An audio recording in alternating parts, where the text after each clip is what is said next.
Hail!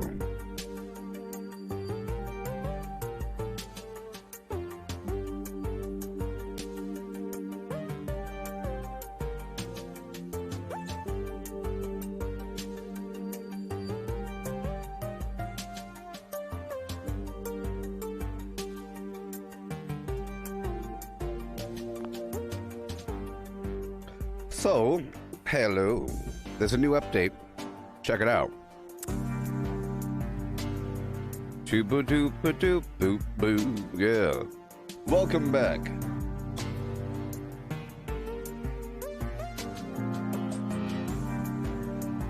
There we go. Yeah. All right, everybody. Welcome back. Welcome back and welcome back. Welcome back, Matt, Gino, and Julie. Welcome back. This week we're sharing an inside look at their next update for Fallout 76, including new features and improvements that are on their way to the public test server. And there is a script surplus event. Think about that one, script surplus. So the last update came, and it's amazing. Yep. The next update comes to the private test server on Friday, February 5th. Yeah. So check it out. Oh my god. Special loadouts. Can you even imagine anything about what's happening right now at this very moment? Oh my god. Why would a person have these perks? Those are weird perks to have. Oh my gosh. Thank you so Thank you. Thank you, Luke. This person is using... They have their armor weight reduced. They're using heavy guns, shotguns, one-handed melee, and they're looting a lot. And they're using a sniper rifle. They have riflemen active. They're using a rifle, heavy weapon, single-handed flim-flam, shotgun, and they got all these weird health perks active. And they got overly generous where they give someone radiation. And they have, you know, gunsmith active at all times and lowering the weight of your power armor at all times and the hacker card at all times. Are these just random perks? I think they're random perks. You got like the covert operative, the stim packs do more, the moving target, shotgunner, so they are using shotguns. But then they got like automatic pistols over here, and they're also using automatic pistols. This person out of the, you know, this is actually a pretty good build if you want to have like all the different weapon types. And they have Gunrunner active. And then they have the strange meat thing where you generate some meat every time you use a stim pack. Your armor, and they have the The junk shield? Crazy. But anyways, one of the most common requests that we've seen is to reset your... Oh my god, to completely reset a character's special attributes so it's quicker and easier to overhaul my build? Starting at level 25, your character will gain access to special loadouts. Brand new ability to reboot all of your special points for free! What?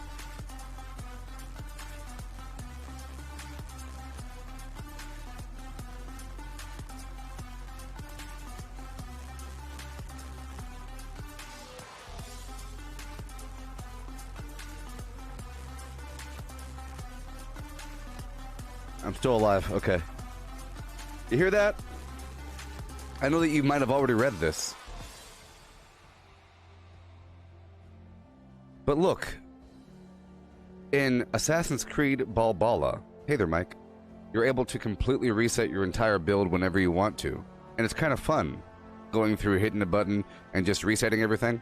But in Fallout, that's most of the reason why you're even leveling up. It's just for the ability to change out your perks, the stuff you've already had.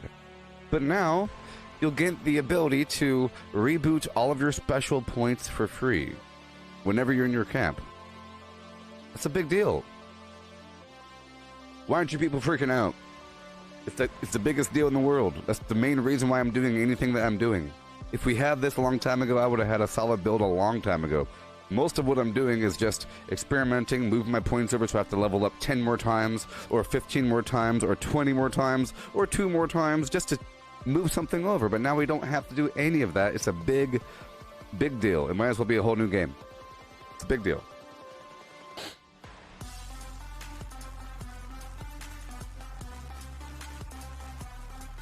Yeah. Okay. This will let you create and save custom special point allocations and perk card assignments and then switch between them. Well, of course. Can you even imagine? I think you still have to level up. No, I mean, what? To swap your loadouts, edit your perk cards or special points, simply visit a punch card machine. What? You can build a punch card machine in your camp. Find them at train stations around Appalachia. You can make changes on the go. Initially, players can have 2 loadouts per character, but they're exploring ways to unlock more loadouts in the future through the Atomic Shop. Why would you sell loadouts? It's kind of weird. And now you could have more than one camp. Oh, yes.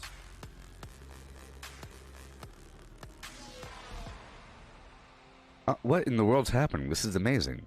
It can be tough to decide between building a brand new home or sticking with your current camp creation, because you can only have one at a time. Going forward, you won't have to choose whether to open a wasteland B&B, fortify a Free States outpost, or run your own Red Rocket station. Instead, camp slots help you do it all. Camp slots, people. Your characters will be able to build multiple different camps, each with its own location, build budget, custom name, and unique map icon. What? Unique map icon? Unique map icon?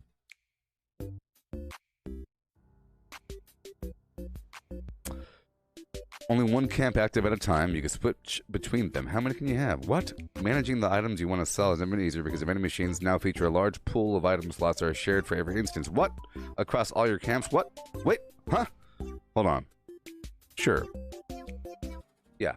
So the vending machines are shared between your camps. So, you don't have to restock. Display cases will be separate per camp, allowing you to showcase different items. They're working on enabling displays in shelters, of course. They're implementing some of the vending and display functionality. Okay. Daily Ops expansion.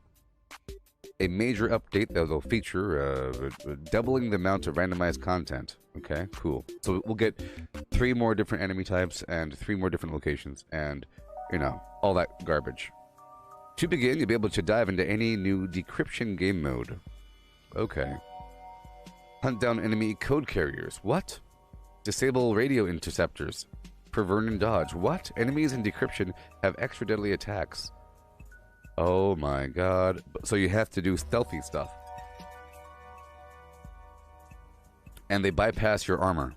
In addition to decryption, there's more daily applications such as Vault 96, with Toga Raider Arena. Sure. You'll battle new enemies such as the Scorched, Mothman cultists. Even face down new mutations like enemies can heal each other, enemies that create toxic hazards upon death. Adding the new mode, locations, enemies, mutations to the existing randomized pool. Always have fresh challenge. There will be new rewards for the efforts like new weapon plans and loot. Aim assist, they're adding a new aim assist setting to help players who use controllers more easily snap their crosshairs to enemies and stay on target when aiming down the flim-flam.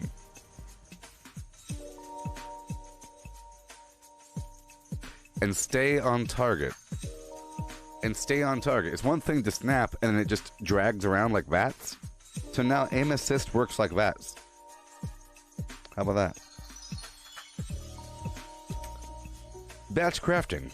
Wait, they're fixing the game, people. If you ever need to grill up a bunch of rad stag meat, you could do all kinds of garbage. If you want to make some razor grain flour, it'll take 85 hours to make a stack. What do you know? What do you say? 85 hours. They're adding crafting sliders to all the workbench menus so you can assemble, forge, cook, or manufacture an entire stack of items. Yeah! Razor grain flour! World activity menu updates. They're fixing the game. This is a big deal. They were right when they said they want to match the momentum of 2020. This is a big deal. We're expanding the world activity menu to include much more than daily ops beasts. Going forward, people, you'll find it includes active nuke zones. Okay. Nearby player vending machines. And events, giving you an easy way to find and fast travel to these activities. Melee attack improvements. We've read some feedback from the community, from a bunch of losers, not from me. Why don't you call me on the phone, Bethesda? I'll give you all kinds of tips. That melee attacks could use a tune-up. We agree, so we've made some tweaks and squashed a few bugs. Going forward, your hacks, slashes, and smashes, and chops feel a little more fluid and hit more reliably. Well, that was part of the skill. The whole skill was to not suck at it. You know? The whole skill was to not, that's the whole challenge. It's whatever. We hope that you've enjoyed this overview. Script surplus this weekend. Awesome. Awesome. Up to 300 legendary script per day. This is a big deal, concluding on February 1st. Well, that was a big, awesome... This is like one of the best ever. This is one of the best ever inside the vaults. That is a big deal. It's a big, big, big, big deal.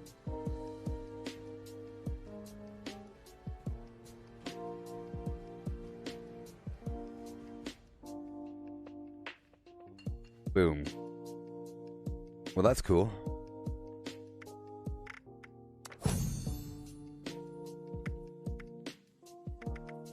See, I wanted these signs in the past. I wanted all these glowing signs. I think it's important. I think it's important. Old pasta. Nuka Quantum. It's important to have those signs. I really like how the arms and the shoulders look. I think it has glowing lights on it. On the shoulders. I know. But, whatever. It'd be cool whenever I'm able to equip my NPCs or allies with power armor, but then you could see the stuff. This right here would be good if you had the high capacity backpack. I like to have different skins on my items to distinguish what they do. This would be a good one for high capacity. I'm using something else right now for that role, but this one's pretty good for that purpose. I used to use the big old stupid barrel, but this one makes sense. You're pack ratting it up, and I think there should be a consequence. I should have a reminder, a visual. Yeah, I'll do it. A visual reminder that I have a bunch of junk on me, because I don't want to have the high capacity backpack on at all times. I'd rather have the armored backpack or something else. So we're done. I really recommend these fences, people. You get these 4 fences, and they all link together. Yes. It's wonderful. One of them, this middle one right here, is kind of curved. I recommend them. You should get them.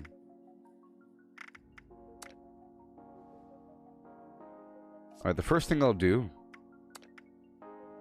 is I'm gonna do a big dump. Some minor maintenance, seeing as we're starting out. I gotta do it now. Okay, so I'm going to a private server with my main character. I'm heading by the rusty pick, and I'll be unloading a bunch of stuff in a box. A bunch of stuff. Okay? Oh, yes.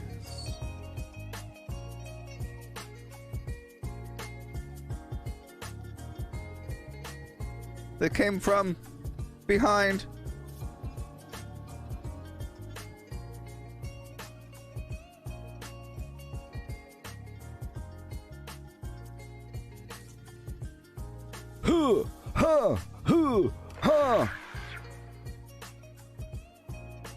Yeah, so those are really cool inside the vault. Well, that's great. You're able to, you know, geez. That changes everything. It changes everything. I don't know.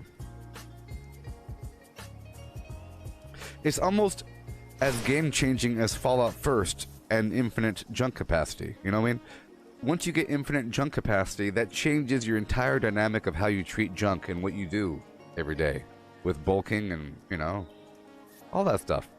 It's a big deal. I mean, come on. I used to have to go, right now I have to work in phases where I guess I'll be this build for a week, and then I'll swap back over to this other build at a sacrifice and cost. This is just who I am now. I have to use power armor because I have this stupid perk alignment. Oh well, I have 1,000,000 intelligence now. I gotta have, you know, stabilized and demolition expert and a bunch of other stuff. And then over time, I slowly pull point from one point to another, and I slowly change my build, and that provides a lot of gameplay. But now, if you're able to change it on the spot, or you could change it at your camp, which makes sense. Being able to only change it at your camp or the train station makes it so that if you're fighting somebody at a workshop, they can't just hit a quick button. You know, you can't just all of a sudden swap it over. But that's fair. Well, this is a big deal. Oh my gosh. So now we totally have to get multiple sets of items, which makes sense as why, you know, they gave us the 400 pounds extra carry weight. This is a big deal, people. A big deal.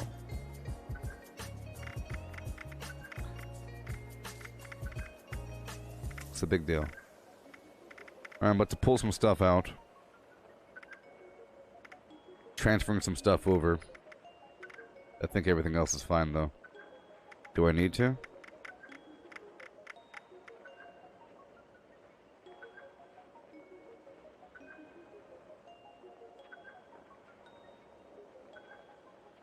Yeah. Oh my god. I'm just amazed. It's good. I think Bethesda's done a fantastic job throughout the last forever communicating what they're about to do and why they're doing it, and especially since they opened up the private test server and they really are listening to the community feedback. It's a really good thing, right?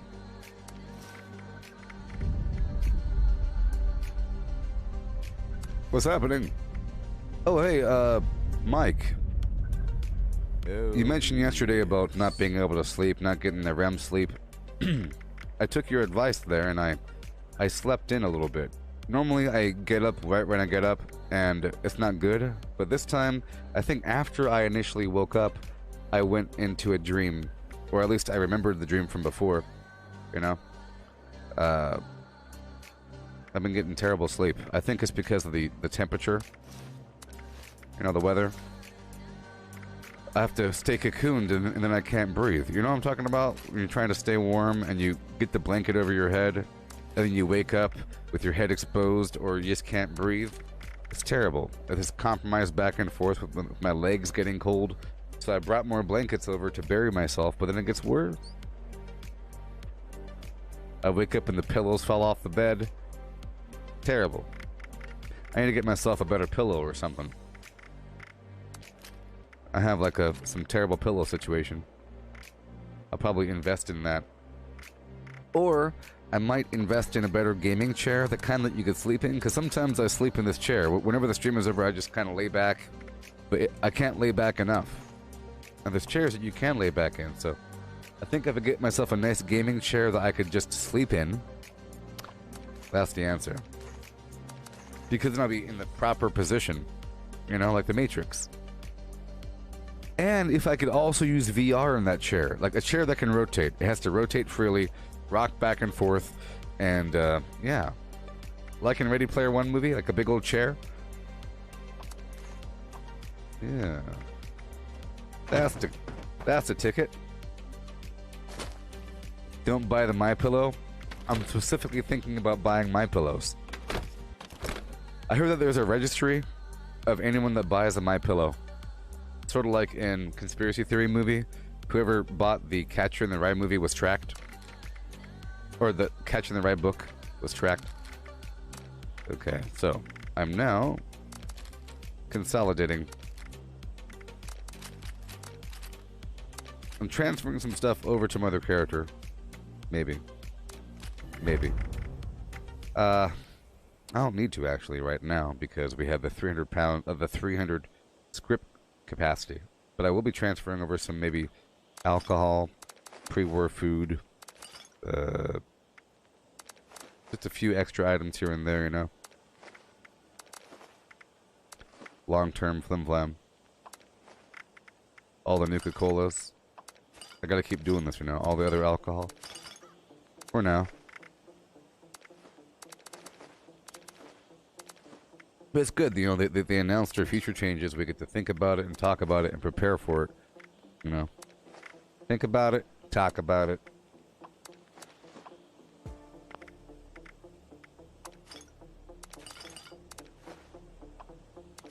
Get those potatoes. Potatoes? What's potatoes, eh?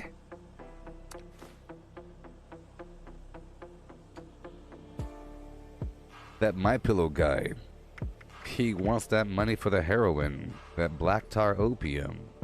All up in his vein. I saw it. I saw a video.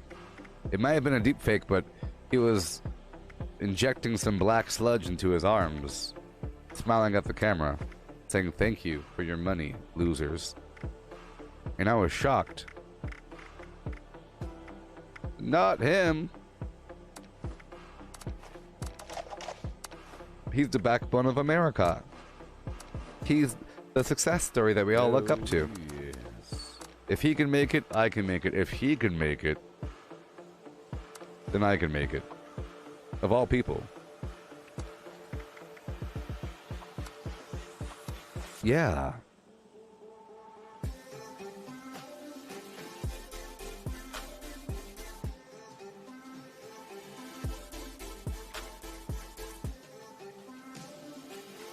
I was being vague enough for it to be okay.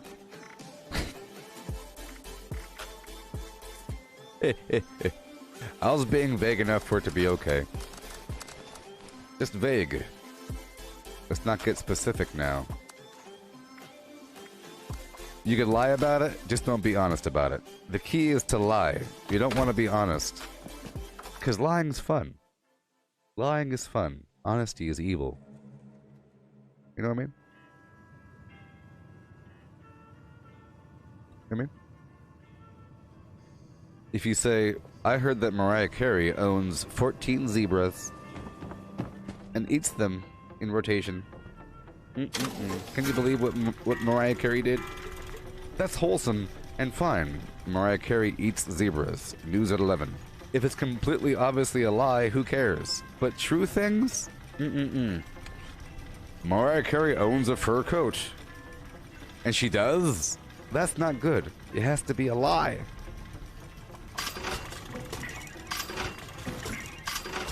Can you believe Mariah Carey eating zebras? Zebras?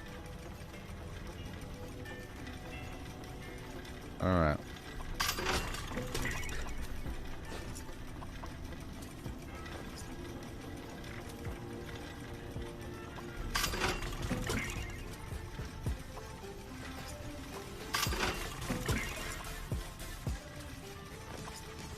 Now, this is going to really help. 300 extra script per day means I could definitely get all those modules and then grind for more legendary armor.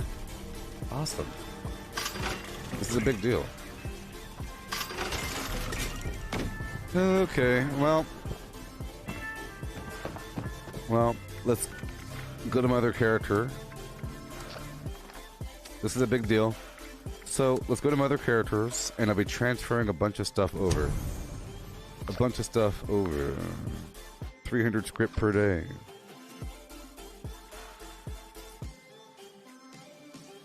Rob Schneider has a zoo in several states. An underground black market weird zoo with exotic animals. That's weird. For the internet, this weird pay-per-view black market, dark web thing. Terrible. Terrible. Hungry lion versus giraffe. I mean, it's amazing. I saw a couple of the videos. It was amazing. You won't believe how many times that giraffe won. Terrible. They stop the fight once the lion is unconscious.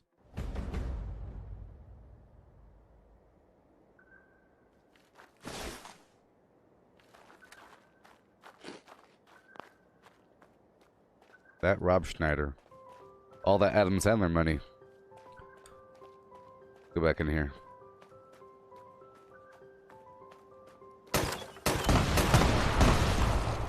Knock, knock. Oh, they're really fixing the game. Can't believe it.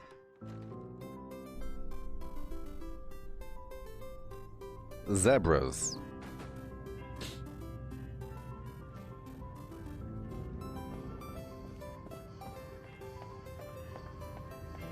So if you shaved a zebra, the skin is still like white and black, right? Pretty sure. It's like a dog or something. Like their skin is actually that color.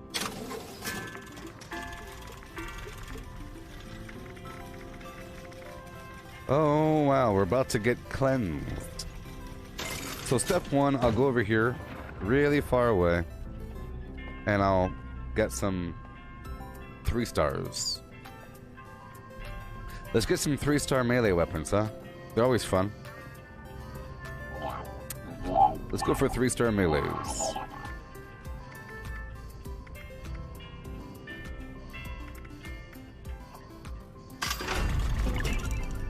Hey, look, it's a pipe wrench. Kind of funny, huh?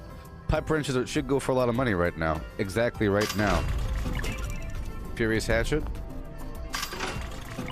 Stalker's Fire Axe.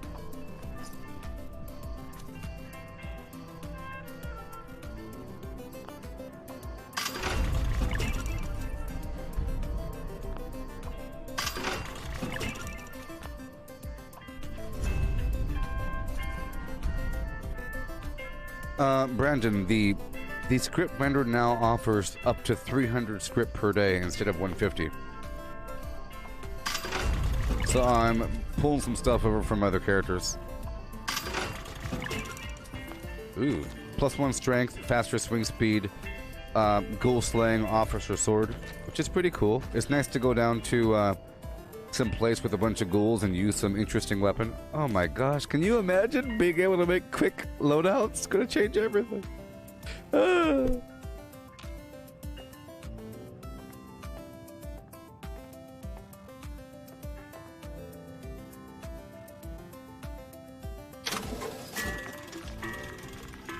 Alright, here we go. Sort by value. Let's get rid of the trash.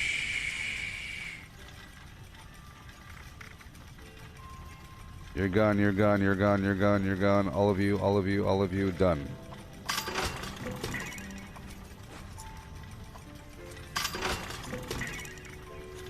Armor. Okay, let's go back to my box over here. A lot of maintenance we have to do. Can you believe what the game has done? They are geniuses. They have hired geniuses.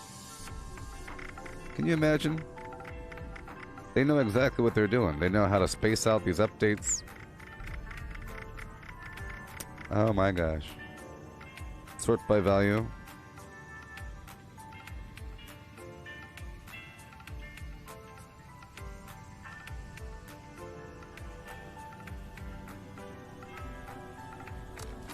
Okay. Goodbye, 1 stars. Gotta say goodbye. I don't care what you are. You're gone. Yeah. Okay. What's a black diamond?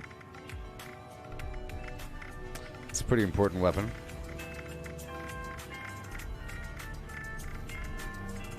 Bunker Buster's pretty important. Daisy Cutter's pretty important. There's a Final Word's pretty important. There's a bunch of these named weapons. Okay. Named weapons.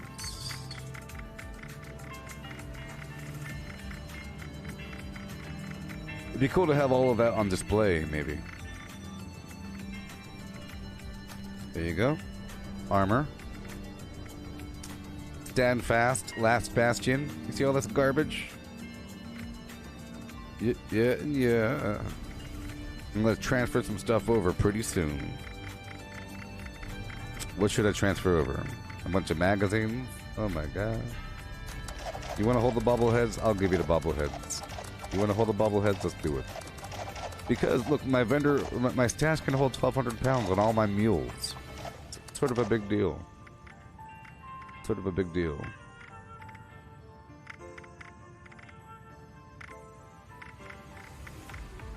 Alright.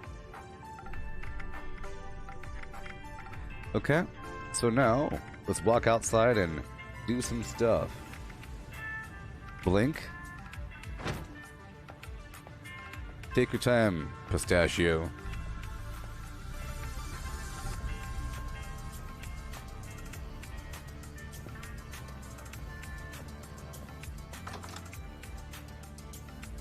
I don't know what Tom Cruise reference you're making, Mike, there.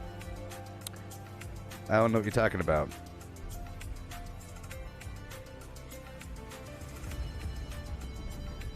Check out my leaves. I had it running all night, and now I can cash in at this weird lowercase d thing. And I'm trying to make sure these multipliers keep on building up. I'm going to wait before flipping it over. Before flipping it, I got to keep it going.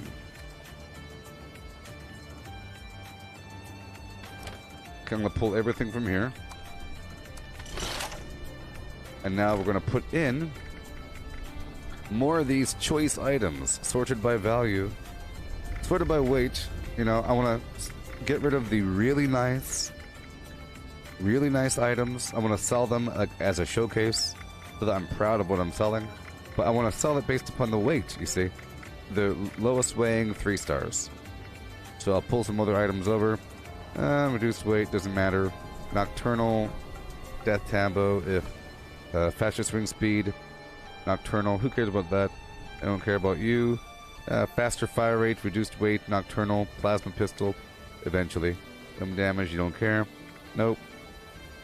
Nope. Faster fire rate, nope. Mutant Slayers, Flim Flam, nope. Instigating, nope. In melee, I look for faster swing speed. If it doesn't have that, we're not getting rid of it. Nope. Nope. Stalkers is stupid. Does anybody understand how Stalkers works for melee? I think it shouldn't be there.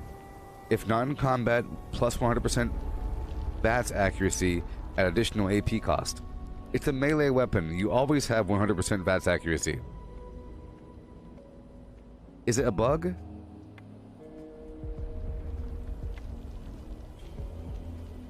I don't know. I think it's like it's sort of a bug. I'll sell that. Instigating, faster swing speed, combat knife. Ghost Slayer, Flim Flam, Furious Cultist, nope, nope, nope. Bloodied, faster swing speed, pool cue. It'd be better once I have the barbed wire around it. But I need to... Oh my gosh. Can you imagine? I won't have to worry about this anymore. I was about to say I have to level up a bunch of times so I could re-unlock the perk I lost before. I think you still have to level up to unlock perks, though. Okay, if you want to unlock perks, and then if you want to get the legendary coins, you have to get perks to break them down to get the coins. But that still applies, so I still do need to get these cards. I just won't have to worry about that in the future. Or whatever.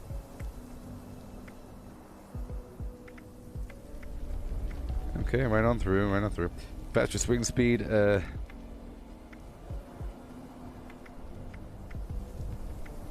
got this pipe wrench here. I'll try to sell my pipe wrenches. Be kind of funny.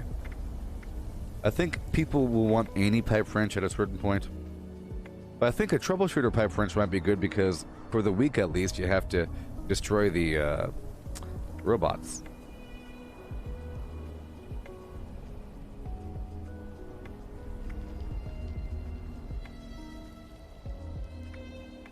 It don't matter anymore. See, I don't want to sell stuff if I don't have the extra claws, but it's okay.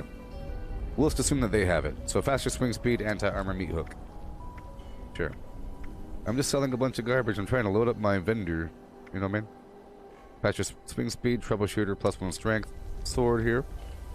It's always good. This quad pipe revolver might be good. Oh, wow. With faster reload. Because sort of the main problem with a revolver is how slow it is to reload.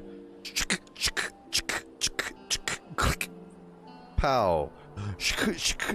You know? So, I'll sell that.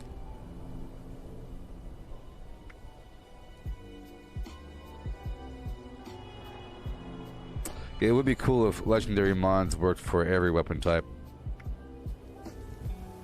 But, you know. I also understand their logic. Otherwise, there'd be no point in grinding random garbage. Like, besides just the script value. You still have to be able to get upgrades, I think. It's still cool to get a nice weapon. Even if you have the Gauss shotgun, Gauss minigun. Otherwise, nothing would be good besides what you craft. And they have to kind of make it balanced, I think. You still have to have this hope of joy and happiness and whatever.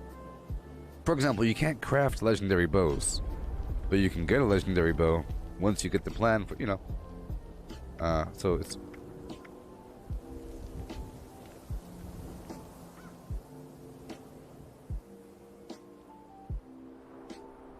Yeah. Faster swing speed, instigating fire axe, very nice. That's what we're looking at here. Exploding hunters, damage resistance while loading pistol. People like that garbage. Not me. Maybe. Furious board. If you got faster swing speed, you're in. Faster fire rate, executioner's plasma pistol. That's pretty good if you turn it into a plasma thrower. It's nice to have something to finish off the enemies. Faster fire rate is pretty nice, but, you know, I'm gonna wait. Faster swing speed, bloody shish kebab. Yeah.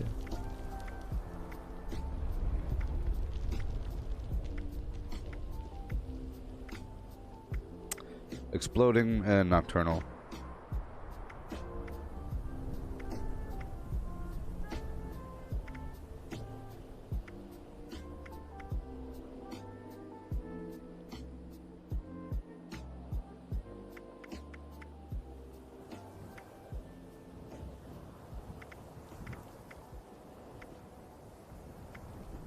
Yep. Here we go. This is a plasma thrower, actually. I might even use this one. I might give this to myself. This is a faster fire rate, furious plasma thrower. That actually was my weapon, but I moved it over. I thought I lost it. I just moved it. Yeah. We found it.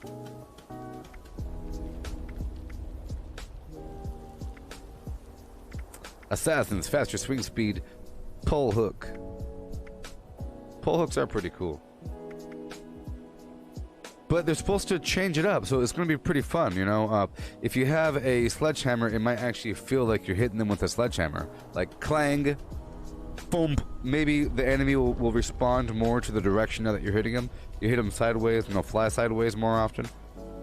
I thought it's okay right now, but they said that they're going to improve how melee works at the close range. Flim flam. Vampire, whatever. Exploding. Quad. Heady poo. Oh my gosh. That's pretty good, sure. Limb damage, radium rifle.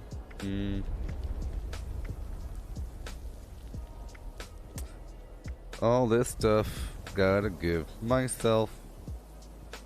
That's hit chance, blah blah blah. Oh boy. Faster fire rate, vampires, Tesla.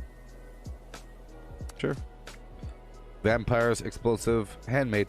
Sure. Oh, yes. Two-shot, limb damage, Gauss rifle. Sure. Quad Tesla with faster fire rate. Sure.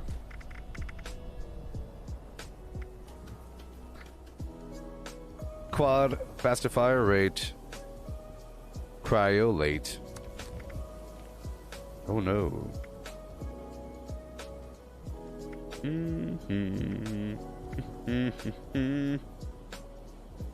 That's hit chance, bloodied sniper rifle.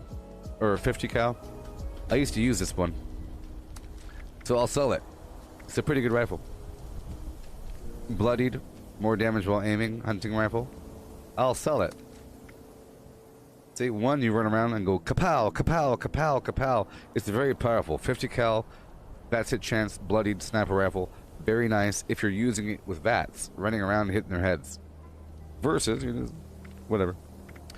Sell them both. Two-shot flamer with limb damage. Yeah. It weighs a lot, though. So, you know. We are approaching heavyweight garbage up here. Heavyweight garbage. Okay, we're done. Alright, well that's one character. Golly. Now let's go to my other character and keep on loading up the box. Down to Bosco. Nope, Itre Baboog. Ew.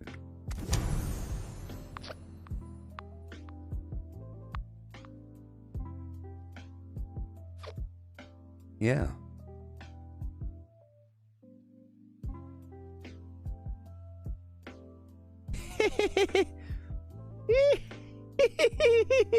Woohoo! Woohoo! I'm wearing a hat. I'm wearing a hat on top of my hat. You have to encase the headphones. I'm like a cyborg person now. I'm officially a cyborg. Once you incorporate the technology into your person, you know? Remember? Once you put your phone into your vest pocket and you no longer see it and you're using Bluetooth and augmented reality for everything, at that point you're a cyborg. If you're holding your phone looking at it like a caveman, then you're not a cyborg. You know? Yeah. Let's go in here and get rid of some stuff, huh? I'll get rid of all the 1-stars and do more, this time I'll go for 3-star ranged. Other guy I did 3-star melee. Open the door.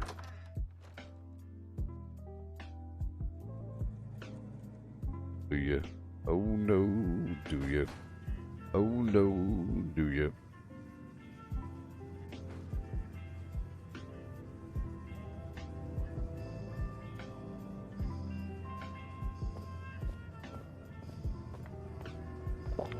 Yeah.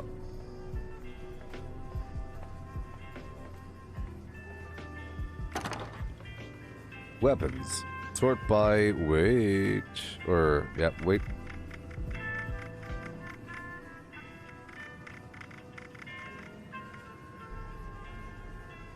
Sure. Oh. We're already full.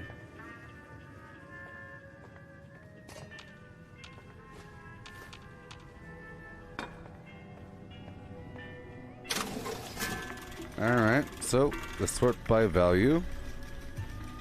So you can get rid of more, is what I do. Sort by value, get rid of more, scroll to the very bottom, sell the garbage.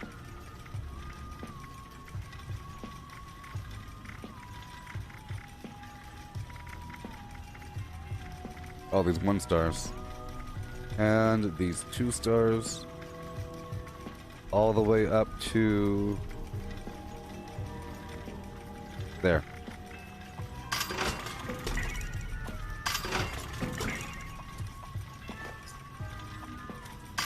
Done. And over here, very bottom.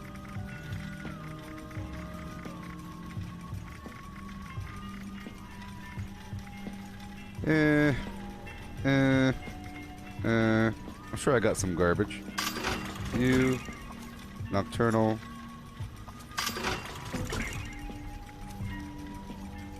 Limb damage is pretty good for range.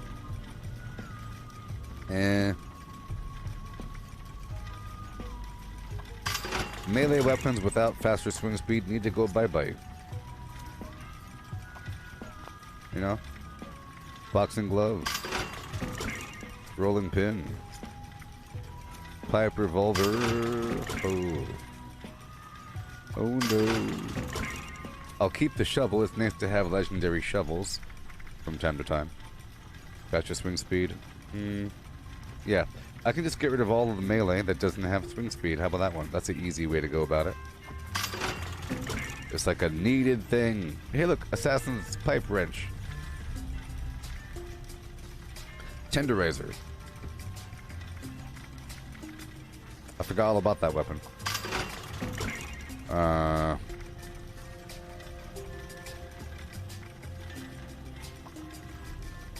Alright. Let's go down to the very bottom again. Bender's running out of the flim flam.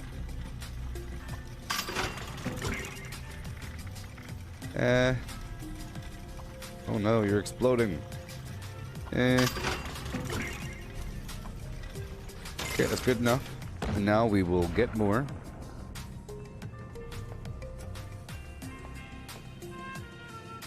Whee!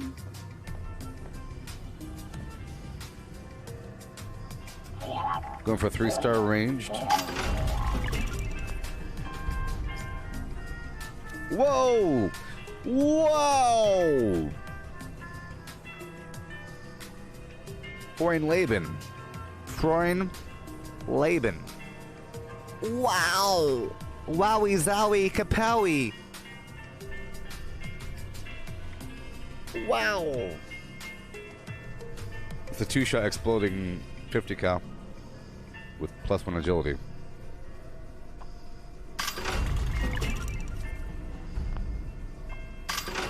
Yeah. Alright, let's walk this way.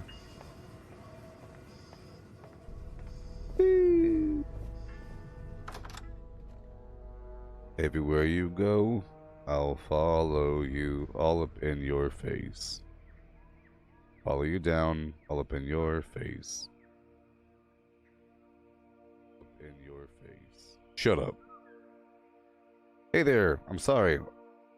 Hey, just so you know, people on YouTube, I thought you weren't talking. I didn't have the chat open. I had the old chat open. Hey there, Rusher, professor420person.org. Yeah. Mystify. Hey there, Matt Trollston. Yes, I saw that Dodgy received a buff. Then Flam Gabbit, hey, just enough. Oh no, yeah. Yeah. Yeah. Do I think the price of legendary items will drop now that people can sell more? Well, they're already too low, so no. You could have 30,000 caps. That's the answer. Look, the price will drop amongst the chumps. I'm not dropping my price. I'm increasing my price. I'm increasing my price, and so should you. Think about it. Think about it. If you're selling good stuff, you should increase the price, because now there's going to be more overall vendor traffic. You get it? More overall vendor traffic. You know? Hey there, Logan. There should be more overall vendor traffic, I think. Because now people are more accustomed to it. And then after seeing other people's garbage, if you're selling something good, it should sell for 6 to 14,000 caps. 6 to 14,000. But about 8,000. You know? Just about 8,000 caps. Give me one more second. Yeah.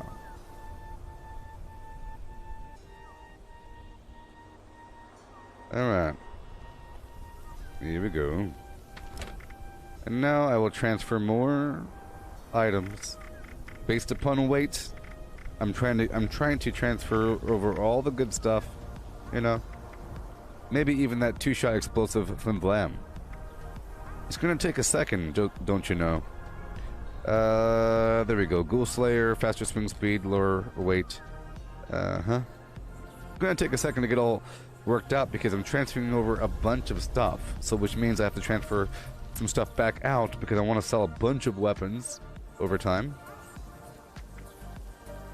So here I am transferring over a bunch of stuff from one person to another. I'm really focusing on that swing speed and some other garbage. Yeah. Yeah. Whew. Yeah. I think the price will go up. For example, let's say that people never stop by the car dealership because the price of the flim-flams are too high. So people don't even buy cars. Imagine that. People just stop buying cars because, I don't stop by those vendors. They don't have anything anyways. They only have one or two things, and when they do have them, it's garbage. But now that everybody has room, imagine if everybody in the world had a car dealership in their garage where they're selling cars. You could at the same time price them lower and price them higher. Oh, yes. You could price them higher. It's like, look, I'm selling a vintage hot rod for $92,000. You're selling a 2020 truck for $30,000. You see? You're selling a modern car for this price. I'm selling something amazing for some crazy price. With tuning, it's all tuned. It's tuned. Huh, ha, huh, ha. I could sell this paddle ball for 10,000 caps, maybe even more.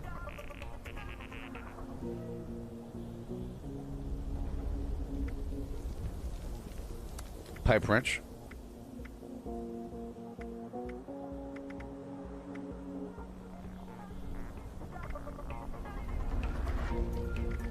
Hoo, hoo, hoo. What you got for me?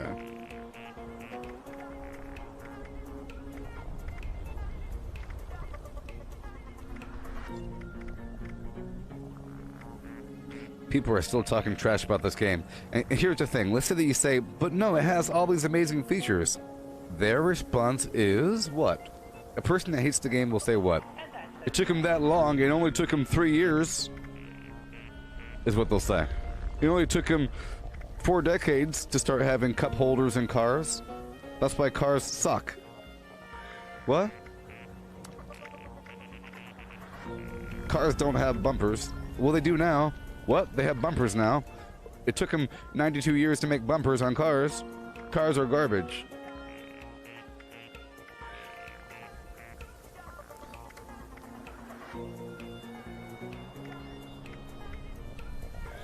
I'm looking for some good stuff here. Suppressors, explosive, flim-flam, combat rifle.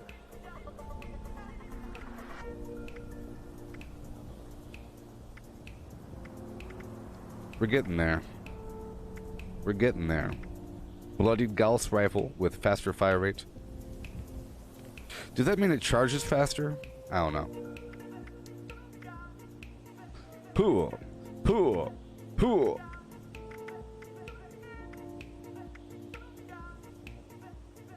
Batch of swing speed, mutant slayers, gauntlet.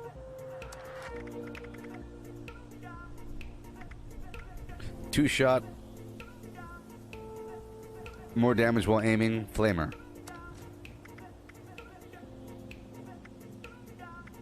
Two-shot, explosive, 50 cal. That is the item. Okay, we have 194 pounds. It's not that bad. Not that bad. Some armor, maybe? Weapon weight reduction. Weapon weight reduction. Alright. Any other items, maybe? Some sassafras McKenzie. Oh, yeah.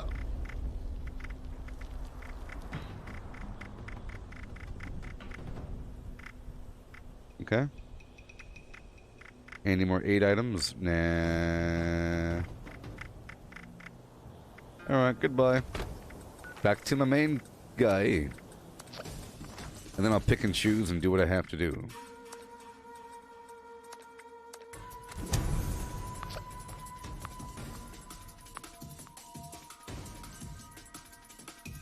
Yeah, so I think Cyberpunk was a wonderful thing.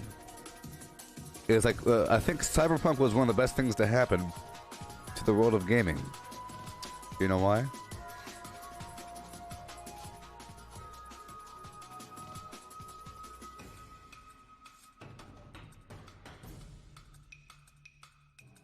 Because Cyberpunk was full of bugs. Therefore, people need to shut up. Because if Cyberpunk is full of bugs, and it stars Keanu Reeves, and there's like all kinds of money behind it, then, you know, bugs are just a thing that happen. And I don't care what people say. If you have some user-made mod, and people can say, look, the fan base, the modding community fixes all the problems for Bethesda. They don't.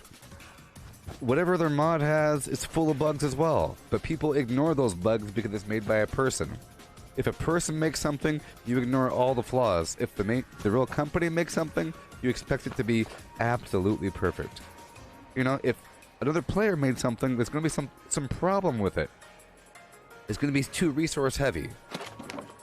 Or something weird. You know, it's going to be a weird load time or some weird glitchy thing, or it's going to float. But you're not going to care because it's the modding community. You look right past it. You look right past all the problems that an indie game might have. You know? Okay, cover up your ears, please. It's about to get very loud. I warned you. Turn down your speakers now. Turn down your speakers now. I'll give you 10 seconds.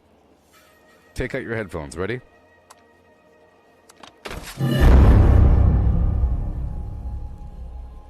I didn't listen to my own advice.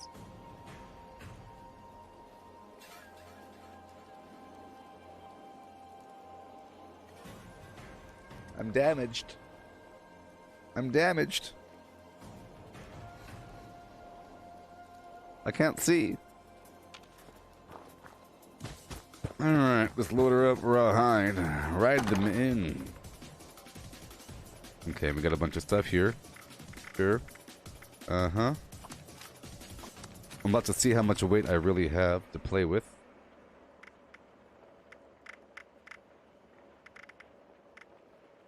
Over here in the food and drink category. Pull these out, pull those out. We don't need them. All my Nuka-Colas, sure. Whatever. Uh-huh. Let's transfer these dog foods back over. They're nice. Whiskeys, sure. Mm-hmm.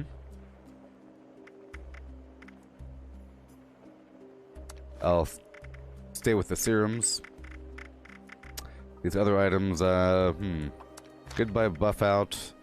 Keep all the rest. Boom, boom, boom. Keep the medics. Get rid of you. Get rid of you. Awesome. Get rid of you. All of you. And you. And you. And you. Sure.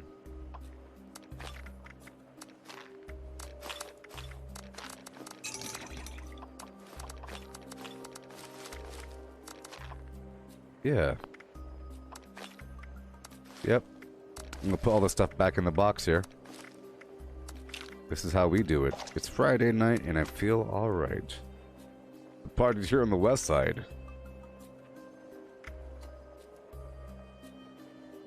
So I reach for my horny and I turn it up. I am protected. My head is warm.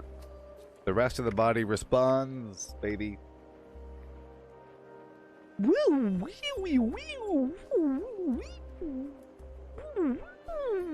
I have these dials.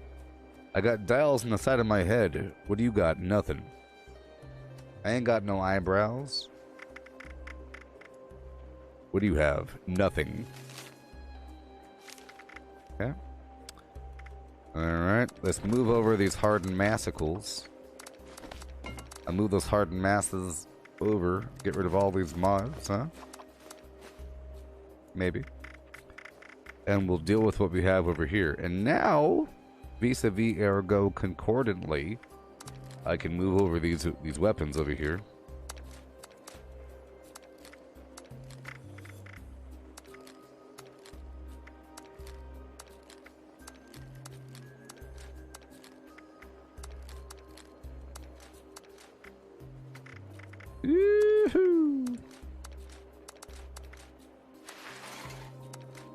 Yoo-hoo.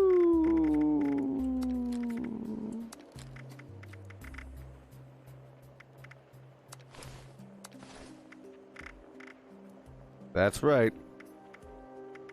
Let's go. Perfect, you see? Perfect. It all worked out. Now I load this stuff back over here. Yeah. Yeah. Grenades, so I can't get rid of that. Sure, sure, it's okay, it's fine. It's fine. Somebody else can have a bunch of grenades. Okay. Submachine gun.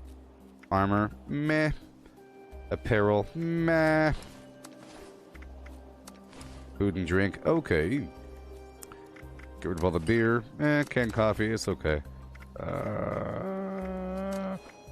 Mimosas with cherry. Sure. Salisbury steak, it doesn't rot. Oh no. Oh no. Vintage Nuka Shine.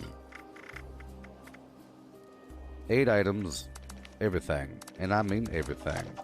Even, dare I say, half of my berry mentats. Oh my god. Everything. Drugs. Goodbye, drugs. I don't need you in my life. Goodbye. Goodbye.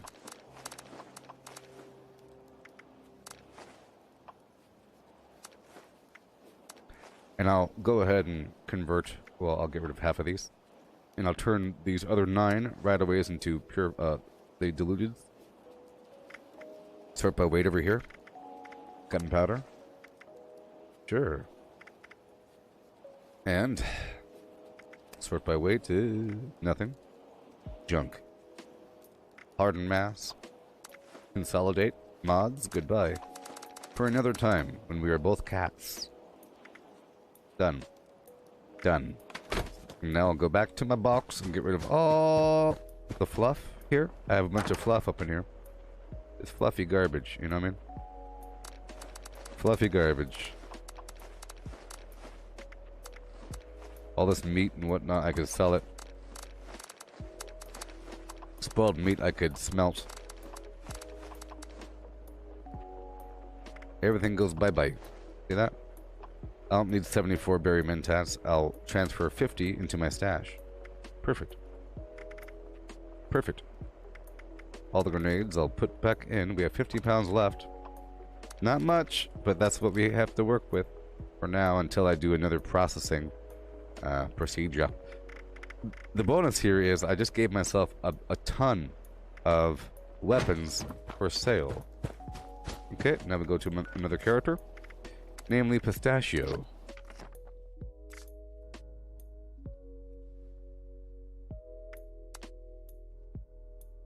Pistachio. Oh boy.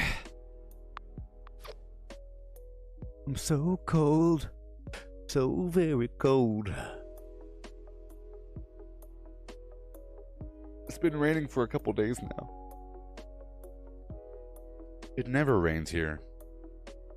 It's almost biblical. It's not supposed to rain. What does it mean to rain? Why is there water coming from the sky? Why?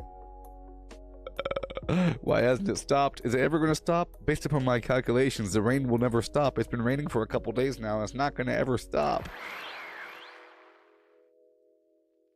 We only have a matter of time before the water table gets full, the soil gets saturated, and the house floats away.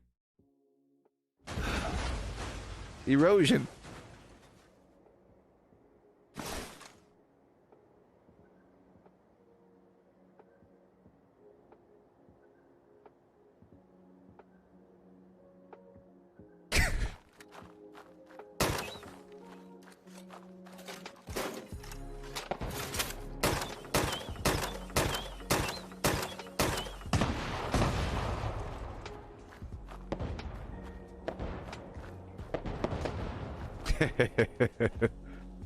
That's funny.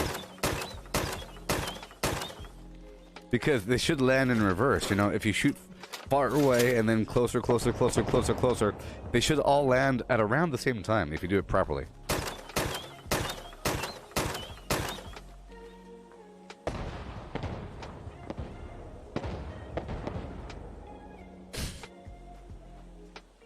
Alright, we're done here.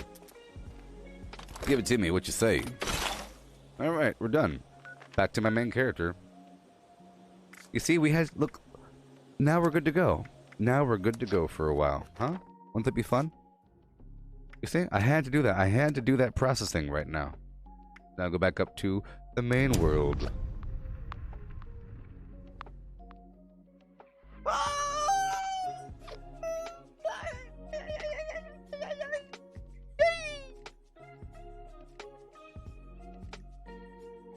Stupid fire. It actually does work a little bit. It's working a little bit. You know why it's working? Because I'm pressing my hand close to the green screen, and the green screen is pushing back some of my own body heat. So, for example, right here it's cold, right here it's warmer. Yeah, this is all pretty warm. I think the degree change is good enough for my brain to compensate and say, you know what? That fire works, baby.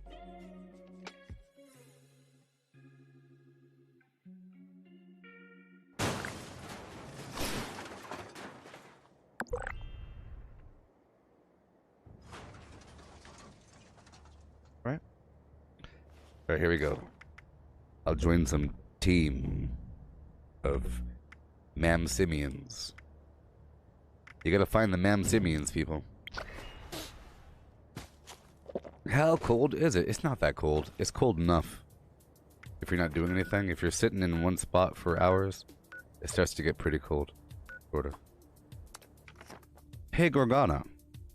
How cold is it? It is 50 degrees Fahrenheit right now. It's not that bad. Not that bad. It's just, I'm not wearing as many layers as I normally wear. And there's extra moisture in the air because it's raining and so forth. And there's like a window right there. Hey, thank you, Junior. You had the name of Indiana Jones. Hey, oh my gosh, thank you so much. Indiana was the dog's name. Thank you.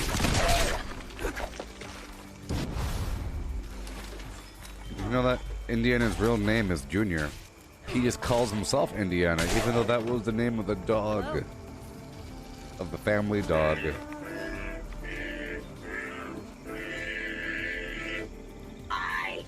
Hail and welcome to my camp. Please, peruse my wares and spend your money.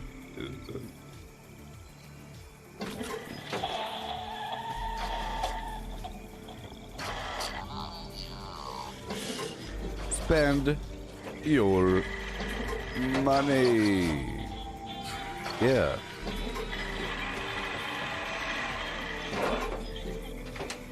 Peace on earth and goodwill to people.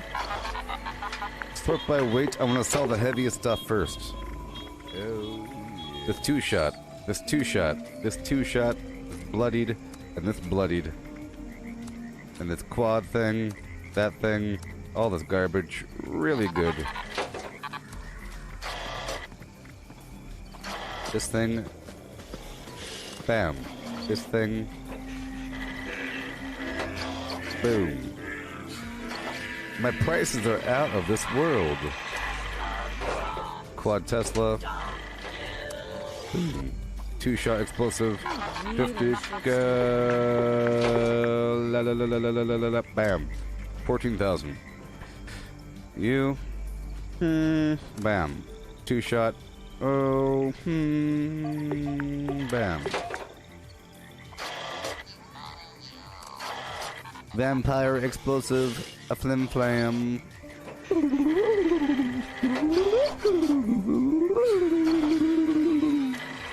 Done.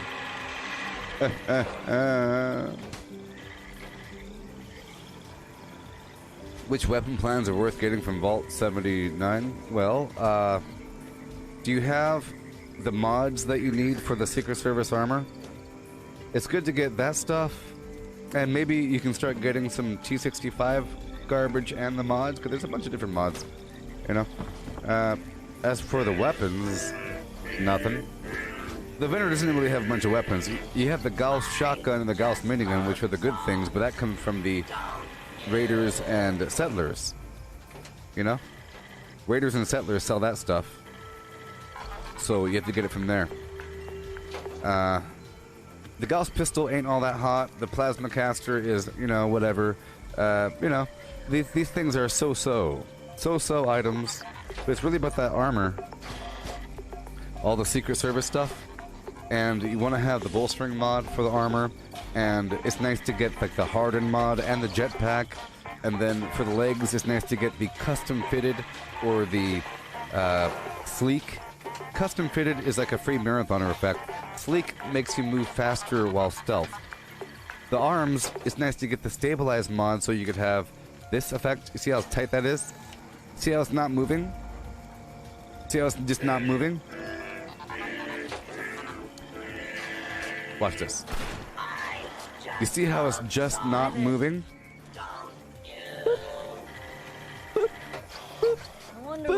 Watch this. If I take off my arms, and my arms have the... You see how it says stabilized? Boom and boom. Now watch. Whoa. Whoa. I'm not moving my hand right now, people. Whoa. You can hold the breath with Alt button. But then he can't do it forever, and when he lets go of his breath, he gets all crazy again. You see, let's say you're trying to hit each of these things. Boom, boom. It's ridiculous. It's making me miss. Boom, boom. It's ridiculous. So the stabilized mod is something worth getting. See, now with the back on. See? Boom, boom, boom, boom. See? It's very smooth. It's not moving. Holding my breath does nothing. See? Yeah. And then you see my legs have the custom fitted, which means you run longer without using as much AP. Yeah, so the stuff I just mentioned there, like the legs and everything and all that garbage, you know, that's all good to get. Bunch of good stuff to get. And then you can start working towards a set of T65 armor, even if you're not planning on using it. It's nice to have it. And then if you get that, you have to get the calibrated shock leg mods, and then you have to decide on some arm mods, and then you have the jetpack, or emergency protocols, or the core assembly for more AP, or there's a bunch of different, or the Tesla. You know, there's a bunch of different options for the chest mod, and you have to get them all eventually, right? The end. Let's make sure a couple more things are sold here. We're at 26 to sell 4 more items. Vampire's Tesla, another quad head. This Vampire's explosive shotgun. These are really good items. I'm about to be rich all the time. All the time, people. Swamp tofu?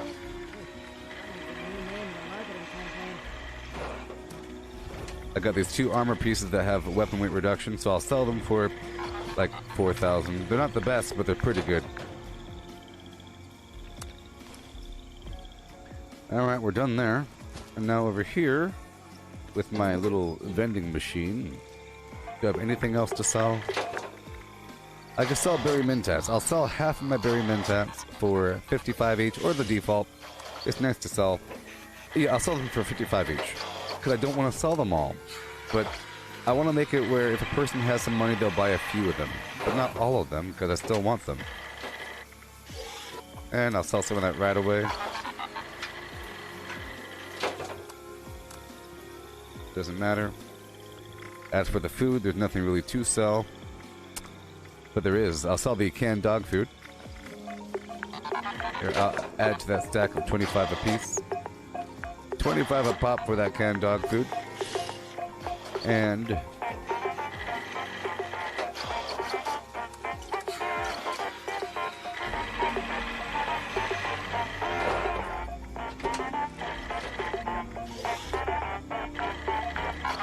I'm gonna sell this honey for default.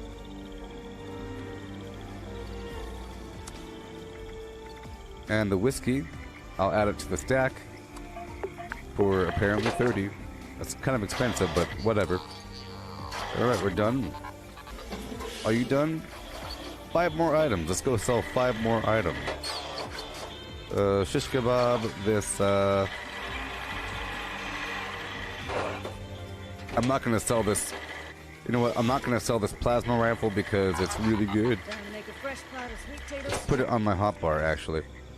Let's pull this, plasma rifle out and sell it, or just use it. It's really good.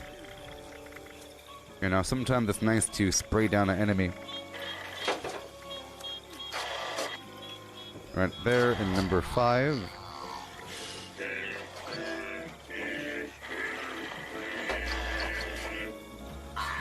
Yeah. Maybe. Maybe.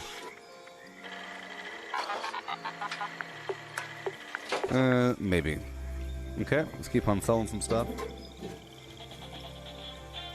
Yeah.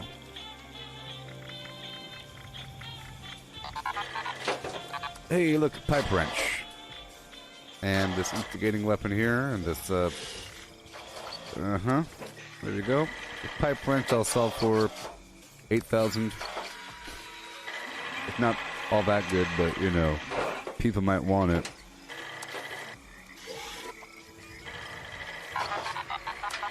These are pretty good items. Everything I'm selling. Everything. Two more thing, or I guess one more thing. This Mutant Slayers, or this Mutants Sheep Squash Club, because it's a Sheep Squash Club. It's nice to have legendary versions of this stuff. 10,000. Done. And what about you? I'm trying to fill up these vendors before I move on with my life. This one here is more of a mod note vendor. So we have this open neon sign. That thing is so loud next to me.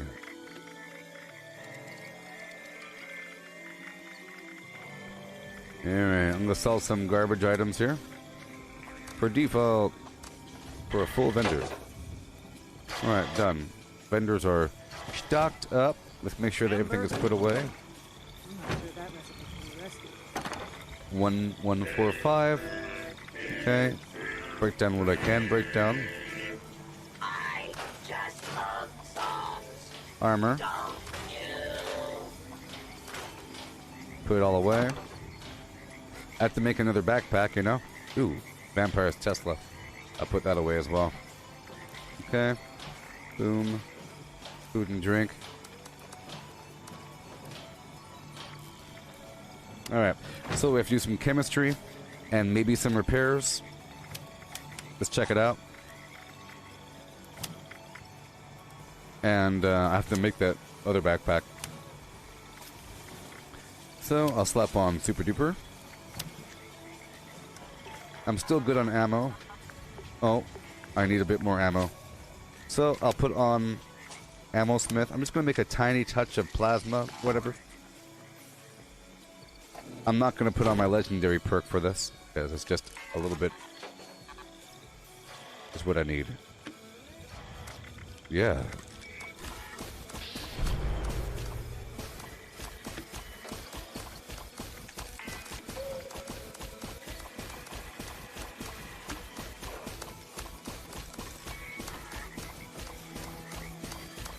Yes, same thing, Professor. My turrets... I had to get rid of my turrets in my camp because the stupid traveling merchant. They'll fix that eventually. Maybe the tourists know something that we don't. That's it.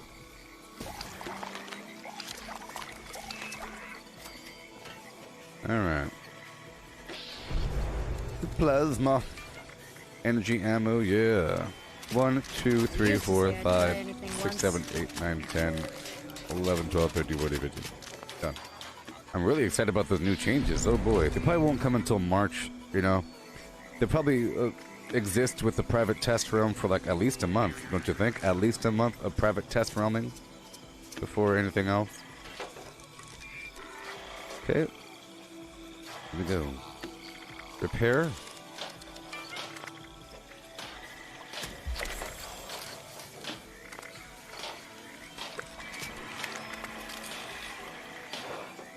Okay, now I'm gonna craft. Another backpack.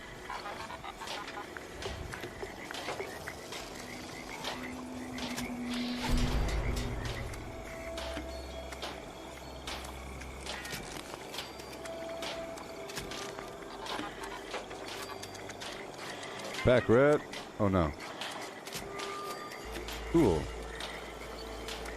Modify my current high capacity. Oh, I should have just modified my current backpack. You know?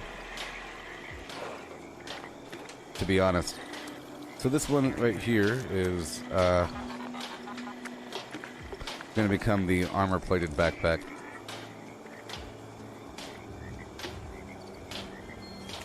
You know, I keep forgetting about my rad backpack that I should be using in a nuke zone. Obviously. That's all you really need.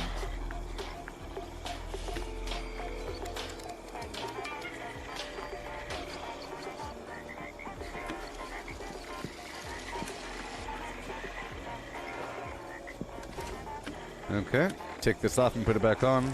Boom, boom, boom. And now we have to get rid of a few things.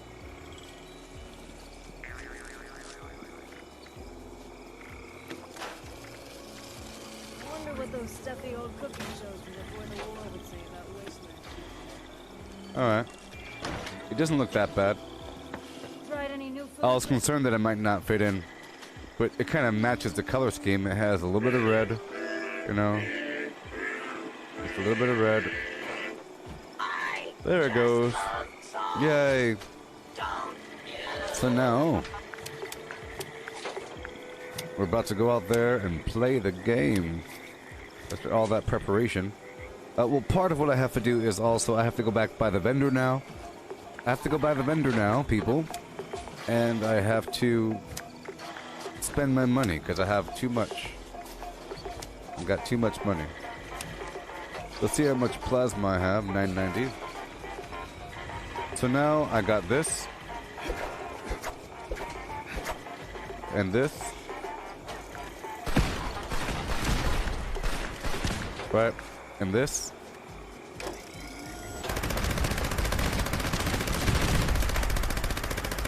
And this.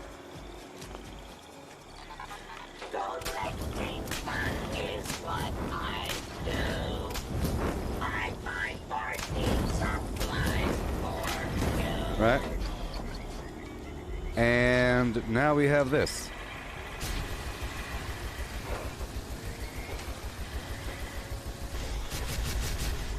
Oh yes, one more thing I must do. Maybe. Maybe I'll make a few mines. I think it'd be kind of fun. We'll see.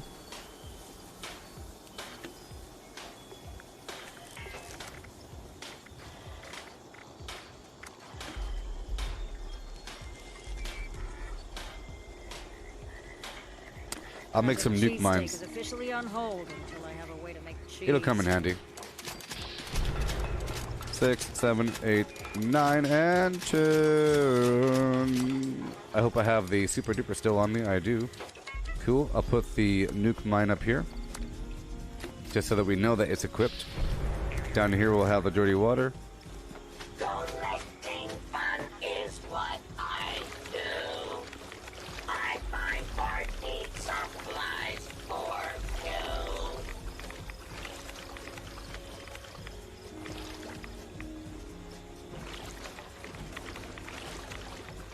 You like the beanie over the headphones? And look at this. It's headphones over the hoodie. You got headphones over the hoodie, beanie over the headphones over the hoodie.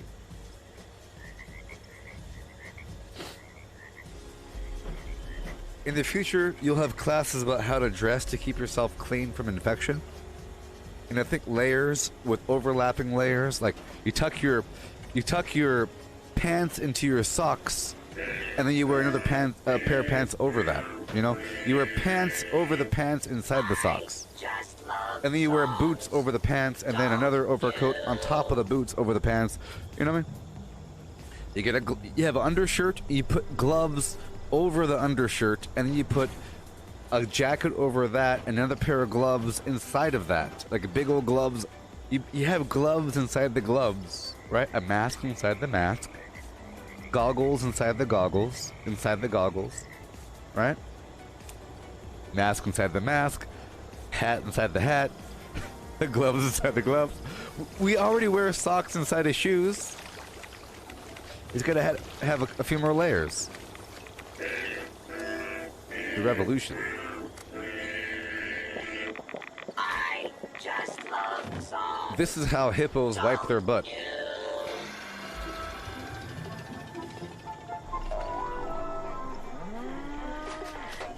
Alright. I think we're good to go. I'll keep on can-do and farma as I do my thing. I'll keep my life about halfway through here. Yep. Uh-huh. I'll eat some ambient food. Too bad I can't eat dog food. Really, it's too bad. I'll eat some wild carrot flour. You know, I'll always eat some raw tato. Too bad you can't eat the tato right off the darn branch. You know? I'm a herbivore, baby. Let's go eat all this stuff. Delicious. I just love songs. Done. Done. All right. We're ready. Oh, let's go back over here to the computer first.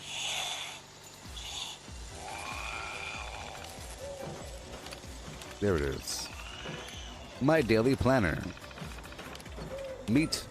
Oh, I don't want to do the bib thing. Whatever. Scout leader. Yep, already in progress. Uh-huh. Scout leader Pompey. Meet.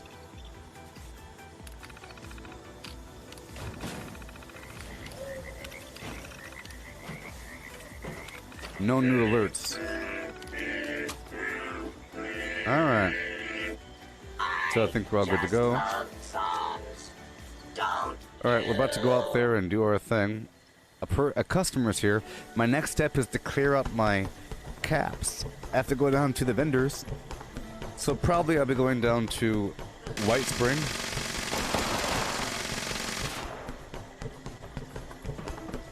I'll be going down to White Spring.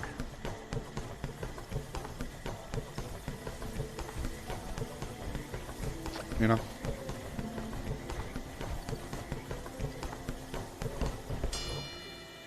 To do some transacting.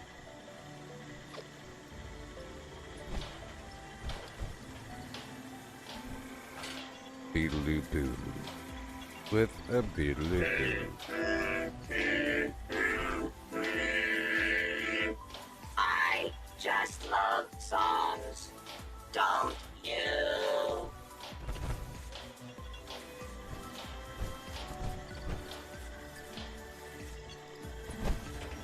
Hail, please peruse my wares and spend your money.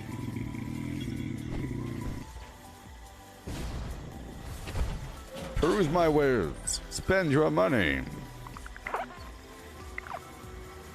I have the finest stock around. Finest stock. Check out my vendors. I have the finest stock. The finest stock. It's so fine.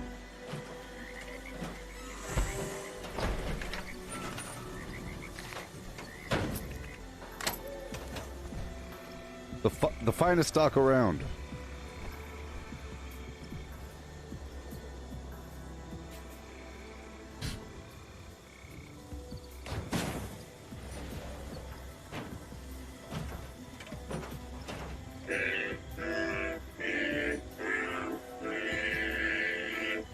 I just love songs. Don't you? Used to say I'd try anything once.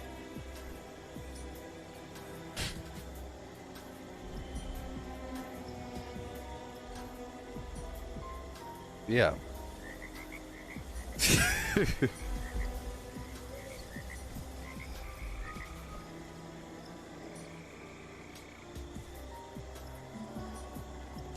I'll let you go once you buy something. Buy something now. Alright, let's go back outside.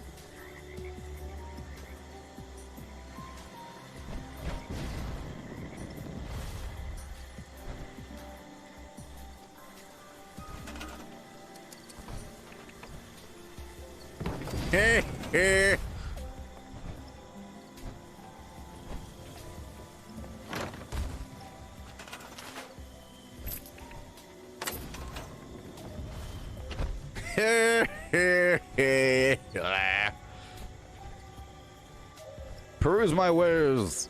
Spend your money. Hi there.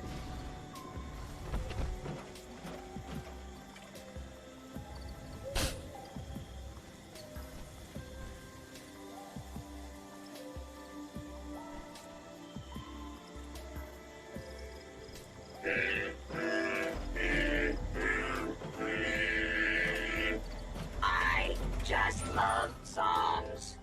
Don't you?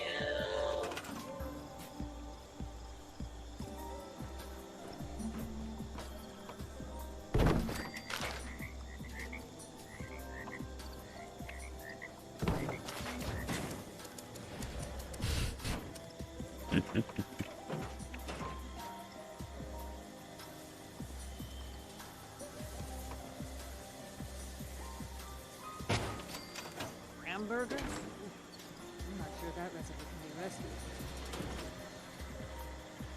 Secret door with a glass wall. Oh boy. Secret doors.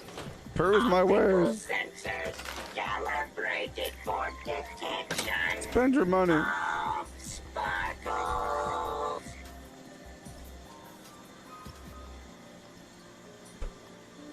Huh. All right. All right, people.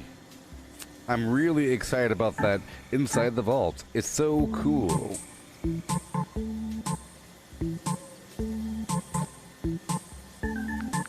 Huh, huh.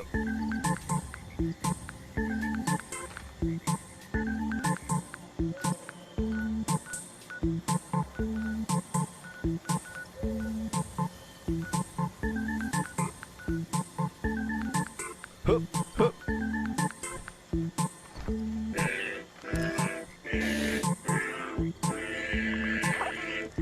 I just love songs. Don't you? Yeah. Don't you know? Yeah. Yeah. Yeah. Yeah. Get them leads. Gotta get them leads. Must believe. Gotta get them leaves. Oh yeah. Getting leaves in the morning time. Leaves. Leaves.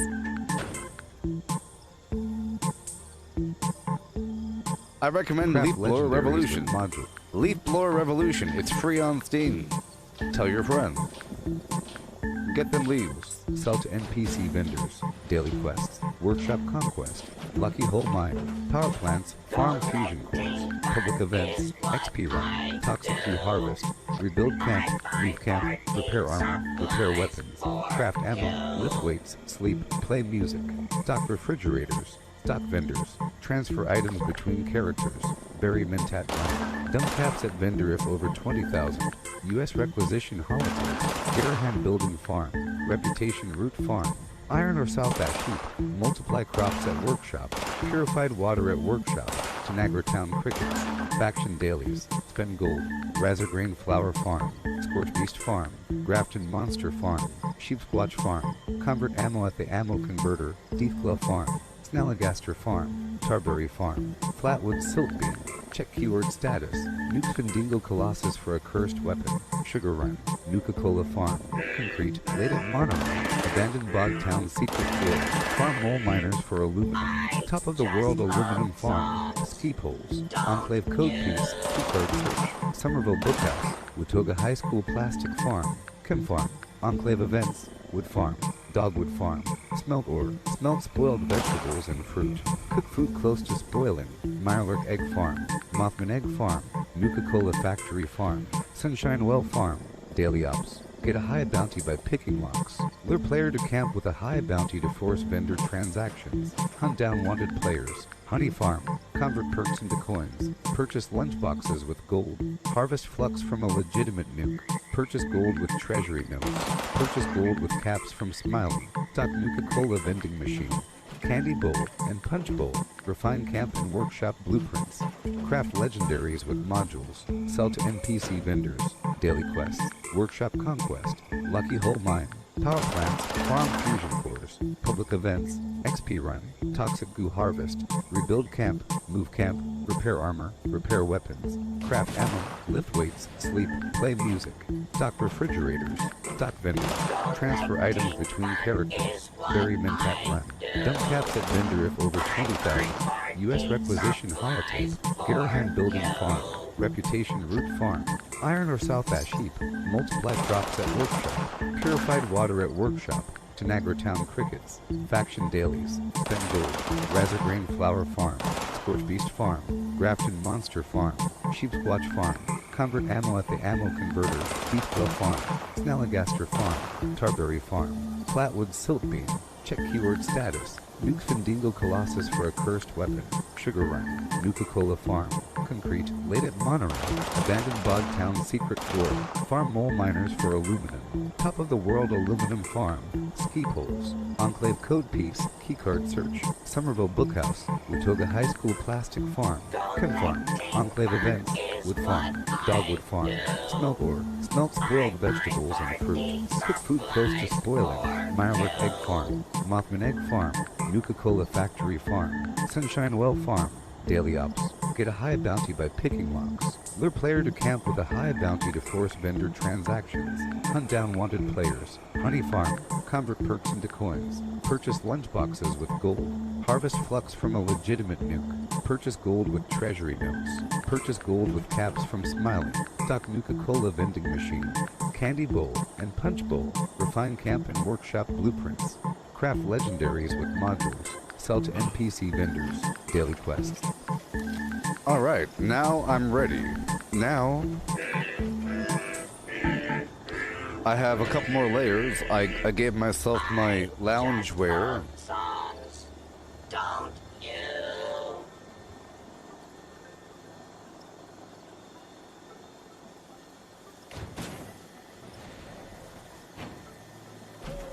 Yep.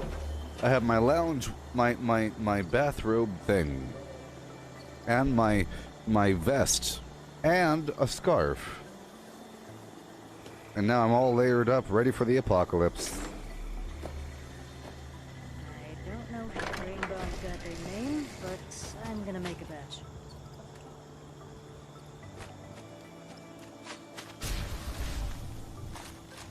Peter Dinklage. Peter Dinklage. Hurry up and heal already.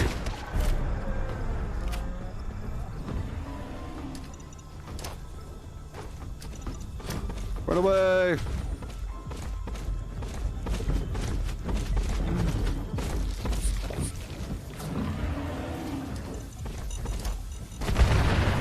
Woo!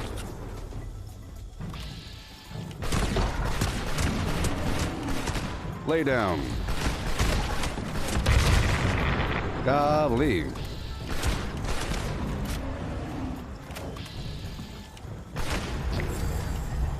Yikes.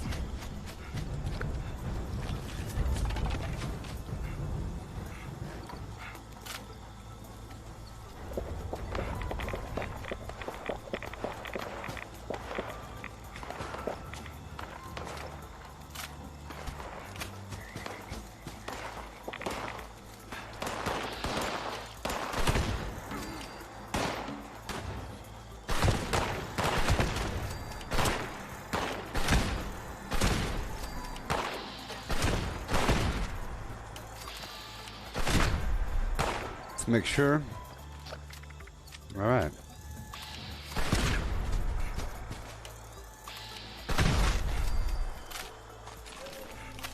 Sweet. I have this high capacity flim flam garbage going on, so it's okay. It really is. All right. So let's head on down to White Spring for a second, huh? Because we have to get rid of all the money in the world right now.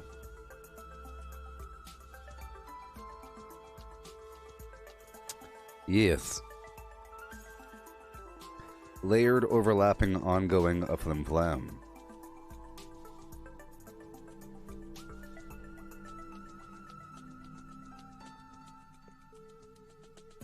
Yeah.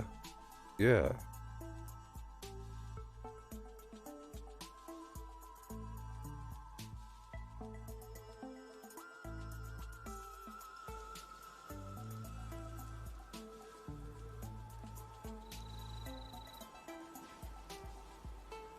All right.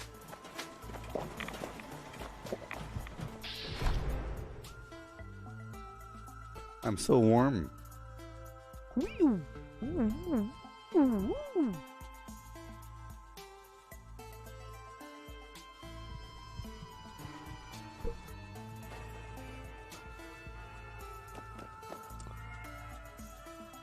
So here we are. In the world of the Flim Flam, I'm going to quickly put on Pack Rat, okay? So we could loot more. There's a bunch of stuff to loot here. It's actually insane. And the cool thing is, with this last update, we can now see exactly what we've picked up within a certain time frame.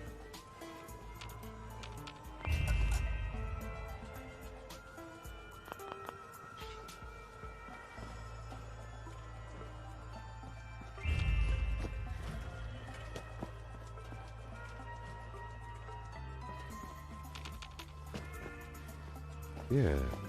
Sir? I'm gonna go around really quick just to loot some of this garbage ceramic. It's primarily ceramic. But you have the occasional Nuka-Cola down these halls. Get these back areas. Security is our A tiny bit of junk.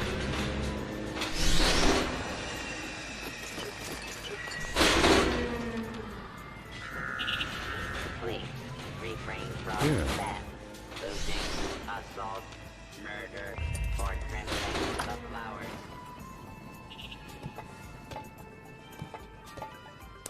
It really is sort of a chore. And I mean, it's so much of a chore. I think this is best achieved with a team, you know? So, and go. Whoever gets the most vases wins. Kind of cool. You know? Maybe there'll be an event where you have to clear out all of the junk within this place, otherwise something bad happens. Maybe a cool challenge.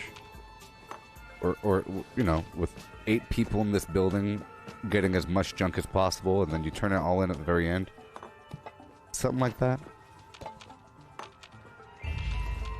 There's a lot here. It's all spread out. So much it's sort of annoying.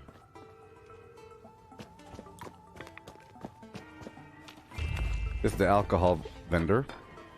Around the corner is the Nuka-Cola vendor. May I interest you in wine, beer, and or No, thank you. spirits? Guests are welcome to relate their problems if desired. Sure.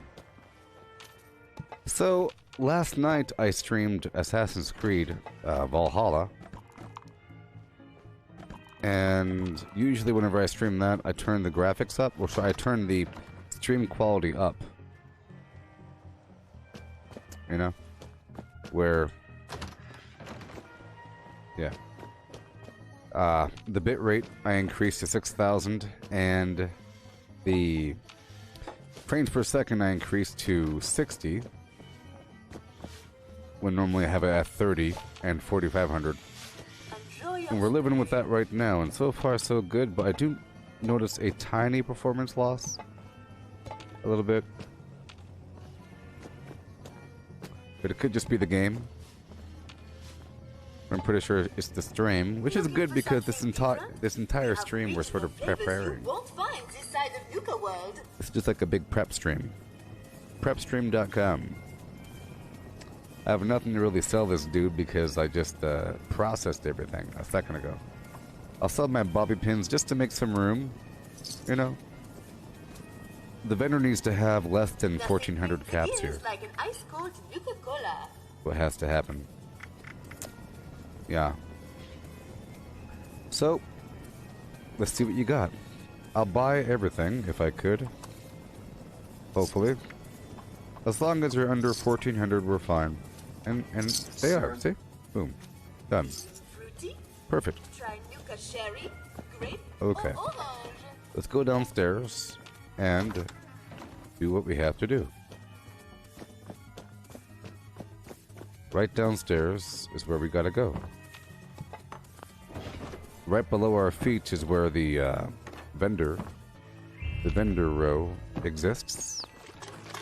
You could be running around here for a while without ever finding the vendors if you don't know where to go. It's a multi-floored resort, May but I it's be right over of here. assistance? Ceramic ain't all that important, people, but one day it will be, I think. Everything's sort of important when you don't have it, and there's different concentrations of junk in different locations. It just happens to be a ton of ceramic here in White Spring.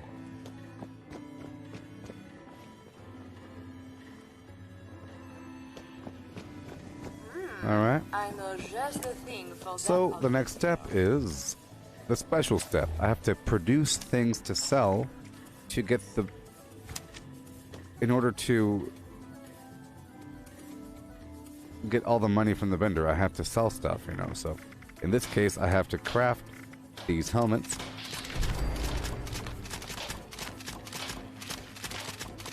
Marine tactical helmet.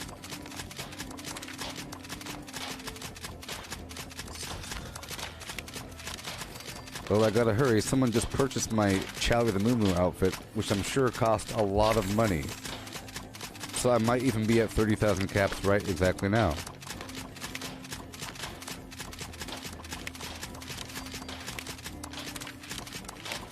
Wake me up when it's over.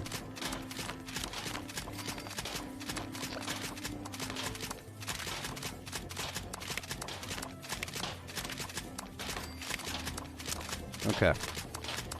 So let's just make about 30 more. No, I don't have hard bargain. I probably don't even have any great mensets right now. It doesn't really matter. It doesn't really matter. It only really matters when you barely have enough money and you're trying to buy something really big. But I'm rich, so it doesn't really matter. I consider it a form of tax if I'm not fully prepared. And we're good. Done. So, let's hurry up and process. Step 1. You see, look, I'm at 20,000 caps. Gotta hurry up. So step 1, I have to get rid of... So I have to make room in the vendor.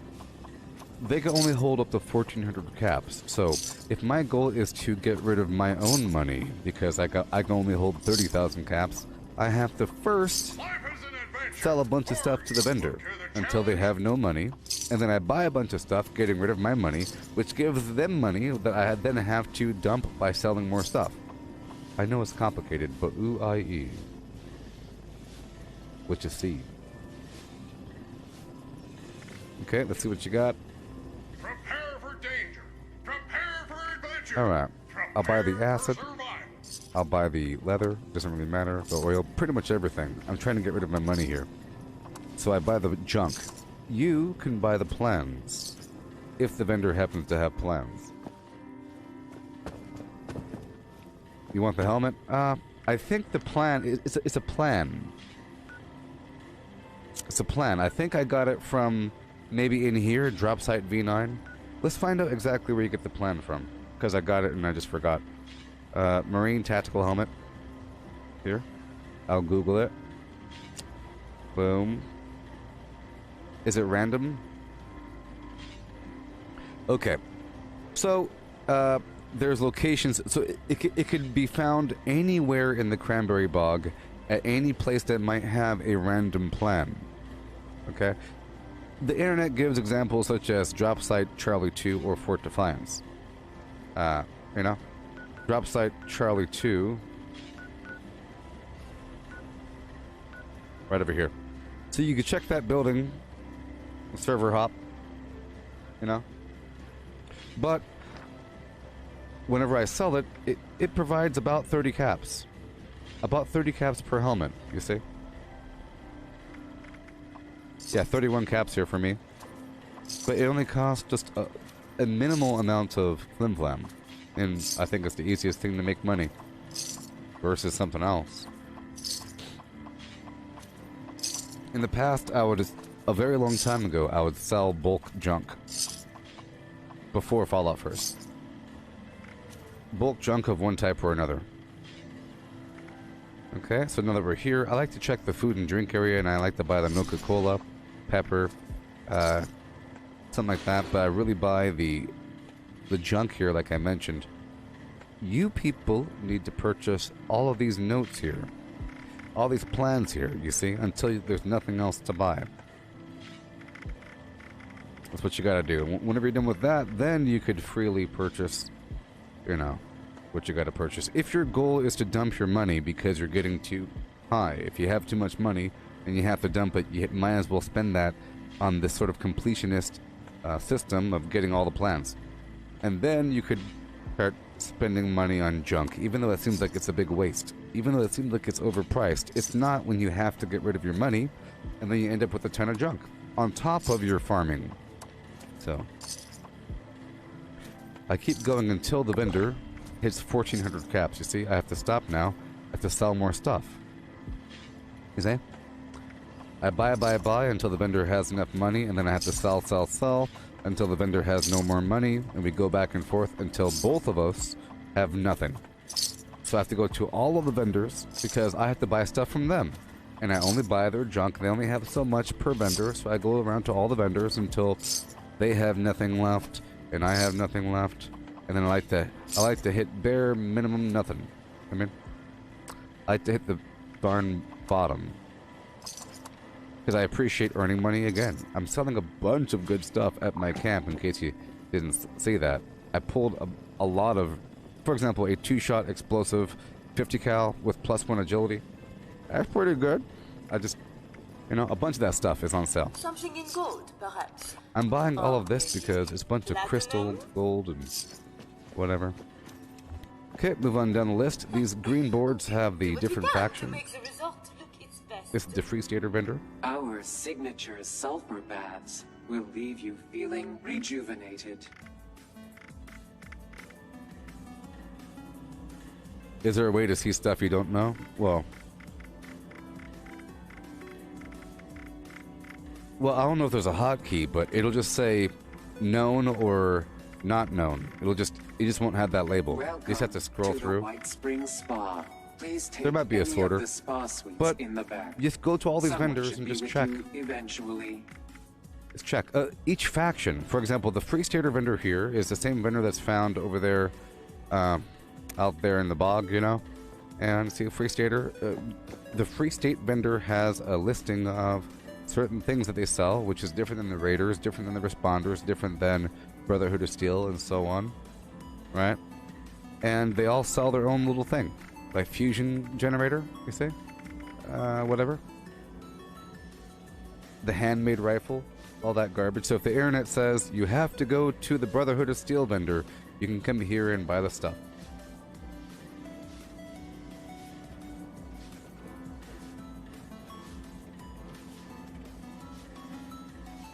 All right, and I'll go on. Due to reports of spinal contusions, I give the vendor money until they hit chiropractic and very massage close to services 1,400, and I are no keep longer on available. selling all these Marine tactical helmets, you see, until I run out of money.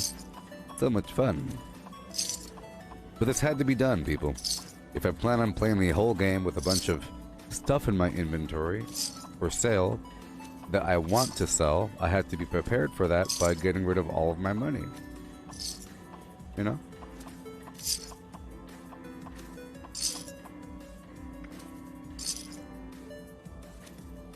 All right.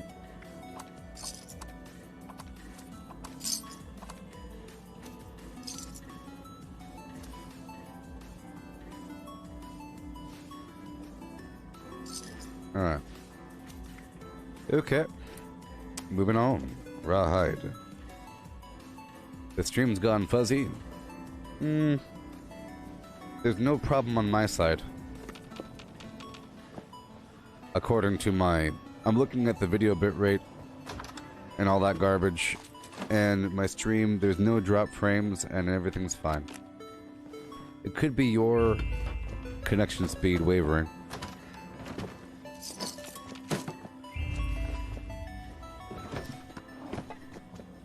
You drop down. Maybe, is yours set to auto? Take it off of auto. The problem with taking it off of auto is it'll just stop. You know, you can have it set to a certain resolution. 720, 1080, 30, or 60. Right? All that garbage. But then, if your network can't catch up, it'll just stop. But if it's set to auto, the resolution will dynamically change depending on what it can do. It's just you'll end up with blurry spots. Did you have an appointment? It's a compromise of either having blurry spots or having the stream stop. For you, but not for me. I'm just assuming. Such a charming woman. I do hope she's alright. Am I outside? It sure feels like it. It sure feels like it.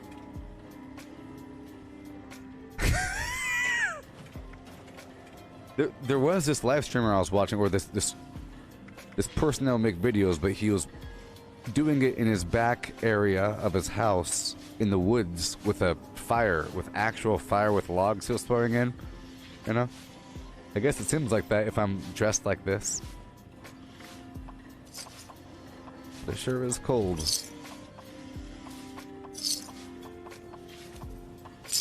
You know?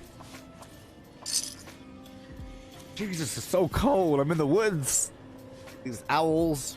There's a big spotlight on me and it's really dark all around me. This is a fire. A big one. In a box. Everything else is the black abyss of the woods. All kinds of bugs outside. It's terrible. There's like a big mosquito net. I'm in a tent with Wi-Fi outside of McDonald's.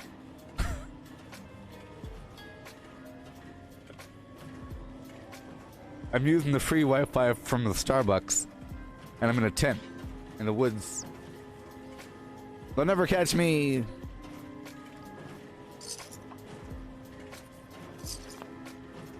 Wouldn't that be funny if the whole time you found out that I was actually living in a tent behind a Starbucks using their Wi-Fi? That's why I'm so darn cold all the time. Oh yeah. All right. Yep.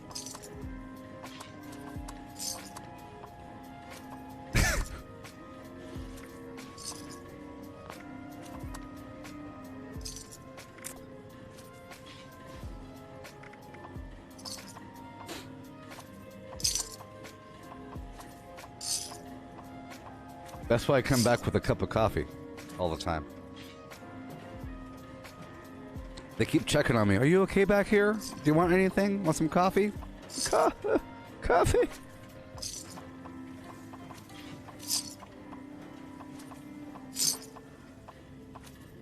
I make most of my money from people actually watching me. There's rows of people out there watching me in the woods.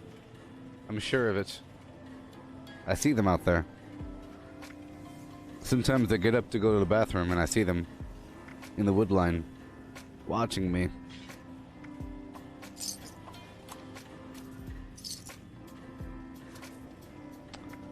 Okay. Buy up all this junk and move along.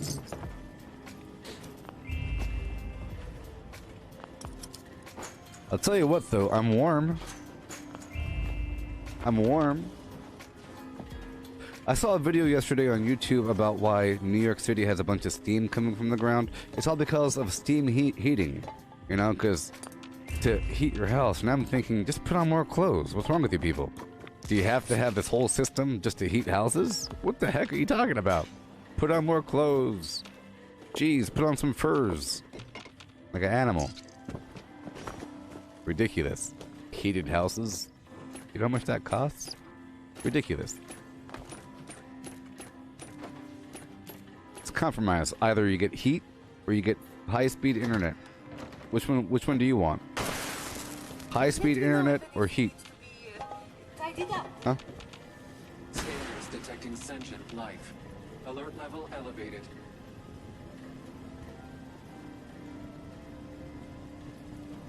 Law and order has prevailed. All right.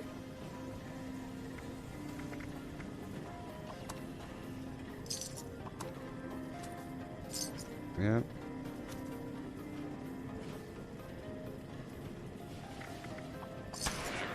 Antisocial behavior will They got some good food in there sometimes, inside the Starbucks right here. You know?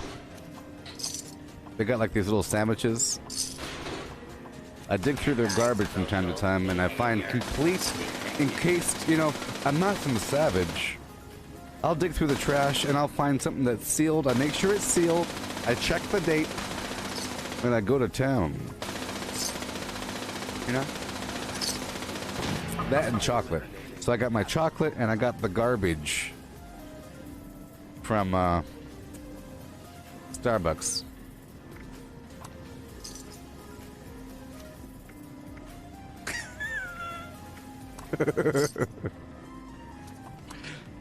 Not bad. I'm getting my power from a street light. They got this little panel on the bottom. I'll tell you what the hardest part about this whole setup was trying to find a Phillips head screwdriver, if you could believe that. It took me a while. I had everything else all set up in the woods. I had some bushes set up, you know, everything. But I knew there's power in that pole. There's a pole like 25 feet, 35 feet or so. You know, I had this power cable I got from Amazon, and I had to run the cable all the way up to the thing, and I couldn't get the thing open. I was like, what the heck? I used my little pocket thing, it broke. It sucks. I had to beg, borrow, and barter. And then steal. And then kill.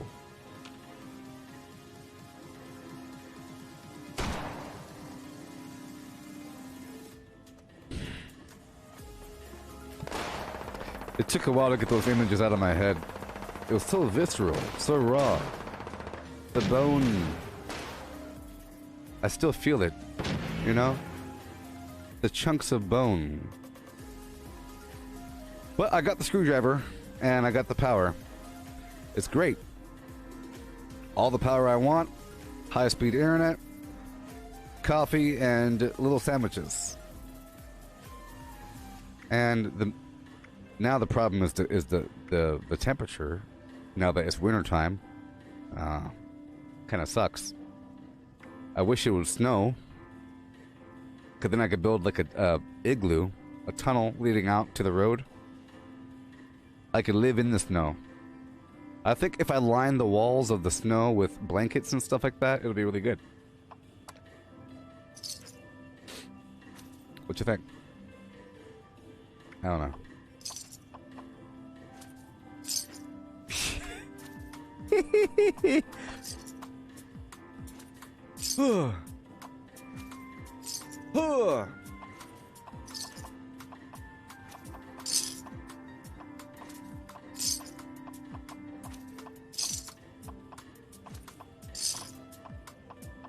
Sometimes I follow the cats. I hear a bunch of cats outside sometimes, and I figure cats hunt. They leave so much behind. I found out that cats just like to kill. They don't so much eat, and it's perfectly good meat. Typically, you know, perfectly good meat that the cat leaves. They just kill the thing and move on. You hear some noise, and then you follow the cat, and then you get all kinds of good stuff. And it's been going on for a bit now. I don't think it's bad for me or anything. I say it ain't bad until you get some boils. Until you start to see stuff on the outside. I could ignore internal pains. Sharp shooting internal pains. You know? You ever had that? Sharp shooting. Horrible pains. I could ignore that. You know? Whenever I swallow and digest, stuff hits my stomach, it's just fire and needles and knives in my stomach. I could ignore that, but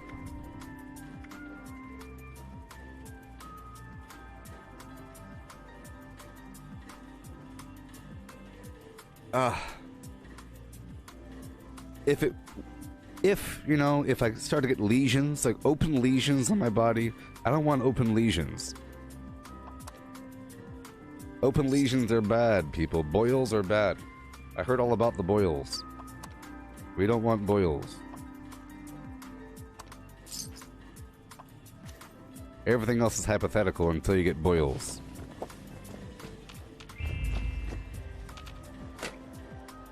Terrible. New patient detected. My entire back is covered in boils like a gremlin reproducing in the water. Have him. Terrible. My back is covered in boils, but at least my face, neck, and hands are not covered in boils. Every square inch of my body is covered in boils besides what you see right now. I can't lean backwards, it's like bubble wrap. Medicinal or It's terrible. recreational. The main problem with the boils is like the fluid loss. It's fluid loss and dehydration.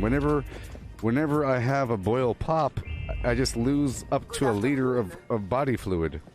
It's not so much blood, it's like the plasma from the blood, and I just feel lightheaded afterwards. So I try to keep the boils intact and lean forward as much as possible, which I think encourages growth. I think it's encouraging the boil growth the more I lean forward. Oh god. It's terrible. You ever taken a gummy bear and like bend it in half and have like the back of it tear open little fissures? It's like that. Every time I bend forward, more fissures appear. The fissures are filled in with more boils, which then causes pressure. I'm bending over more and more. Be one big boil. I'm afraid of, you know, over time the boils start to connect to create mega boils. You get a bunch of boils, they join together and they go flump. It goes flump. You know, they start to join together, and then I'm really afraid. I don't want to like lose a big old flap of skin.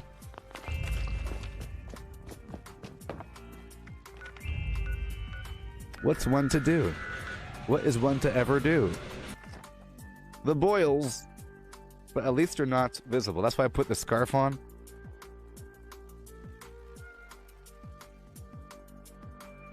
Oh god, it's happening. I'm joking. The alpha boil. Sometimes the position of the alpha boil will move throughout the back over time. I look at it in the mirror and it's like, what? It moved. Slowly. Creating this horrible wake. Tendrils, people. I'm afraid you might see the tendrils popping up. Black tendrils. Dewy. Okay, so I'm done with... Everything I said was an absolute lie. Just so you know. Everything I said was a lie. Just so we're clear on that, okay? We're clear. I ain't got no boils. There's no internal shooting pains. I'm not eating out of the garbage. My power isn't coming from a nearby light pole. I didn't have to murder somebody for a Phillips head screwdriver. I'm not getting my coffee from the Starbucks next door, okay? I'm not living in a tent. And I'm not outside. Of course. Okay?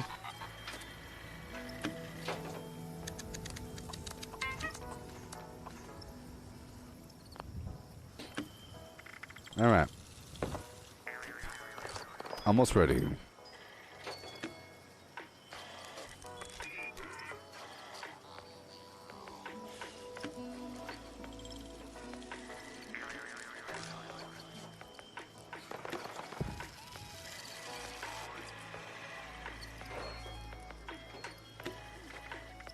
It's all just a big lie, okay?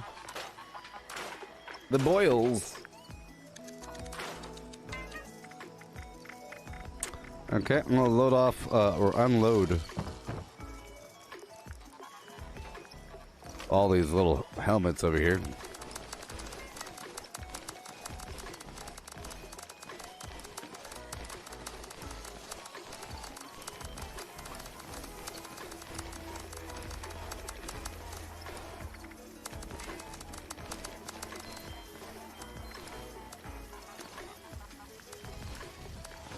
All right.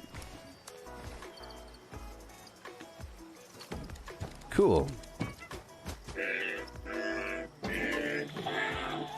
And I'll sell this legendary I just picked up.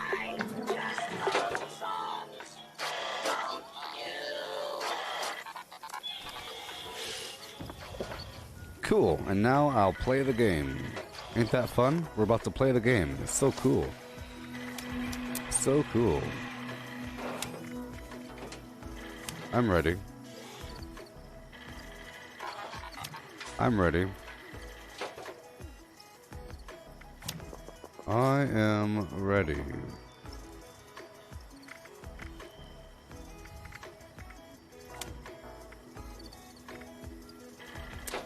I am ready. To go out there and do something.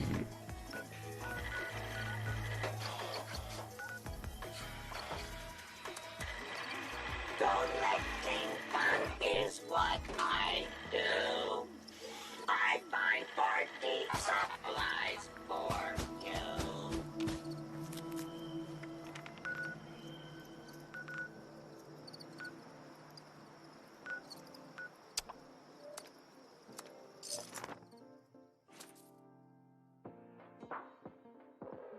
How'd the bounty quest go? Well, I died. Someone killed me in a heartbeat. It was a heartbeat. I got it up there, you know. Somebody was hunting me down. They caught up to me after I was killing some gulpers. I tried to have my life higher, but they killed me in, you know, pretty quickly. Because, you know, that you just have to have enough defense. I didn't have enough. Compared to, so right after that, I put on a bunch of bolstering. I changed my perks out. You can have a really, really high defense, and you have to think, well, why would you have a high defense? It's to counter people that have a really, really high offense, or really, really high armor penetration. You know, not everybody has really high damage and really high armor penetration and really high whatever else in the world. You know, but some people do, and you have to have super high defense for those people. You know? And what really happens is, if a person sees a level 1000 on the map, the only real kind of person that's going to get you is a person that knows that they can get you. The casual person ain't going to get you. If you're level 85 and you have a 5-cap bounty, anybody on the map is going to get you. But if you're level 1000 and you have a 70-cap bounty, it looks like a trap. So only people that are prepared for that will get you, and they will get you because they have first shot priority. It's kind of hard to not get you. So the game is really about escaping the guaranteed death, or be a walking tank. I wasn't a walking tank, you know what I mean? It'd be really hard to the goal is to give yourself a split-second reaction time so you can shoot back, or just to never make yourself exposed with a line of sight, you know? It's all about that. But what happened was, because I had my life raised up a bit, and because I'm using bloodied weapons, it took me a second longer to kill the enemies over there at Dali Thod's campground. And then he caught up to me from the opposite direction. I even purposely left the Yagwai alive, hoping that I would hear a player come up from behind attacking the Yagwai. He came from the opposite direction. He came from the hills, north. So, normally, you come from, well, he came from the hills he came from Mosstown. He came from a different direction. I came from Dali Sauce, he came from Mosstown.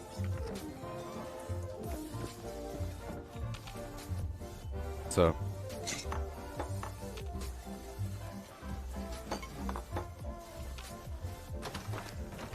So I completed the last alcohol challenge, which was making some alcohol that required Crimson Flux. The margarita thing. Whatever. So, let's see what it is today. It might be a repeat. I haven't done this event in a while. The alcohol thing. My friends they are great. Especially that lovely little brick over there. You're going pretty.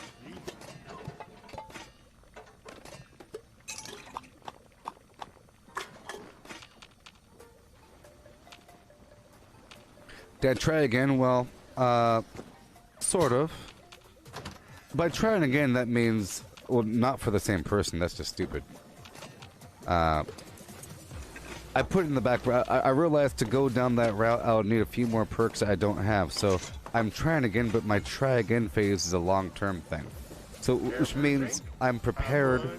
So I looked at what I had, and I had like half of my items were bolstering, half weren't.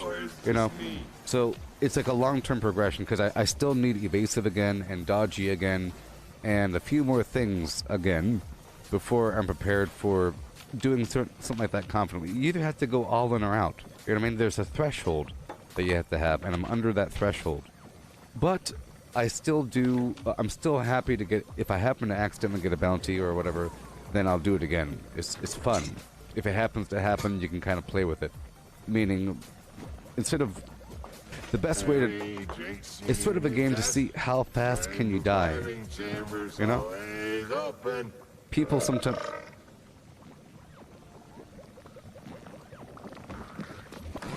People sometimes have a problem. Once upon a time there was a brain in a jar.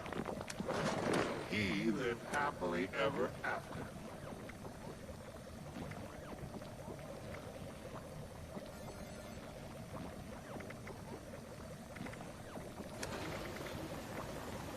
Live's the name, drink is a game.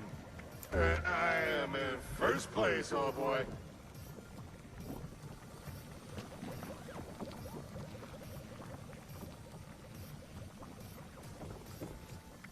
Yeah. It's really a waste of time. It's really a waste of time. I took away some of my perks in the past. See, in my opinion, it's really just about surviving. You know what I mean? Fighting back is really just a waste of time. Anybody that is willing to fight you first is able to kill you. Unless you have a deliberate build where you have a ton of defenses. And if you have a ton of defenses build, it's really just a waste of time. Unless you're fighting other people all the time. Because you don't need a ton of defenses. It just means that you suck. If you have a ton of defenses, then you are relying on getting hit. You shouldn't get hit. You know, it's nice to have a ton of defenses, and then you can say, look, I can just stand here, haha. It's good during, let's say, a daily ops, but you don't need that many defenses, you just need enough. You know what I mean? But in reality, the enemy should hardly ever hit you. You should be moving. It's for people that aren't moving. You know what I mean? Or for PvP. And in the future, it's going to be really important. That's why I'm building up towards that eventually. So as I make a right leg, I save the vanguards and I save the bolsterings. You know. Over time. For that purpose. And it's nice to every so often go in there and say, look, my ballistic defense is 800. But then you're playing some weird version of the game. And it's not even, you know, kind of garbage.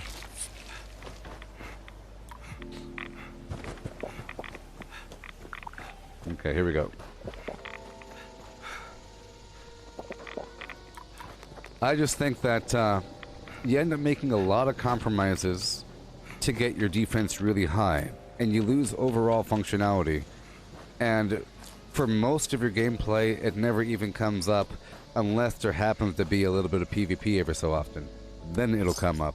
So it just feels like a big waste of time to raise my defense super duper high. You know? You know, there's always a compromise. A horrible, horrible compromise. And it's not worth it. I just have to hope that normal people fight me and that PvPers don't fight me. So let's just say that you have your build perked out to the point where it's completely made oriented towards PvP. That means that your build probably sucks overall. It probably sucks. 1 second. It probably sucks overall. I'm just thinking. That means that you'll go out of your way to force people into a PvP scenario, then you'll get mad when they don't do it. And then you'll say that the entire game sucks. Or maybe you'll have a bunch of characters and one character is your PvP character. And then that one only does PvP. Yeah, in that context, but this is my real character, and I gotta play the game here. So we don't do like a peeked out, perked out character oriented in that fashion. If I were playing with my other characters, then you could totally make... But let's say in the future... So, here's a prediction. And an idea. Let's just imagine they let you use your other characters as allies in your camp that you're able to swap to dynamically. And you could assign them to workshops or whatever, and blah blah blah. And that they have pretty good AI. Let's just imagine that in the future, you could use your other characters in your game without multi-boxing or anything weird like that. You know, and you could swap between them dynamically. At that point, you need to have your characters have different functions, and then you're using all of them in a dynamic manner. At that point, I would for sure have one that was oriented towards PvP. That would be pretty darn impossible to kill unless you have another person that is really focused on doing maximum super duper crazy and insane damage with a bobblehead on top of that. You know? You should have a build character that is really, really hard to kill. Some people go right into the game making just that, because that's their preferred overall gameplay style. That's not my preferred overall gameplay style. I think it's kind of boring. And because the game doesn't have these elements. If there was more in the game involving workshops, you know, namely, if you had... So let's just say you had actual faction alignment, where you have open PvP versus anybody in the opposite faction. Let's just say there's a couple, Mothman, Raider, Brotherhood of Steel, Flim Flam, whatever, Responders, whatever the heck it is. Let's just say, just like in Guild Wars or something else, where there's a server-wide bonus depending on your faction position, you know? So you go to a server, and it just so happens that the Brotherhood of Steel owns 5 workshops. The Mothman Cultists faction owns 7 workshops, and the Responders own 3. And then they all get bonuses based upon that, whatever. And then based upon the standing, you can go down to their headquarters and put on some Under Armour or something to align yourself with them temporarily for that session. And then you kind of choose sides, and then the entire game becomes PvP. Eventually it'll matter, but right now it doesn't matter. Right now it's just about the workshops, and if you have it, who cares? There's no real need to take over workshops besides getting more resources. There's no overall gameplay mechanic where you get some super duper awesome overall reputation gain or something. Eventually, it's a fact. It's gonna happen. Super duper, it's gonna happen. Understand? 100%. The workshops are gonna matter, and whenever the workshops start to have increased gameplay mechanics, that will be obviously the entire game. The entire game will be obviously workshop conquest, and this has been my idea for a very long time. You know, that it's going to matter so much to be able to get a workshop up and running and blah blah blah. Right now people they just take over 1 or 2, or they take over somebody else's and they say, ha, got your workshop, done, you know, and then it's done. You got the workshop and then it's done. It's going to matter. And there's going to be something to do with NPCs, perhaps, assigning them. Not so much using your secondary characters as allies or NPCs. That'd be pretty awesome, though. If they did that, wouldn't that be cool? You know?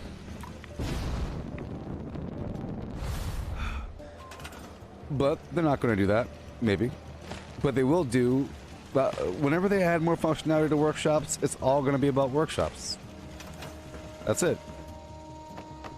It's going to be either a daily quest for something where the Brotherhood of Steel, they need Thunder Mountain online. You know? We need Thunder Mountain online in our name. Blah, blah, blah, blah, blah.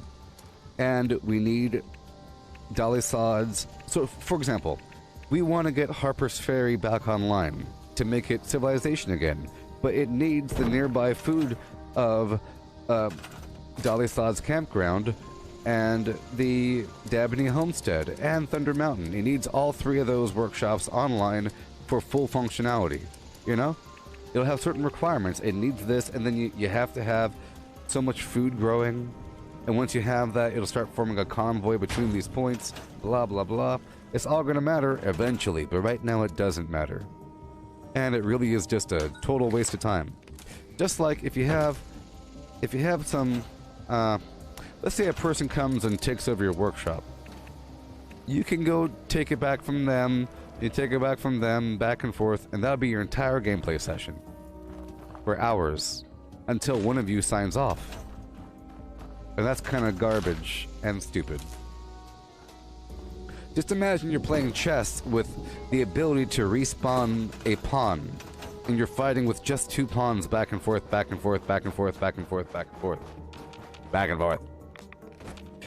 One person's going to win the entire time. And maybe you catch a person off guard every 5th kill. You know? Or you're both cheating. You know?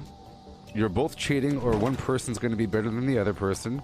And then you're just going to hope to catch them off guard on the 5th kill. You wasted 3 hours on one thing around the map when you can do everything.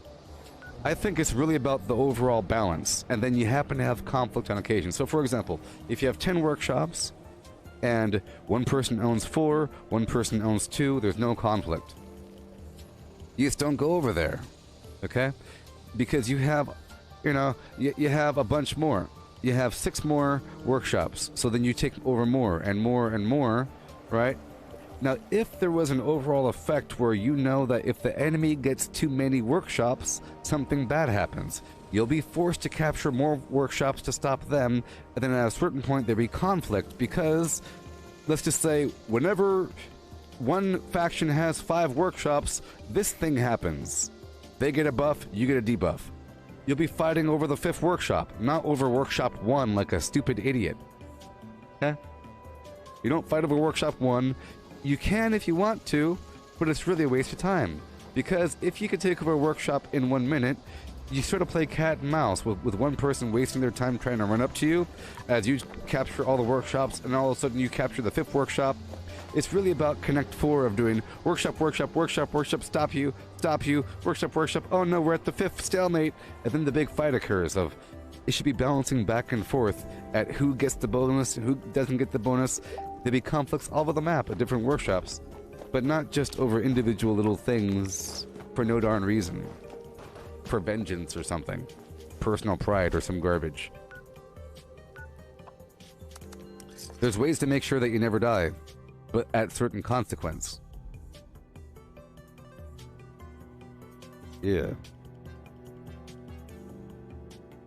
Oh, yes.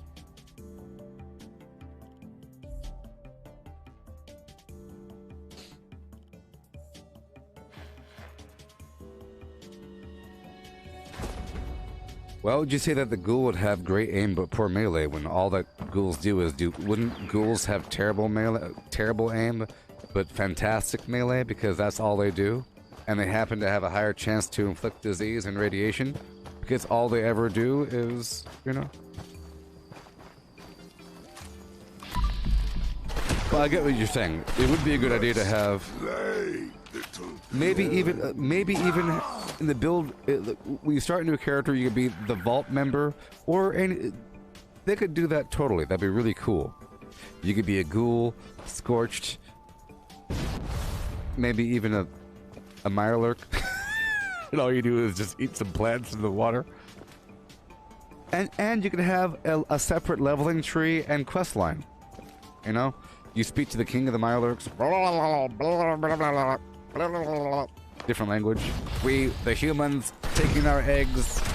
We have to fight back. Yeah, sure.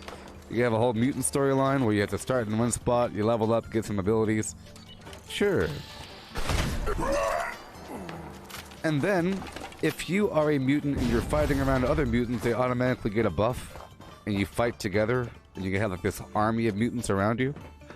Sure, that'd be cool.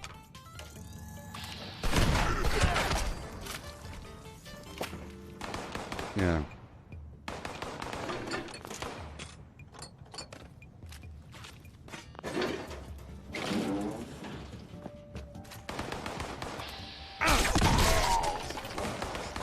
Strongest super mutant.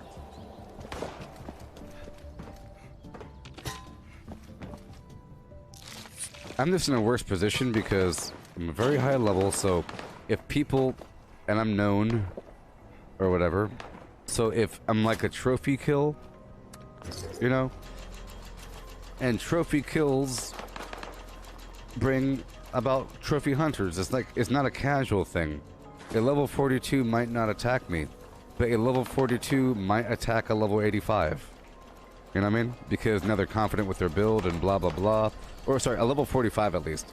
A level 47 might attack a level 115, but they might not attack a level 1000. But a level 250 will attack a level 1000 in a heartbeat, because they know it doesn't really matter, and they probably have had time to get everything that they need to get for a complete build, you might want to call it. And now they have a build or something. But right now what I'm doing is I'm going around the map and I'll be taking over a few workshops here and there. I'm not going to build up a million things. I just want I want some activity on the map. See, for a casual player or whatever, a casual PvPer that isn't playing some larger game, taking over someone's workshop is a fun thing to do, and then you encourage them to come back and defend their stuff. You fight, and boom, boom, boom. So here's an example that would be fair. In Sea of Thieves, everyone has the same weapons. It's almost like a battle royale style where you get whatever grenades you happen to get during your gameplay. It's all just under that. So if they had like a workshop conquest in Sea of Thieves, it'd be really fun, because you know that it's going to be fair when they get there. In this case, there's so much cheating, and it's like a cultural thing. It's become a normalized thing to cheat, especially in Fallout. And Fallout is different than other games. So Fallout is different than other games. To die! Do you know why it's different than other games? In terms of cheaters. Why would Fallout 76 have more cheaters and exploiters than other games of similar genre? Well, the answer is because Fallout, let's just say before Fallout 6 came out, the largest fans of Fallout franchise are probably modders, and there's a modding community. And the reason why people like Fallout 4 so much and New Vegas so much and all this other garbage is because you can mod it to death. And there's a million mods. And so all they do is do moddy stuff. And they play the game, same thing with Skyrim. They play the game over and over and over again with different mods. And you're used to it.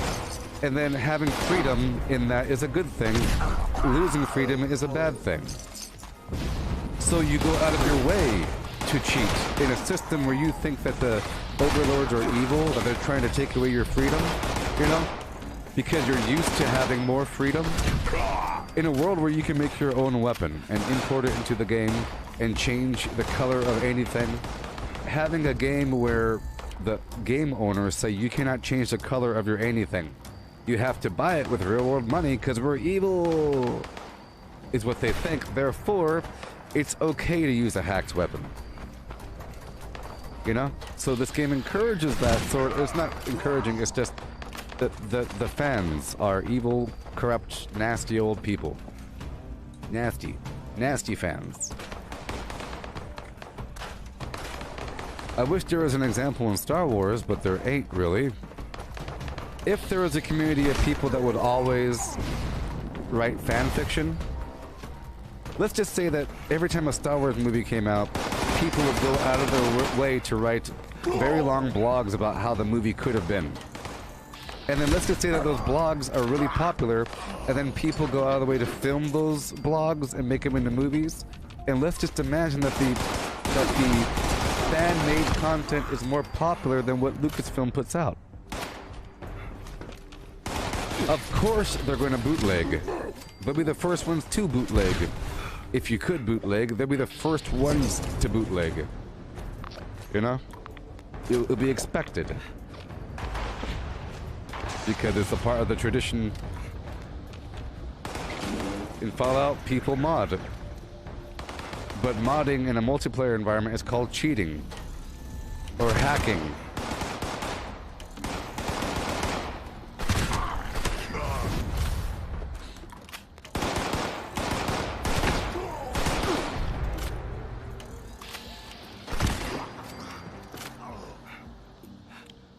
So, the people that are the most vocal in forums are these sort of people.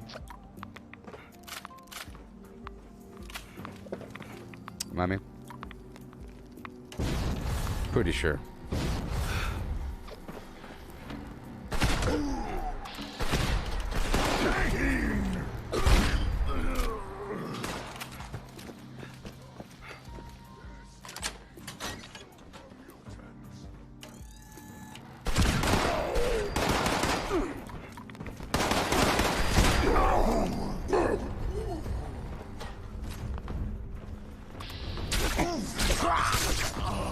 Okay.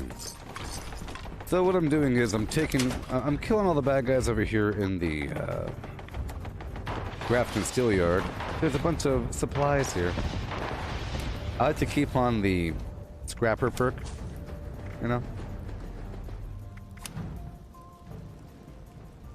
Yeah. I like to keep on the scrapper perk.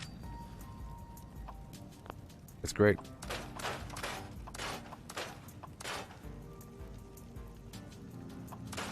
I'm gonna worry about it. Whenever I take over the workshop here, I like to clear through the area. I'll make sure to do some public events whenever I'm done here, which is very, very, very soon. Let's make sure this defense event is done. I'll try to complete this defense event. Yeah, I would just like some overall storyline, lore-based, overall gameplay system that would promote PvP. That would give it another reason to do it, like you're helping out your faction or something, or conquering workshops in the name of your faction for some overall buff, or something that helps everybody out, that helps or hurts people, which will get people to defend. There's a reason to go there and defend the thing, not just for the resources or the pride. Beyond resources and pride. Calibrated for detection of sparkles. Okay, we have a second wave of rad rats.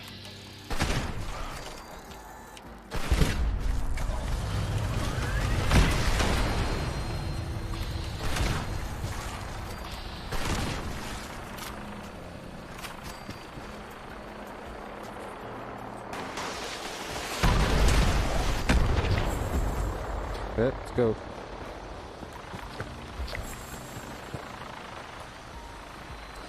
Okay, bloatfly gland, blood bug proboscis, rad road meech, stigmine barb, and tick blood sac. I'm gonna try to get all that right now by simply going down to Huntersville and checking out these blood sacks, or these mutant meat sacks.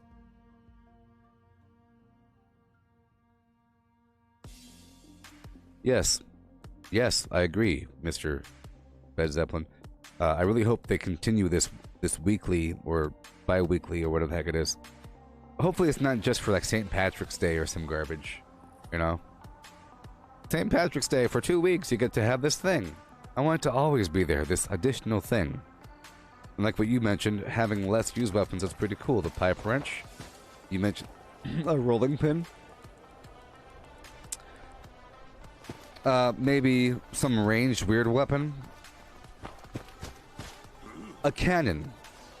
Sorry, a broadsider. If they give you a cool skin, like the cool thing is you're getting a cool skin out of it.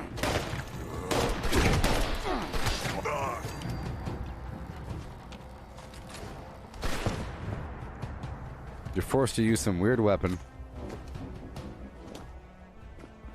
I've already done my... Oh, what is the daily? I didn't even mention.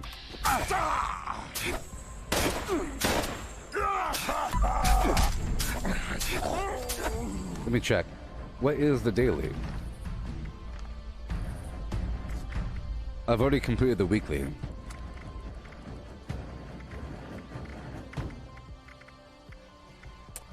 Repair kit. Kind of unfortunate.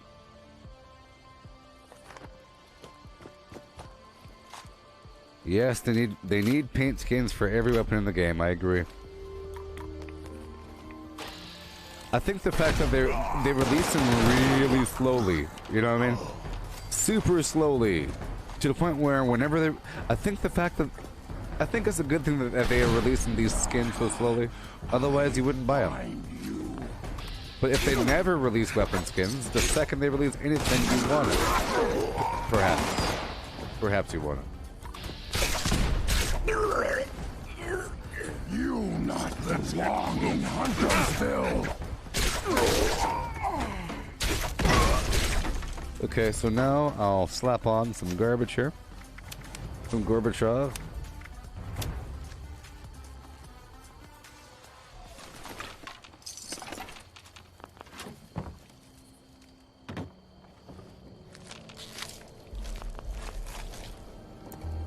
All these blood sacks. Alright, I just got the proboscis. I just need the stingwing barb. Bloatfly gland, you know.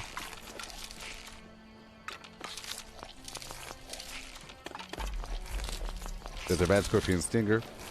Look, someone just bought my bloodied power fist for a couple thousand.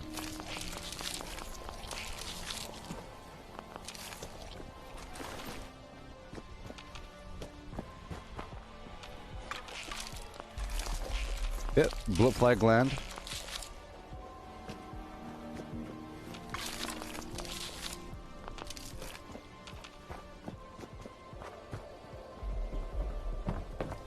Bobblehead? Nope. There's a few more meat sacks I didn't get way over here.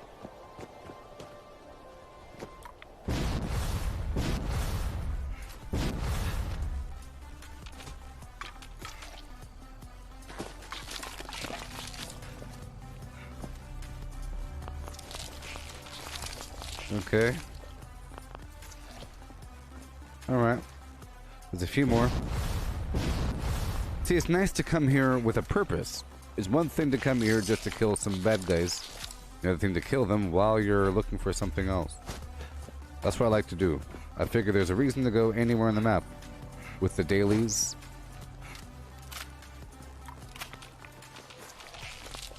I'm getting a lot of bloatfly glands. No stingwing barbs yet. Red scorpion stingers. Blood bug proboscis.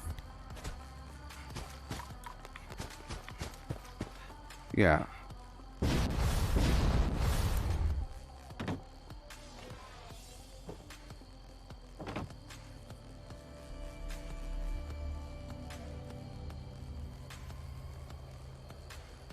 What does this game have in common with the first two titles? With Fallout 1 and Fallout 2? Well, everything. Probably. Look, without knowing exactly what are you talking about Fallout 1 and Fallout 2 or Fallout 4 and Fallout New Vegas and Fallout 3? I'd say this is the most true Fallout game, okay? Because this game takes place, it's called Fallout 76 because it's Vault 76 and it's the tricentennial of 1776 to 2076. This game is about it's the story of what happened just before and just after the bomb. So it's sort of like a prequel to the other Fallout games. All the other Fallout games take place like 200 years in the future. It's really far in the future.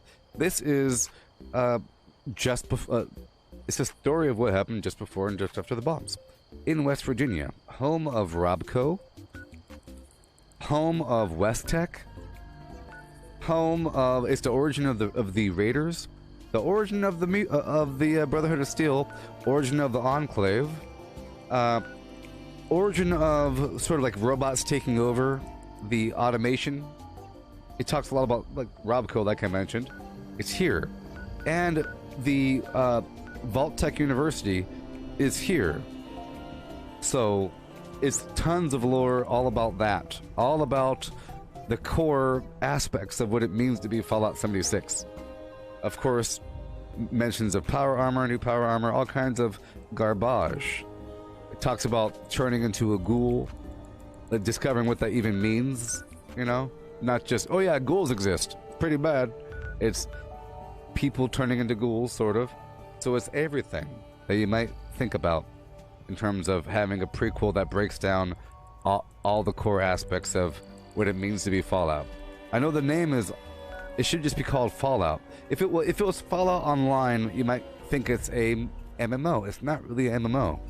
It's a multiplayer Fallout game. It just happens to have other people. But it doesn't abide by the same gameplay mechanisms as a game like World of Warcraft or Elder Scrolls Online or Lord of the Rings Online or anything like that. For example, the Elder Scrolls Online is not Skyrim 7 that just or it's not Elder Scrolls part whatever that just happens to be online. You know what I mean? It's an MMO based upon the Elder Scrolls universe using some game engine. This is the Fallout game engine that just happens to be online. You know, with a very nice many overlapping aspects of the storyline. It's really cool, super awesome, lore heavy. It doesn't contradict the lore, it reinforces the lore. It's sort of like saying, I don't like the new Star Wars because they destroyed the lore. No, they didn't destroy anything. You just have to accept it and understand it. If it's made by Lucasfilm, it didn't destroy anything. If this is made by Bethesda, this is the storyline. It exists. You can't ignore it. You can't wait for another Fallout game. In fact, I don't think there's going to be another Fallout game for a very long time, because this game still has years of updates. It's like asking for a No Man's Sky 2 because you're upset with No Man's Sky 1. Essentially, No Man's Sky 1 should never have a sequel. You know? As little as you like No Man's Sky 1 and think it's kind of buggy, they improve the bugs, they add functionality. Now there's no reason to have some Infinite game have a part 2. There's no reason to have another Fallout game after this. Unless they have a brand new crazy engine, but you can still work with this for a decade to go before you do something else weird. This game is going to become VR. Do you think there's going to be another game that is not multiplayer? While this game is multiplayer and VR, having a multiplayer VR game is the coolest thing in the world. So there's not going to be a sequel, I'm pretty sure, at least for another 8 years. So you might as well just ignore it. You'll be an old man or a woman worrying about some sequel to a game. You know what I mean? They'll make a Ghostbusters 3 one day. You know? Just gotta accept it. The best storyline for Fallout. Everything else is based upon one key aspect. Let's focus on this. This is a West Virginia game. You know, it's about West Virginia. But it's not about Las Vegas. It's not about some other weird faction. It's about a lot of factions. I know the other games had a bunch of factions as well, but I think this is more of a Fallout game than those games. It's like, you know, it's sort of like The Mandalorian being... no matter how much you like The Mandalorian, it's less Star Wars than something that is actually Star Wars. You know? It's just a story about one dude and Baby Yoda walking around doing some stuff. It's cool. You're in the universe. That's fine. But having Star Wars Episode 12 is more Star Wars than The Mandalorian. Having Rogue One is fine, but it's clearly about some separate thing. It's about a separate. It's not about the overall conflict with this side and that side, this side and that side. Boom, boom, bam, boom, boom. It's not about one dude, or one woman, or one little planet, one island.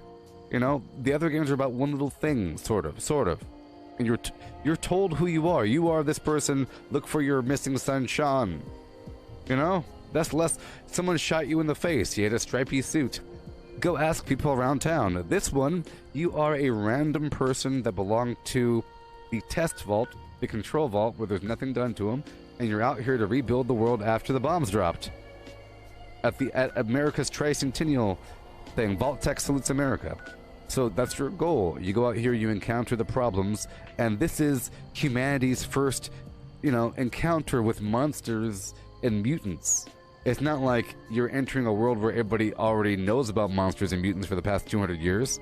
Think about it. Imagine you have a game about dinosaurs and people living together, and it's 200 years in the future after the meteorite fell and the bad things happened, and now people live with dinosaurs. And now you have a dinosaur cab driver, a dinosaur bartender.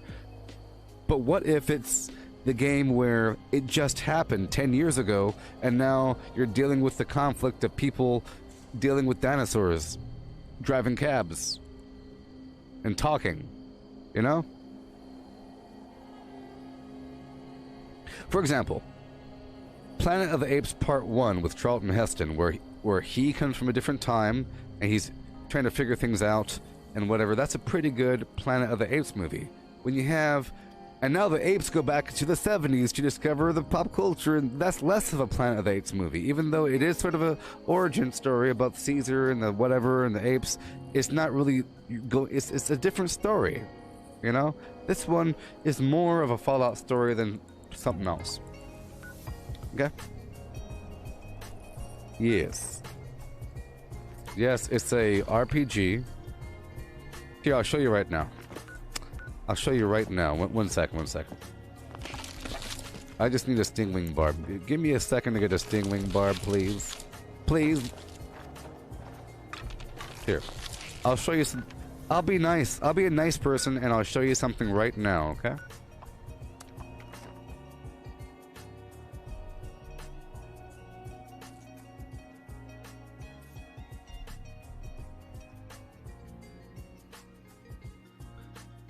Yes.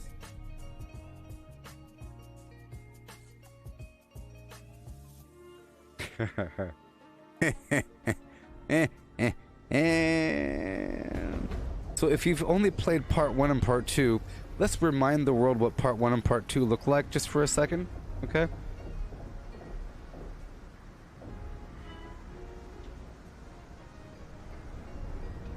Well, here's Fallout 2, okay?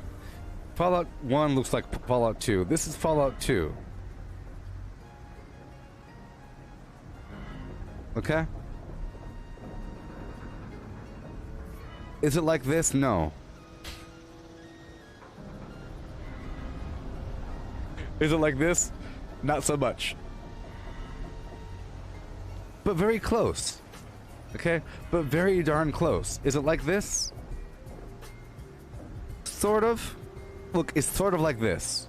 It's a better version of this, okay? This is really complicated, and it does the same thing. It is a really bad interface. Okay, this is just a really bad interface. It does more of this. Strength, protection, endurance, charisma, intelligence. It's all the same, it's just a better interface. And, it's nice. You're able to level up your skills and everything. I'm a lock picker. I do this, that, whatever.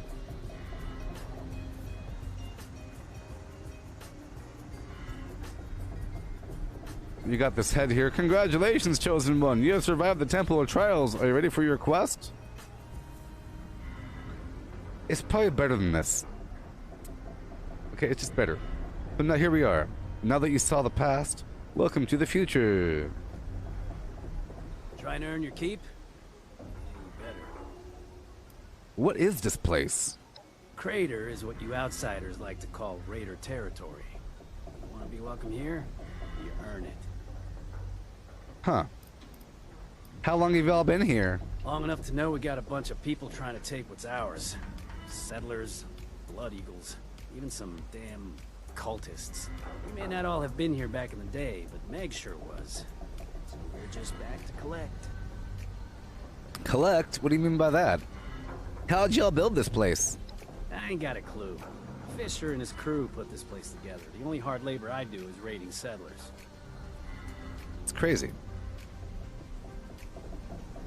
Cha boo boo dee boo ba da beep ba doo ba sheep and a boop and a bow. Boo doo doo doo doo doo doo doo doo doo doo. All you do is waste my time. Maybe break something.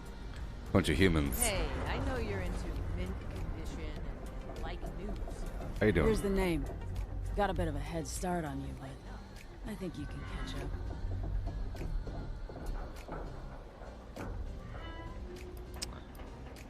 Good. You're not a flake. I'm impressed. I had a hunter follow the trail earlier, so I think these directions will get you close enough. If you only find a corpse, well, that's fine. Maybe the others got there first. I just want to know that it's done. Well, if you're a fan of the super old school, you know, I like that stuff too, and it really is a different way to play the game. This is more of a game. That's more of a turn, you know, like, you don't have to have any skill. You have to have a certain level of technical skill to play modern games. Dear time traveler from the past. Are you from the past? Now you have to like move around in 3 dimensions. 3 dimensions. It's crazy. Look, I can look up. I can look down. I can see the sky. Isn't that cool? Look, I can look up. Isn't that amazing? I can jump. I'm jumping. Look, I'm shooting things. Woohoo! It's a first or a third person multiplayer role-playing game.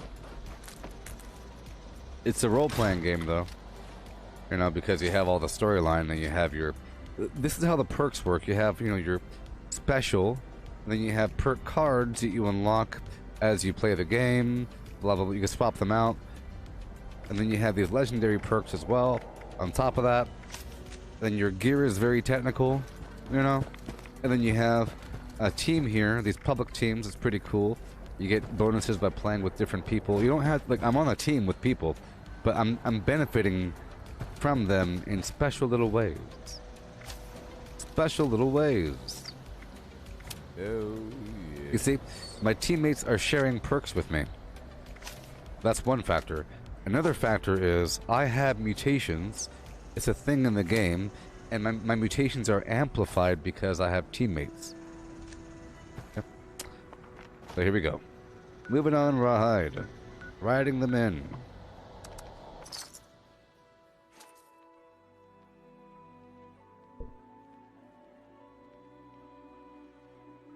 You know. Remember the King's Quest game? What if there's a King's Quest game that was really old, then they had some in-between games, and then you had some modern games, and now you have the brand new modern game of that new series that's 3-dimensional, doing all kinds of stuff, and then you're asking me how's it compared to the originals? Well, the originals, you clicked here, clicked there, inspect thing, you had different options, then you had an inventory maybe, and you chose to go do the thing with the thing in your inventory with a certain percentage of it happening, with the dice being rolled. The things are all based upon percentages. Look, you still have the aspect here with the VATS system. It's still sort of automated, if you want it to be. For example, if I step over here for a second,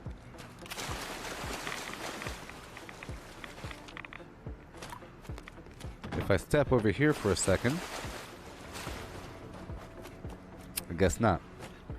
But for example, you have the Vault-Tec assisted targeting system, the VAT system, which means if I press a button, it'll lock on to the closest target. I can cycle between them, you know? It's just real time. Fallout 4 had this system, but time would stop or slow down or something. But here, it's real time, and there's ways to increase that percentage. You see, you get this hit percentage. See, 95%, torso. I could choose different body parts. And it's really, you're supposed to incorporate that the VAT system with just shooting them. Because you have bonuses. Using a shotgun with this Vault-Tec assisted targeting system is a bonus, you know? So it is sort of like the old thing, it's just modernized. How would you modernize it? Would you want to keep it isometric view like Diablo?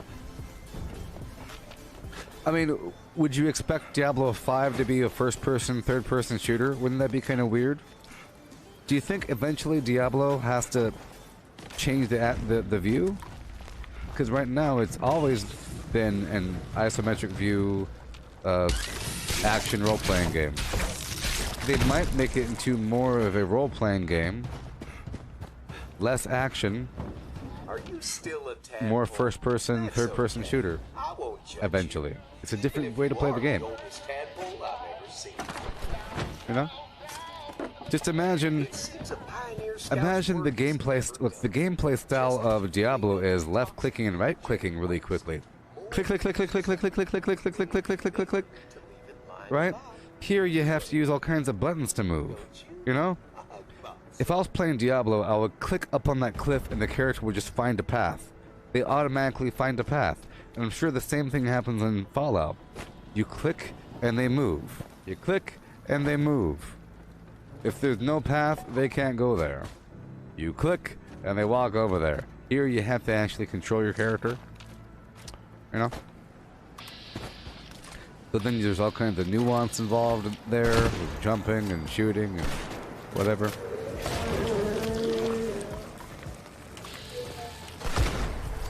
See, I'm specifically using the VAT system to focus on a certain body part because I'm using the concentrated fire perk to target limbs. You see, it's a technical, cool thing. In fact, the game is too technical for people. That's how good it is. It's great. There's a million reasons to do something, and it's just fantastic. There's a million reasons to do something. You get that? There's reasons to come here.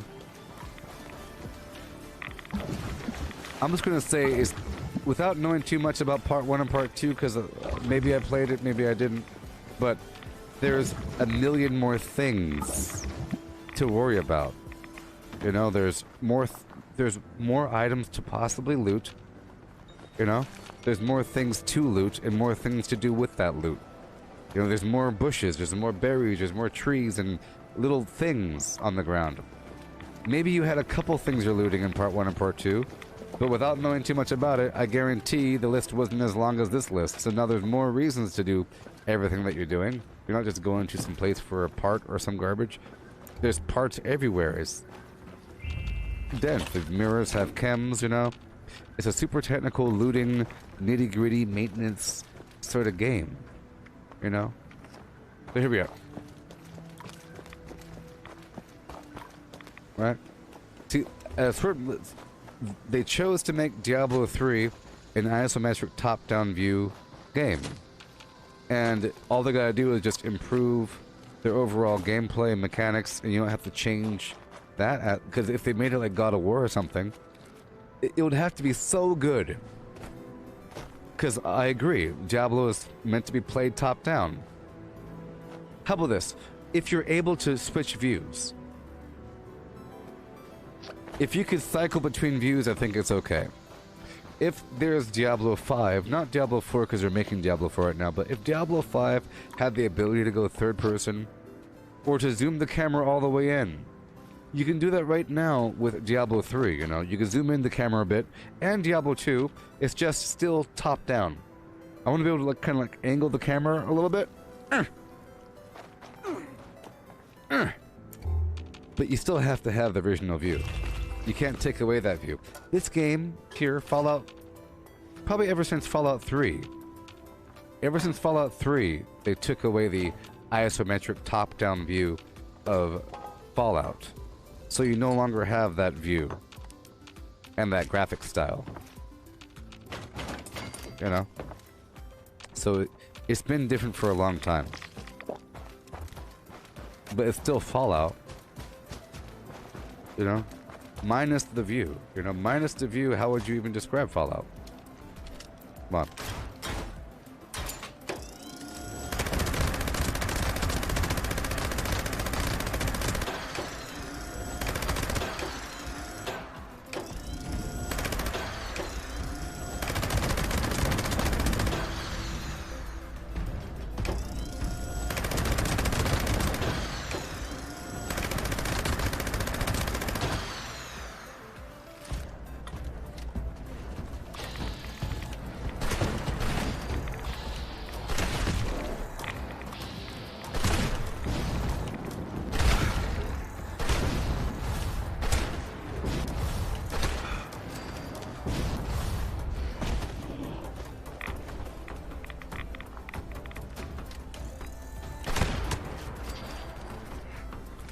But here's the thing. I'm pretty sure the reason why Diablo 1, King's Quest, Simon's Quest, the original, the Diablo, Fallout, all that garbage has that top-down view is because it's harder to render that away. It's harder to show that mountain out there than to show just top-down. You know? You don't have to have all that much processing power to show what's right around the person. At the same time, you have a natural fog of war effect because you don't know what's around the corner, which makes it suspenseful. You don't know what's over there. For example, me shooting those enemies really far away, that would be impossible in old school Fallout because you couldn't see them. You don't know what's around the corner, which is a good and bad thing. You know? Good thing, it creates a mystery, suspenseful, the gameplay style. Bad, it's not all that realistic because they're right the heck down there. And you should be able to see it, but you can't because the game only looks top down. Now, Diablo 3 would compromise all the time by having the camera kind of zoom out from time to time, and it will show elevation changes so you'd see more from down below if you're in a higher position. A lot of games help you if you're stuck with that camera. Or the camera just happens to be really, really, really high up there. Like the camera is more elevated in StarCraft, I'm pretty sure, because you can see the entire valley, what's up and over that mountain, and everything like that. I think the camera's pulled in a bit closer for Fallout.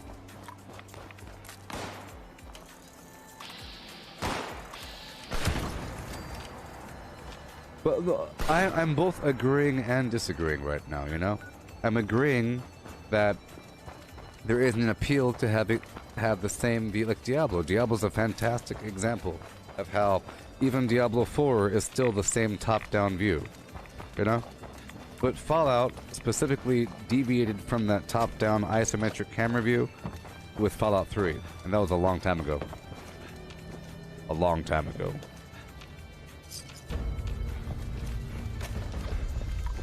Now, Fallout has a side-scroller view if you consider Fallout Shelter. It's a side-scroll, but you don't really have all that much functionality, right?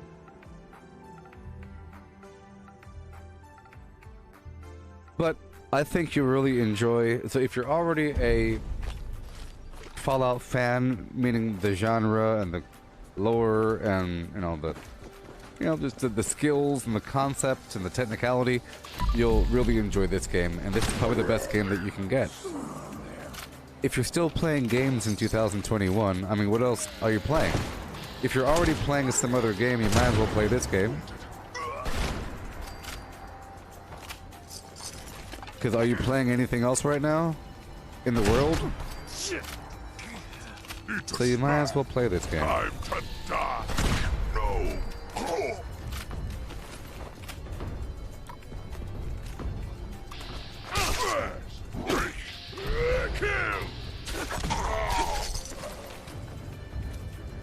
Plus, the game is pretty bloody. I saw a video talking about how Fallout changed. It used to be gritty and visceral. No, it's pretty gritty and visceral. I got some music playing, so it sounds kind of funky. But, enemies explode into a big pile of guts and goo. You shoot off their head with eyeballs floating in the air.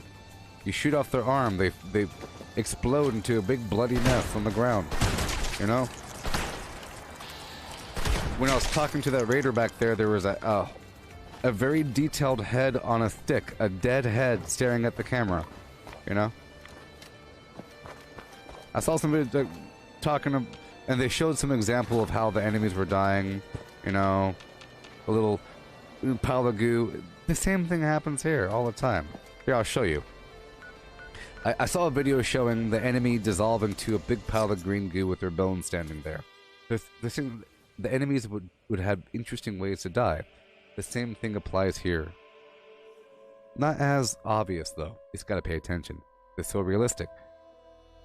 You know, they don't have a little animation of them burning to a pile of ashes and disappearing, but they still, you know, enemies that are killed with electricity turn into like a white powder. Enemies killed with plasma turn to a big pile of green goo, which I'll show you right now. Or they have a chance to. And then, of course, you have decapitation and... They have a chance to.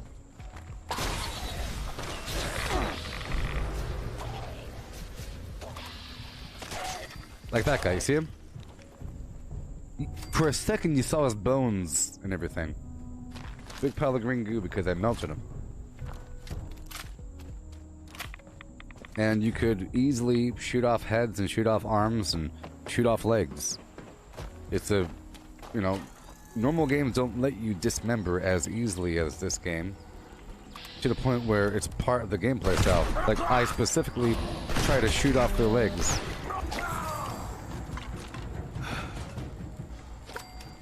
What? Okay.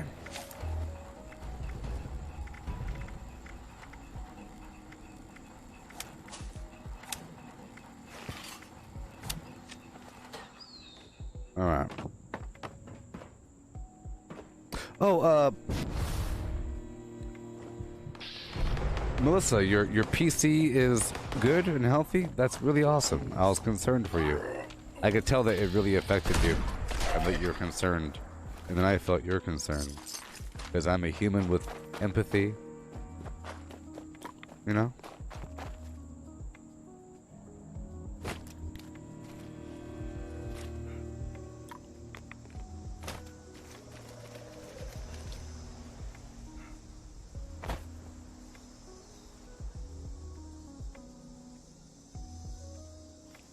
Well, I'm sorry if you're one of those weirdos, Kuba. I'm calling you a weirdo, yes. That still plays Diablo 2 and blah blah blah. You don't like the present. You'll never be happy, I'm sorry. I'm sorry that you'll never be happy. I'm really sorry that you're still playing Diablo 2. It almost makes me sick to hear. It's almost predictable, you know?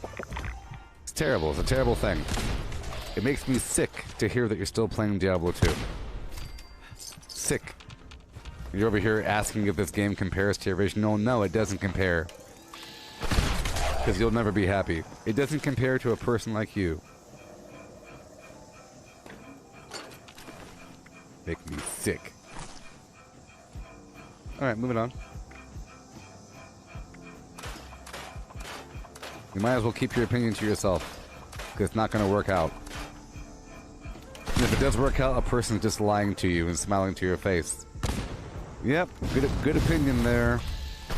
Good opinion.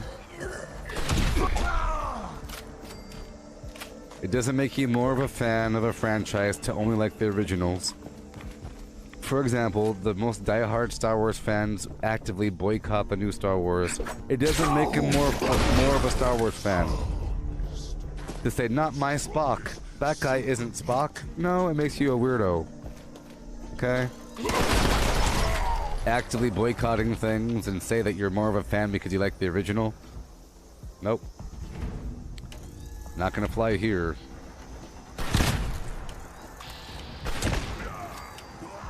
Goodbye, Kuba.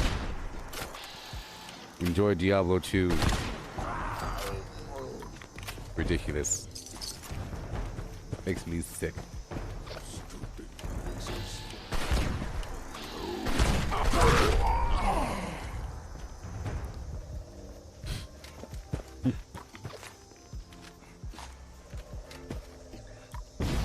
I just devoted 20 minutes to you to explain the nature of this game and everything in the world, so it's up to you to play it or not. We're done. We spent the last forever talking about this subject, and I gave a nice example of what this game's all about. But, you know, you can stay in your Twilight Zone universe if you want to.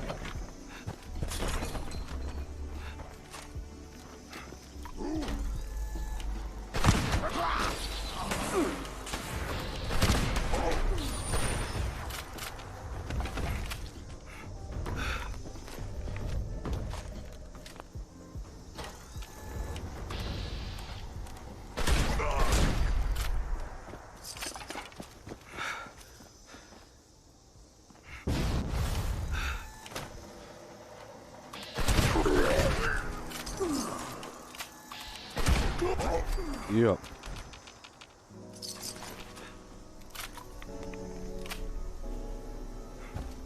When do I think the next generation console will get an upgrade to 60 frames per second? I don't know. I personally think that there's a lot of work behind the scenes to promote cloud-based gaming, which will save a lot of problems. But it's really an issue about increasing the overall connectivity of the globe. Global internet connectivity is the bottleneck here. Whenever we solve that problem, it's really about, you know, that'll solve the problem. Okay? That's all I gotta say. All I gotta say is promoting global internet connectivity at the highest speeds possible and bandwidth possible will solve all the problems. All problems will be solved. All problems. Cloud-based gaming is the future. I'm pretty sure. I'm pretty sure cloud-based gaming is the future.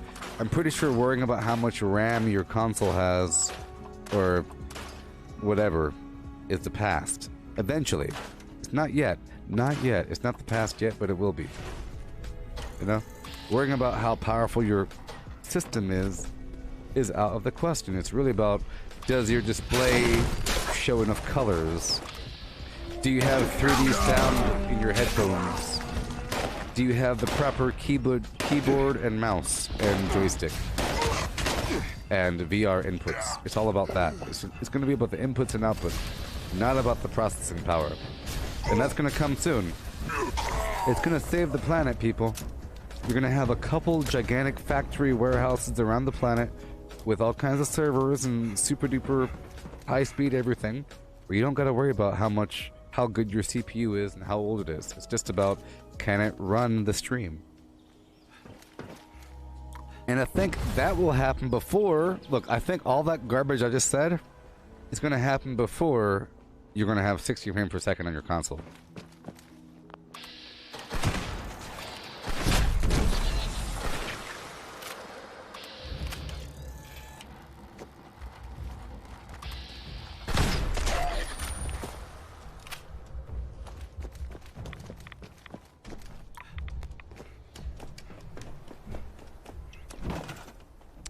I think I understand you wrong there, Kuba. I understand there, No! Okay. Let's go get our Stingwing Barb really quick. Yeah. I don't know. You get yourself a PS5 or Xbox Series 1X, you expect it to do certain things. At a certain point, there's going to be a standard across the board. You know, I think it's really going to be a compromise of how good does it look? Does it run the game at all? No.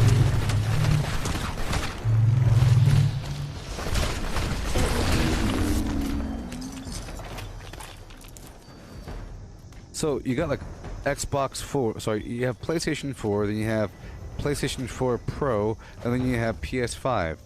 People are trying to play this on a PlayStation 4. It's going to be jittery. Once you upgrade, it gets smooth. And then you can start tacking on some high-definition textures. To have 60 frames per second on top of that is doubling the requirements. You know? So would you rather have it just playable and smooth with nice textures, or 60 frames per second? I think it's either or. You know? It's a lot. Because for some people, it's barely playable, you know? Things are just really slow. Even looting boxes and opening things and just walking around doing normal stuff is just slow and weird. It's not the frames per second, it's the overall game running poorly because it's a complicated game. And you have to have a better system. You get the better system, and then people want something more. They want 60 frames per second. That game has 60 frames per second. Why can't this game have 60? Because it's different. You know? That game can do it. Why can't this game do it? Eventually, every game that comes out for the current gen systems will be expected to be 60 frames per second, 4K, HDR, you know, high dynamic range lighting, all kinds of stuff with 3D quadraphonic sound, But some games, not so much. Games that are made for that system, yes. Other games, not so much. You don't expect to have Ark run perfectly suddenly if it barely functions. If the game barely functions as is, your expectation should be smooth gameplay. So just expect it to be a little bit better, but not perfect. Nothing perfect.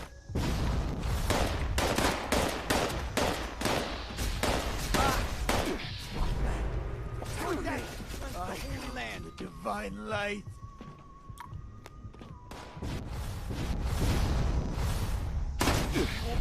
Now, to my final reward. Alright, let's go get these things.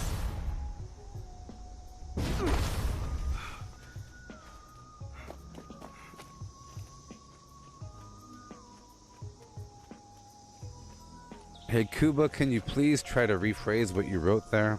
Because I don't really understand what you wrote. You said you wanted to say that you're asking a question if it has something in common with RPG. What do you mean by that? Are you asking if it has something in common with an RPG? I don't think you understand what RPG is. RPG isn't just the field of view or the camera angle. It's the overall gameplay style and what you're doing overall. And having narrative elements and so forth. Answer is yes.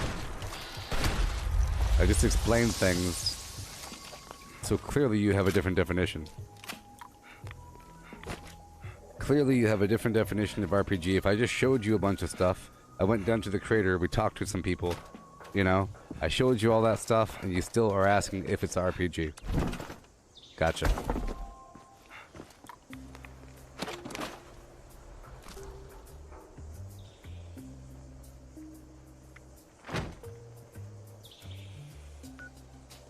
Okay. Moving on. Let's go drop off these insect parts to the robot. That's what I was doing. I was going around getting some bug parts. In the background, I went down to Huntersville to check the mutant meat bags to look for some bug parts. I went down to a swamp to kill some sting wings, and I went down to another shed to go get some ticks, and now I'm about to go deliver these body parts to this robot, and he'll give me some garbage in exchange.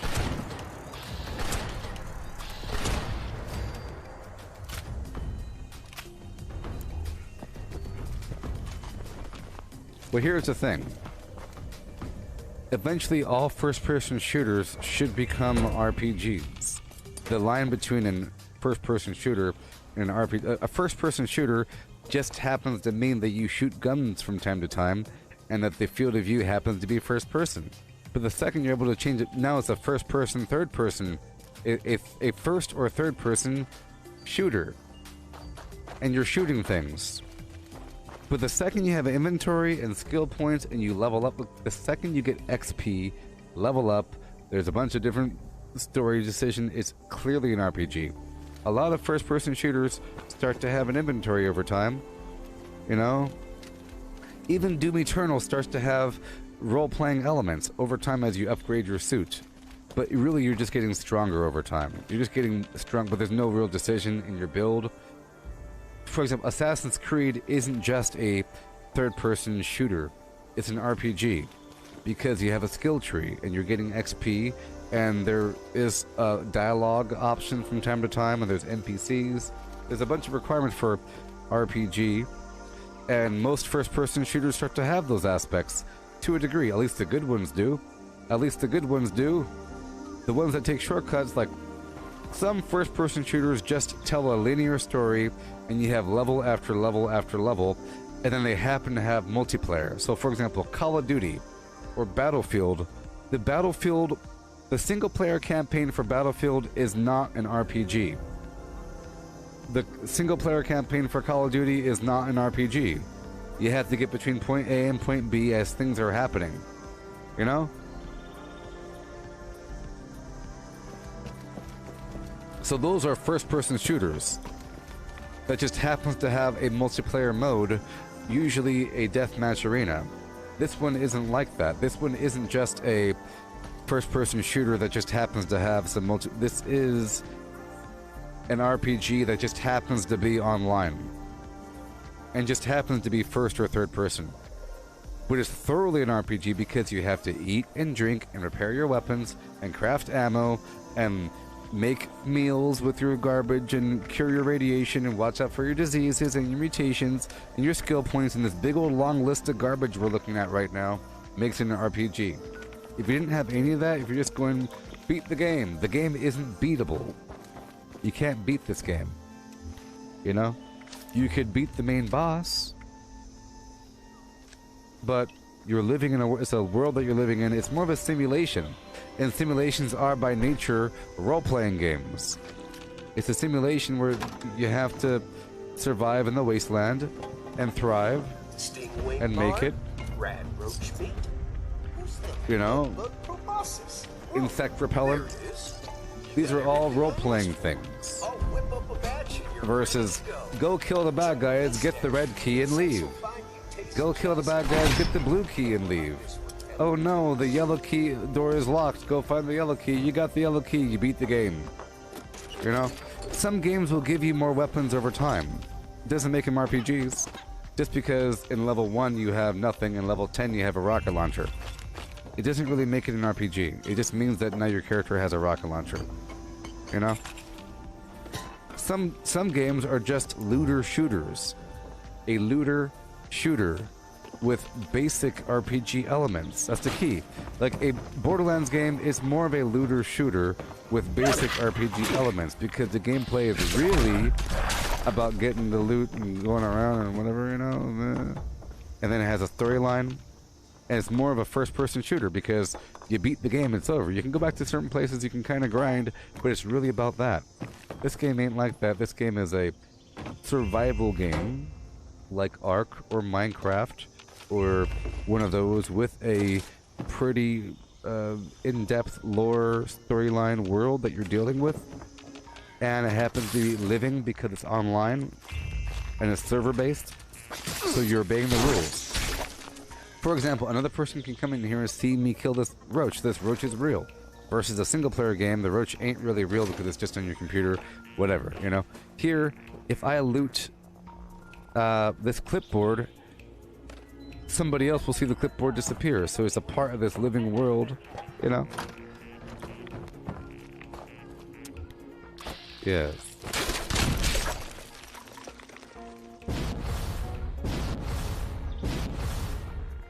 I'm sure.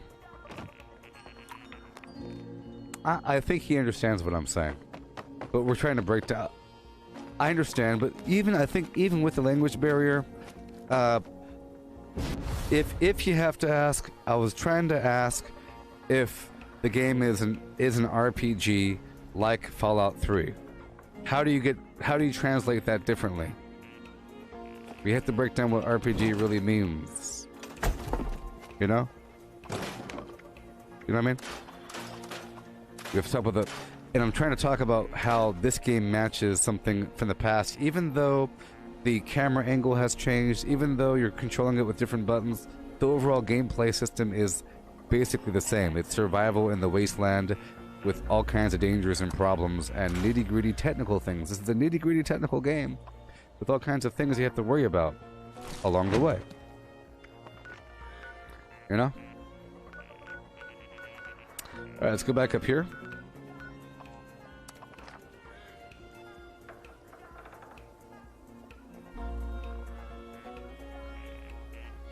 So, you know.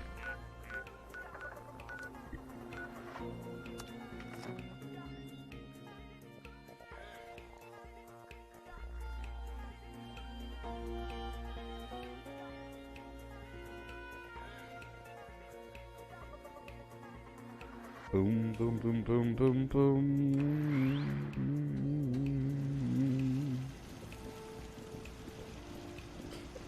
Yeah. Let me add one more thing here. This is also a building game. You haven't seen me do it that much. This is a building game, you know? You see this workshop here? I built this workshop. I built all the stuff here. you know, using materials. And then I blueprinted it so I could build it again. And I come back here for more resources, you see? It's like a game. It's almost exactly like a game, if you really think about it. I'm not trying to be hostile unless you want me to be. That is what you'll see.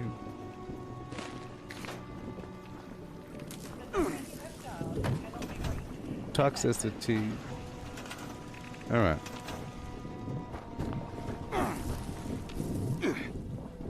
Somewhere between the sacred silence and sleep. Feel the stuff? Yeah, so I come back here, I get my stuff, and we keep on rolling. Sensors calibrated for detection. Let's go talk down to this Hemlock Hole's cook. He wants me to go do something.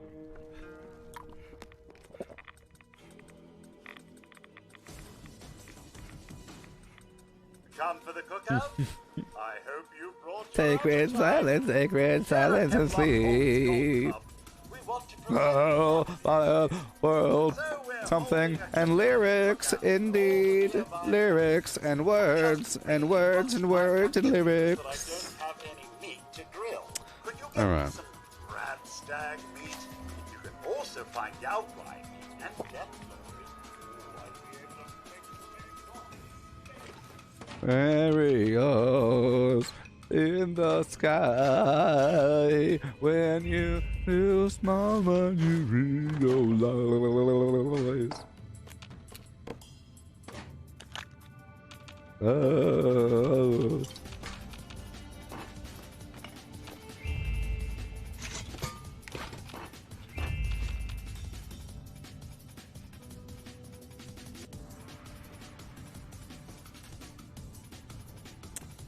Okay. Okay. So, Cuba. Whenever you fight something in Fallout 3 and Fallout 4 and maybe Fallout New Vegas and every Fallout game before this, time will stop. I'll say it slowly for the translation. Time will stop or slow down. Time will stop and slow down, making it almost a turn-based game. I did mention this earlier. You missed it. Okay? In this game, it's a multiplayer game, so time can't stop, and it can't be turn-based. It's just not turn-based. But it's... See, if you're fighting this enemy, right, in Fallout 3, or Fallout New Vegas, or Fallout whatever, okay? Fallout 4, I'll go like that, time would stop. I would select the body part, you know, boop, bop, boop, boop, boop. And it goes ka-chink, and it goes ka-fram, kapow, zaboom, kaboom, kapow, you know? Time would stop. Time doesn't stop because it's a multiplayer game. But you still have VATs. So it's no longer a turn-based game, because it's multiplayer. That's all. But I addressed that earlier. You know, it's more of a turn-based game. With the other systems, but here you have the Vault-Tec assisted targeting system, you know, where you can select the body part, but it's not turn-based, when before it would have been, you know?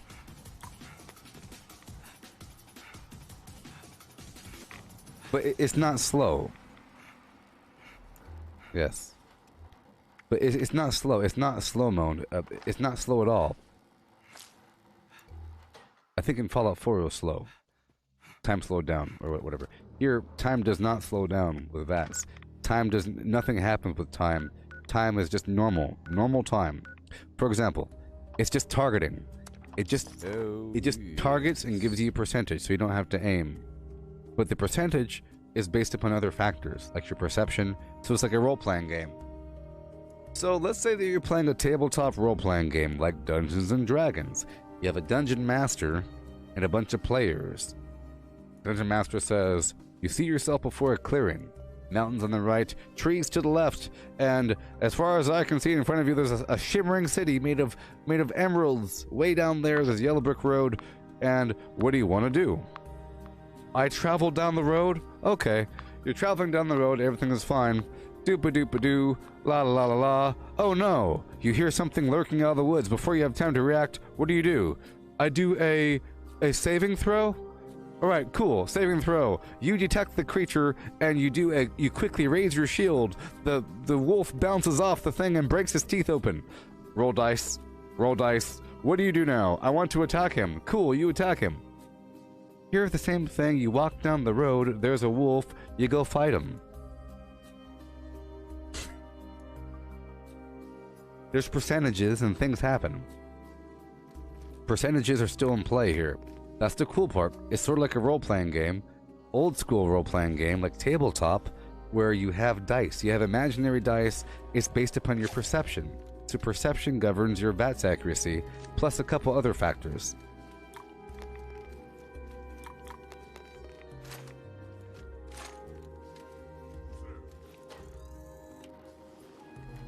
Oh, yes. You see? Not slow at all. It's just, you know, you're just able to either shoot him. You do the splits. Or I select the body part. And it's fine. See? It's pretty much the same thing.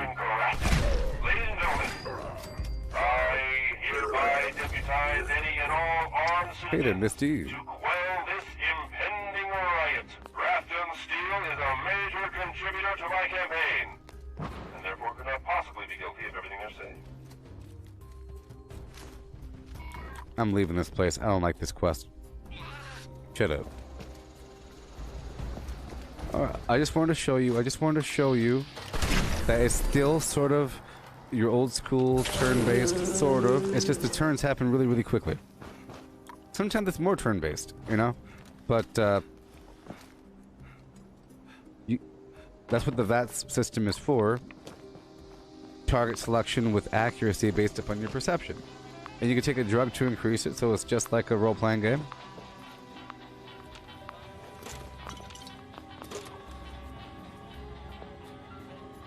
You went across half of Texas today? Oh my. How have you been?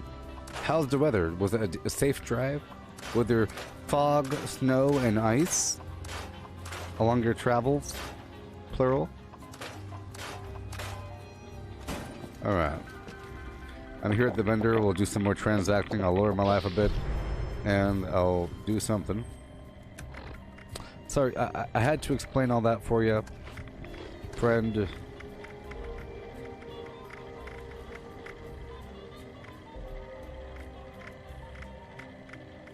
Papa-papa-dee-po, yeah.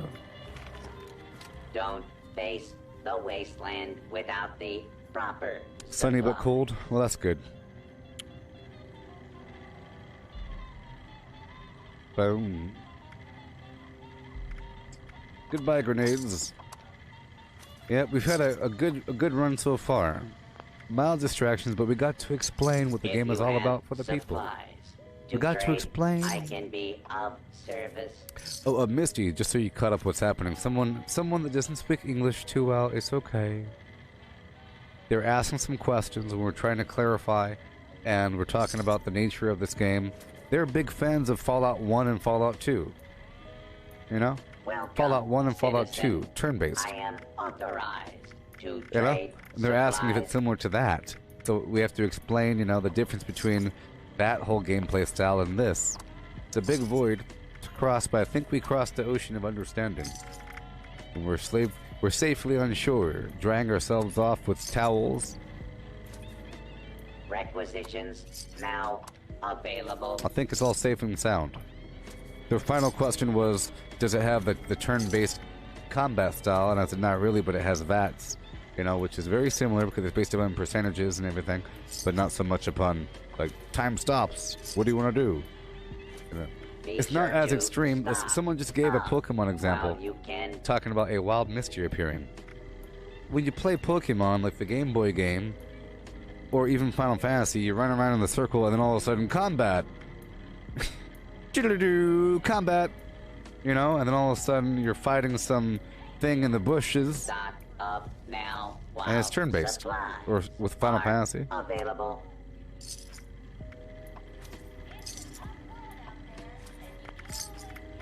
I mean, a better version of that game would be to actually have the creatures be in the bushes, and then you walk in the bushes, and there they are.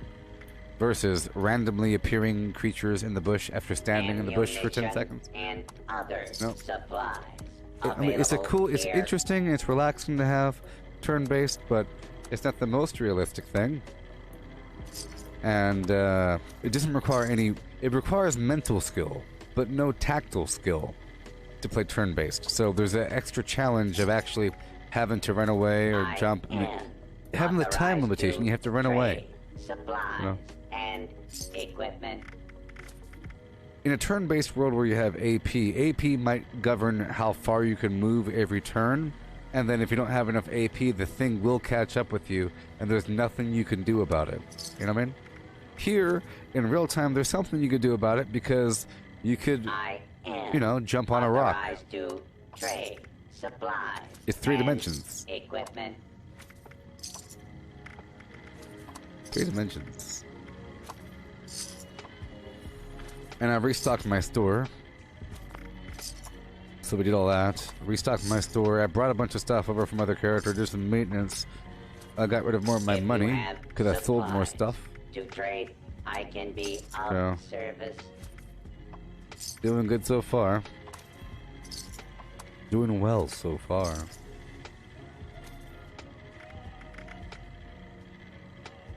I get rid of what I can. All the Radix. The raw. Okay, cool. Trading And now I'll buy stuff supplies from the vendor, like the and Nuka-Colas. munition and gear. Yeah. Oh, you've been playing Final Fantasy X? That's awesome. Yeah, it's a relaxing game, isn't it? Cause it's, you know, it's, that whole situation. I like that whole world. It's a different, you know, you walk around, talk to people, and then Don't something face happens. the wasteland without the proper supplies. Oh, what am I buying from you, beast? Why am I buying the bloatfly? Alright, so, Nuka.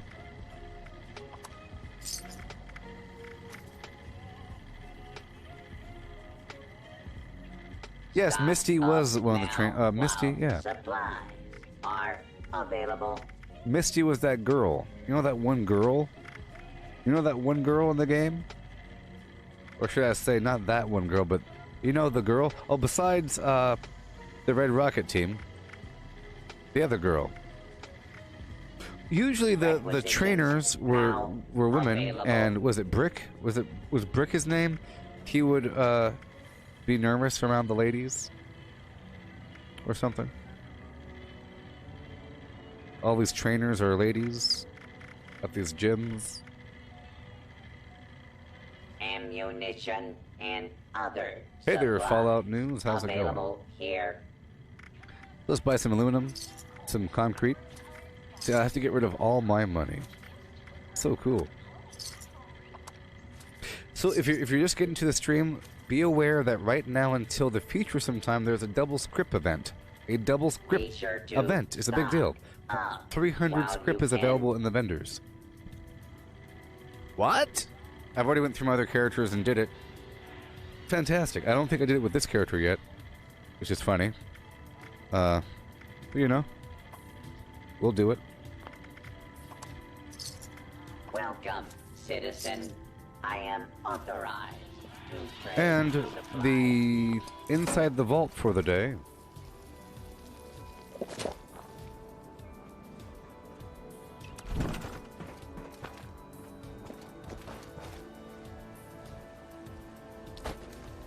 Yeah, the one that traveled with Ash. You had Ash catch him, and then you had that dude with the squinty eyes, and then you had some Goyle. A true bona fide Goyle.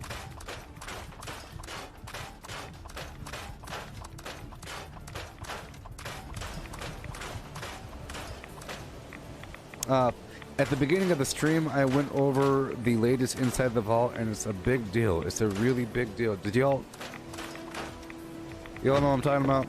It's a big, big, extraordinarily large deal. It's amazing, people. It's extraordinary.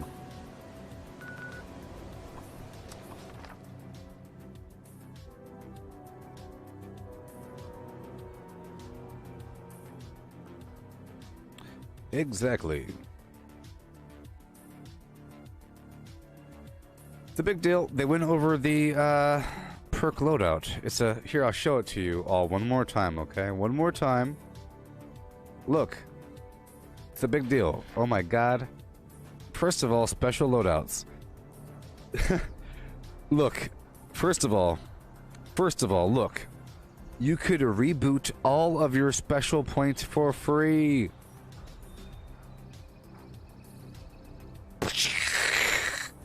You could reboot all of your special points for free and have multiple loadouts.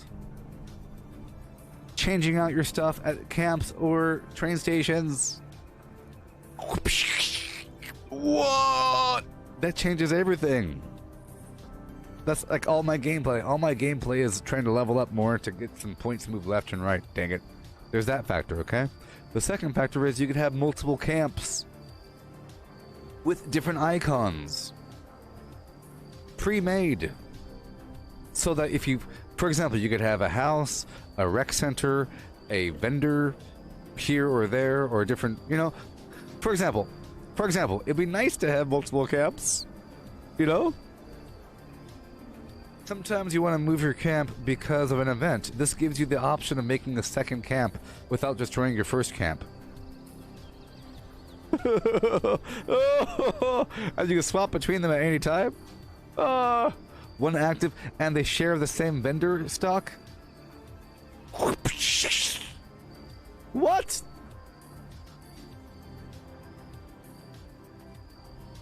And they're going to double the amount of randomized content in daily ops. So they're going to have new locations, such as Vault 96 and the Vitoga Raider Arena.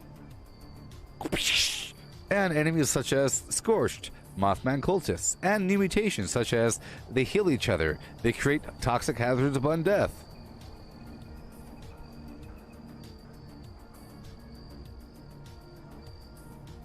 And they're adding the stupid aim assist thing, which is fine, I guess, for controller players. It helps you aim and stay on target, so I guess it'll make it more fun for controller players. Why not? Batch crafting. Batch crafting, people. Razor grain flour! 1,000, please. 1,000, please. I'll take 1,000. What? Now, world activity things will include nuke zones, player vending machines close by, other things, and they're improving melee attack so that your hacks, slashes, smashes, and chops feel more fluid and hit more reliably. Whatever the heck that means. And the surplus grip is lasting until February 1st.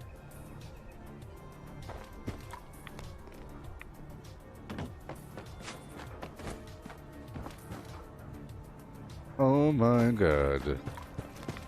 Right? They're about to open up the they're about to open up the test server in a bit. All right. That's coming out. That's a big deal. So I'd say so far they're on track for competing with the amount of content available this year versus last year. That's a pretty big update. So is the inventory update, 1,200 pounds, you know. They're on track. Then they have to have the conclusion of the Brotherhood of Steel garbage expeditions as well. You know. They're on track for matching. You know. It may even be more. Look, what if by the time we're done with this year, it's obviously more content? Obviously more content. Listen here, Keanu. Finally, someone with the guts to help. Someone took our water-cooled bone saw. I'm hoping you can get it back. I think he's blaming me, okay? You can get it. Right? Look, I'm pretty sure, now that I listen... Someone took our water-cooled bone saw. I'm hoping you can get it back. If you can get it back, I'm willing to pay you. I'll be grateful. If you could somehow... It's sort of like a person says, you know? So, for example, imagine your teacher getting in front of your class saying, someone took my graphing calculator from the desk. I'm not going to say who it is. We're going to go on recess. If someone returns the calculator, you all have tomorrow off. I just want the calculator back, okay? Have a great day. You're blaming them. You're not saying, go find who did it.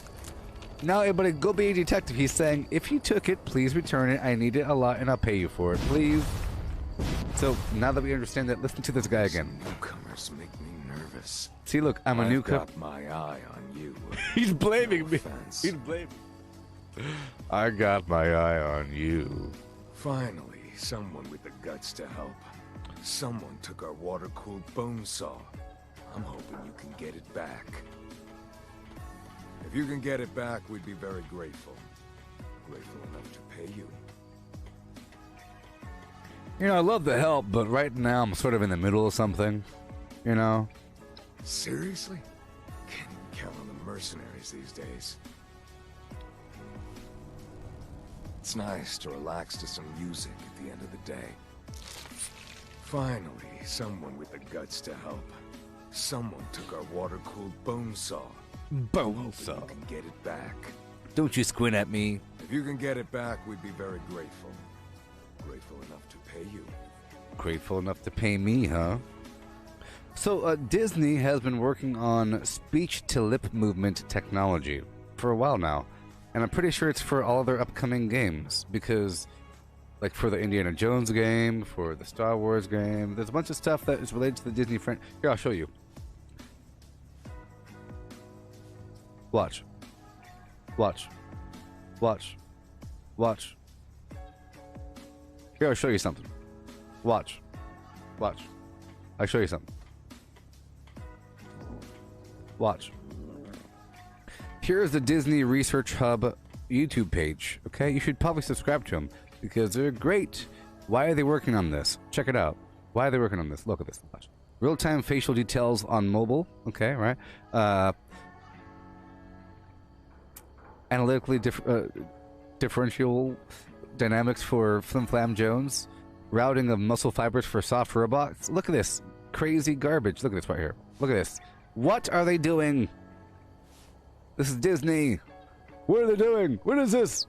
No! Why are they making tentacle robots? Huh? See, look at this. Facial geometry, all this weird garbage is for video games in the future. You know, all this weird nonsense that they're working on. Weird. For example, markerless jaw tracking for facial performance capture.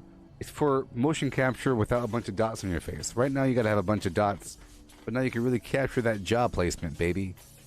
You know? Super important. You know what I mean? So cool. Look at this weird, horrible robot. Oh my god. Look at this. Ah! Robot with modular legs. So they look, they're making a robot that would never stop. Okay? They're making a robot that will never stop. You cut off its legs, it's not gonna stop. It's horrible. Oh god. And then it learns how to... Look. It learns how to walk with the... Oh god, it's coming at us! Look. Oh my god. Disney, what are you doing? Stop it, Disney. Stop it. Look at this. Enabling interactive infrastructure with body channel communication. They want to use your body and the frequency of your body to do things. Oh my god. Look at this untethered one-legged pogo robot. Why? That's what I'm saying. In a bunch of years, Disneyland's going to be awesome. It's going to be full of robots. One-legged automatic pogo robot? What? What if that was like a board you're standing on? You know? Facial performance capture. Right? Don't you understand? Look at this. Quality high capture of eyeballs. Why? Look at the depth. Oh no. Virtual reality. What are they doing? No. No.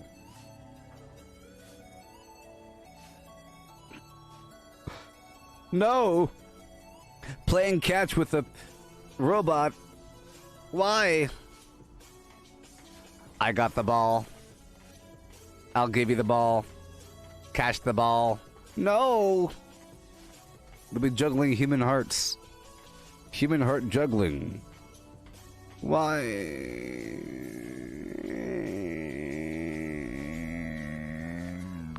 Multiple horrible robots working in tandem by Disney. Why? What are they doing? Stop it. Huh? Excellent. Fortunately, we put tracking transmitters into really sensitive stuff like that. I can show you roughly where it is, but you'll have to wait until you're closer to get an exact fix on it. Tired. Been coordinating scavenging runs. There's lots of stuff out there if we can only get to it before the others.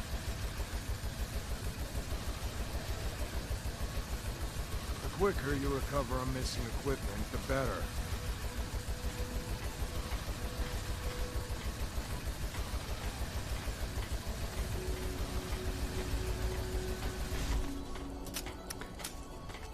That was effective.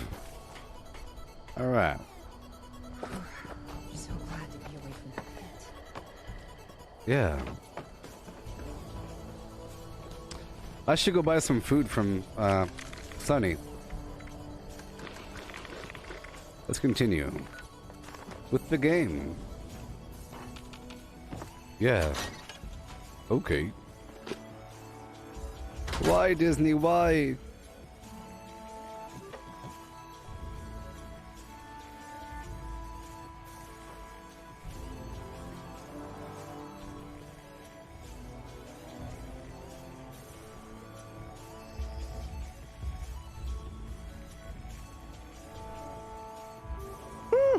So cold. I can't feel the tip of my nose. I might lose it soon. Oh my gosh. My feet are as hard as cordwood, as driftwood. They're all locked up and mummified from being cold. I'll show you my feet, but that's for the OnlyFans. In case y'all didn't know, I have high quality foot content. OnlyFans.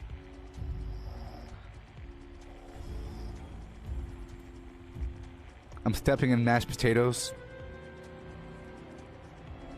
I'm stepping on a birthday cake. Barefoot. It's really good.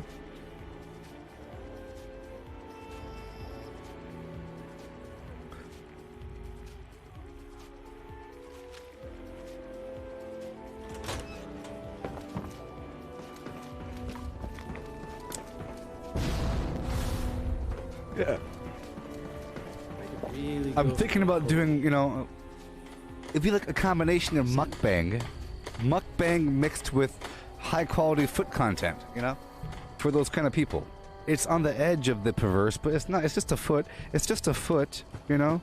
Get some nice ankle up in there, you know. Gotta talk to Paige about those sunny bots. Giving me creeps. Right? And I could put a little microphone next to the feet so that when I step on, let's say, if I imagine stepping on a taco with your feet and crushing it up, you know, stepping on some Dorito chips, barefoot. Oh, I know. Finding some sort of domestic animal. I could try to find an animal and force it to clean my toes off on camera. It'll push the line of what's okay. I really want to push the line of what is acceptable. If I pay some animal with treats, if I train an animal to clean my toes of nacho cheese.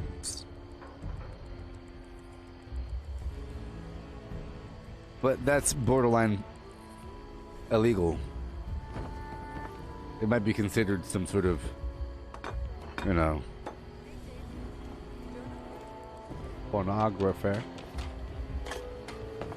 involving animals. You can say that you're into really softcore animal pornography. John, anyway. It's weird, you won't get it. It's sort of like mukbang. but with food and animals. On the dark web. I'm so cold. Hey, Cortana. Hey, Cortana. What temperature is it in Antarctica? Sorry, I don't know the answer to this one, but I'm learning. Hey, Cortana. What temperature is it in Alaska? Right now, it's cloudy and 20 degrees in Anchorage, Alaska. See how cold it is here? The forecast shows light snow with a high of 22 and a low of 16 degrees. So cold right now here in California. Ah.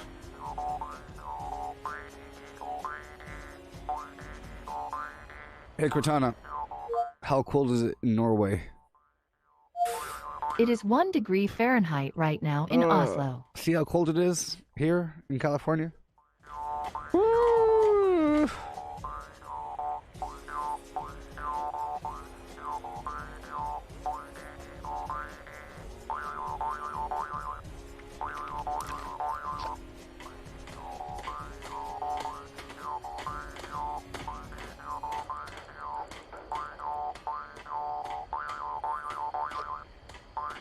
Okay, how about this?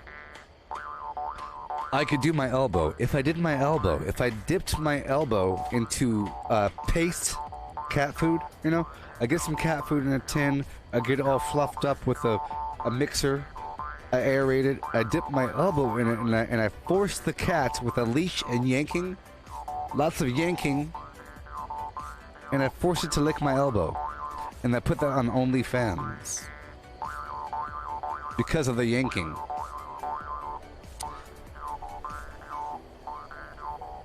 I want lots of yanking involved. Get back here! Lick my elbow. Elbows aren't offensive. Feet are. Feet are offensive. It's perverse. Armpits are gross. You can't do armpits. You can do the back of your knee. Back of your knee is a good spot. But that's also kind of bad because they're ticklish, so you could say, the cat is tickling me. That's kind of perverse. Elbows are fine, I think. In fact, elbows are dangerous because of the funny bone. I could start off with the elbow and work from there. OnlyFans.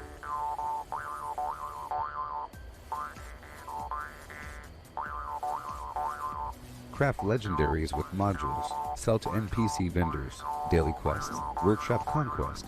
Lucky hole mine. Power plants. Farm fusion cores. Public events. XP run. Toxic goo harvest. Rebuild camp. Move camp. Repair armor. Repair weapons. Craft ammo. Lift weights. Sleep. Play music. Stock refrigerators. Stock vendors. Transfer items between characters. Bury Mentat run. Dump caps at vendor if over 20,000. U.S. requisition holotape. Garahan building farm. Reputation root farm. Iron or South Ash heap. Multiply crops at workshop. Purified water at workshop. Tanagra Town crickets. Faction dailies. Spend gold. Razorgrain flower farm. Scorch beast farm. Grafton monster farm. Sheepsquatch farm. Convert ammo at the ammo converter. Deathclaw farm. Snalligaster farm. Tarberry farm. Flatwood silt beam. Check keyword status. Nuke Findingo Colossus for a cursed weapon. Sugar Run. Nuka-Cola farm. Concrete. Laid at Monorail. Abandoned Bog Town secret floor. Farm mole miners for aluminum. Top of the world aluminum farm. Ski poles. Enclave code piece. Keycard search. Somerville Bookhouse. Watoga High School plastic farm. Chem farm. Enclave events. Wood farm. Dogwood farm. Smelt ore. Smelt spoiled vegetables and fruit. Cook food close to spoiling. Mirework egg farm. Mothman egg farm. Nuka-Cola factory farm. Sunshine Well farm. Daily ops. Get a high bounty by picking locks. Lure player to camp with a high bounty to force vendor transactions. Hunt down wanted players. Honey farm. Convert perks into coins. Purchase lunchboxes with gold. Harvest flux from a legitimate nuke. Purchase gold with treasury notes. Purchase gold with caps from Smiley. Stock Nuka-Cola vending machine. Candy bowl and punch bowl. Refine camp and workshop blueprints. Craft legendaries with modules. Sell to NPC vendors. Daily quests. Workshop conquest. Lucky hole mine. Power plants. Farm fusion cores. Public events. XP run. Toxic goo harvest. Rebuild camp. Move camp. Repair armor. Repair weapons. Craft ammo. Lift weights. Sleep. Play music.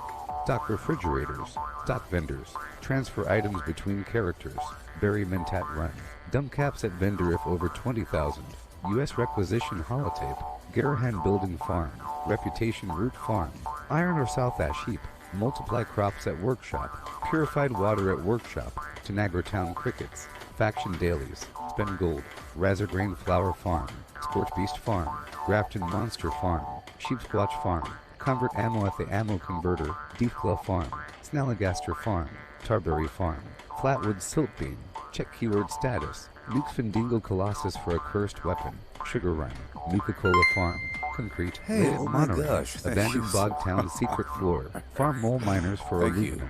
Top of the World Aluminum Farm, Ski Poles, Enclave Code Piece, Keycard Search, Somerville Bookhouse, Watoga High School Plastic Farm, Chem Farm, Enclave Events, Wood Farm, Dogwood Farm, Smelt Ore, Smelt Spoiled Vegetables and Fruit, Cook Food Close to Spoiling, Mirelurk Egg Farm, Mothman Egg Farm, Nuka-Cola Factory Farm, Sunshine Well Farm, Daily Ops, get a high bounty by picking locks, lure player to camp with a high bounty to force vendor transactions, hunt down wanted players, Honey Farm, convert perks into coins, purchase lunchboxes with gold, harvest flux from a legitimate nuke, purchase gold with treasury notes, purchase gold with caps from Smiley, stock Nuka-Cola vending machine, candy bowl and punch bowl, refine camp and workshop blueprints, craft legendaries with modules, sell to NPC vendors, daily quests, workshop conquest, lucky hole mine.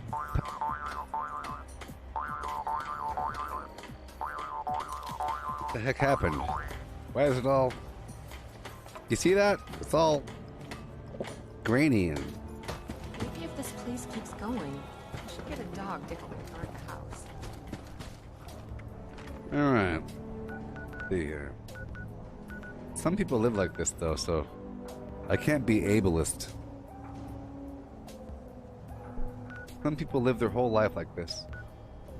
There we go. Right over here.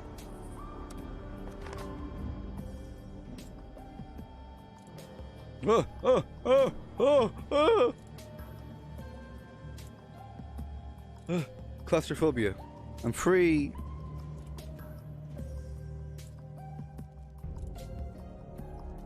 I'm free.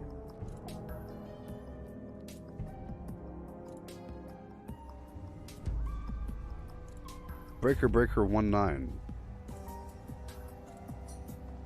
All up in there. All cinched up. Alright, here we go.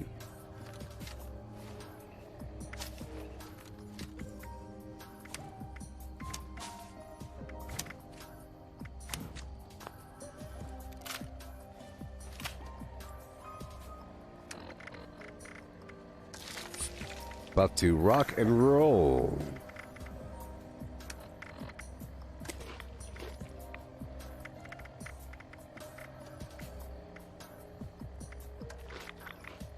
Eat a bunch of spoiled vegetables. I mentioned earlier that most of my food comes from the dumpster right outside. That and chocolate. Chocolate and dumpster sandwiches. Pleasant greetings. I'm joking. Please gather at the Tranquility Sanctum for today's guided meditation, taking you on a spiritual journey toward transcendence. I believe in layers. Shortly, take a moment to appreciate your surroundings. In the end, all you need are eyeballs. Your generous donations make this spiritual You know? journey possible. People are wasting so much money Are you ready? on heat. Close your eyes. Take a deep breath. Inhale. 2, 3.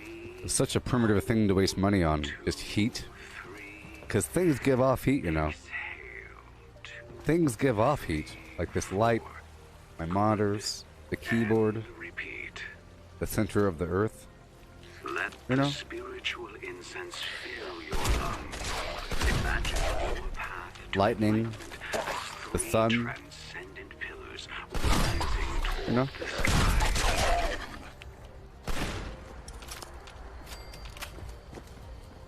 Yourself, you give off heat, you see? The thing is, if you can trap your own heat, you'll be so darn hot.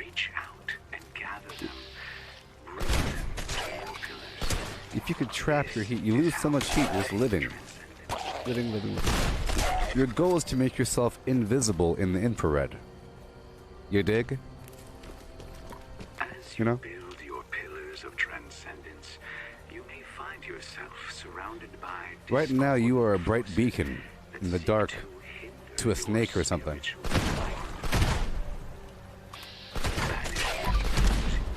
positive affirmations you wish. Do not let them tear down your pillars. You are strong. You can overcome this and any other negativity. Shooting their legs. Big old pile of bodies. Sometimes the discordant forces prove to be too difficult to keep out, and your pillars of transcendence may falter. Take some, but the holistic light shines bright when you need it the most. Bathe in its glow until you feel it reinvigorate your pillars. This is working out, baby. Ooh, instigating faster swing speed, sickle. I will begin a series of positive It's pretty good. while you act to achieve transcendence. The cool thing about sickles is that they're not fist weapons, but they look like a fist weapon, sort of. Which means you could use them in pyro armor. Ooh, you guys are fast. Here we go. I like for them to destroy it so I could repair it. You know?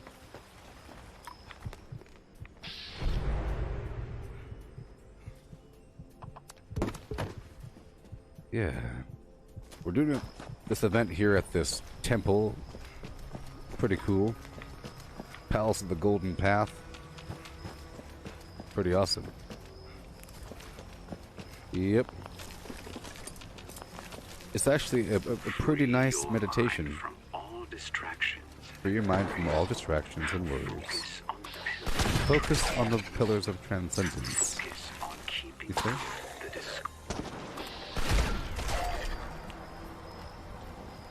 Oh no, oh no, no, no, no, no, no, no, no, no, no, no, no, no, no, no, no, no, no, no. It happened so quickly. It happened so quickly.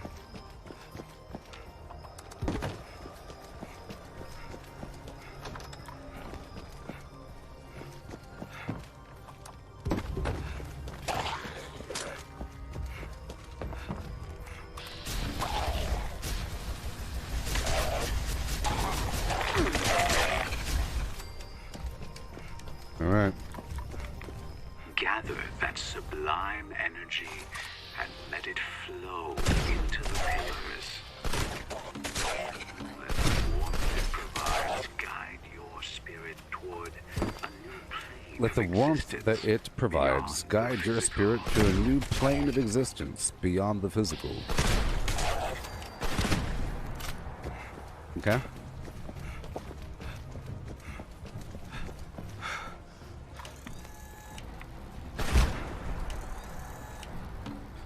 So cold right now.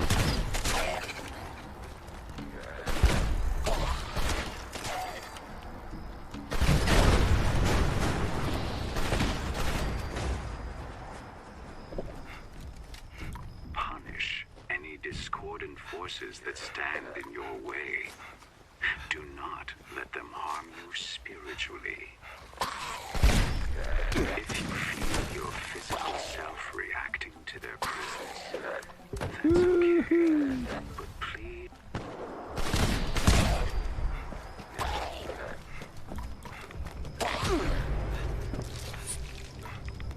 Mm-hmm. Yeah. There we go. After you transcend, it is completely normal to feel a need to abandon your material wealth. Seek one of our gurus if you wish for help with that. Oh yeah. Woo!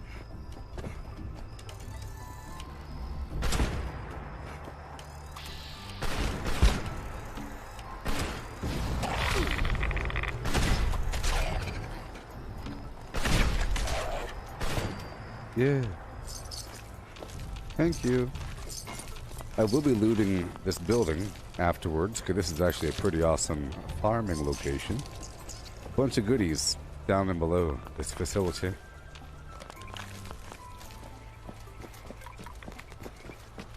You're feeling so relaxed right now.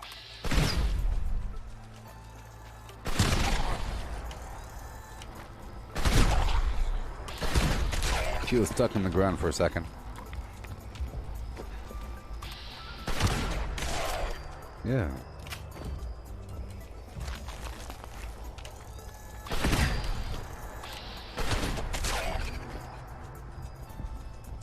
Gotta fix it good. You feel as if you are one with nature, with the universe, With everything. Here you go. Aha! Aha!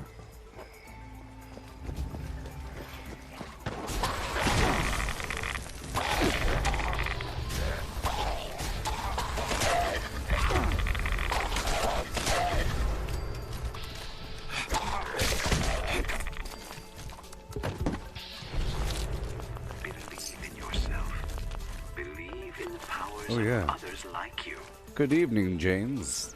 Have you had a good day? Day? The rewards of higher Day. You said day.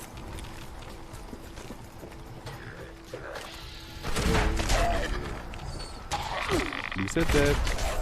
Oh no.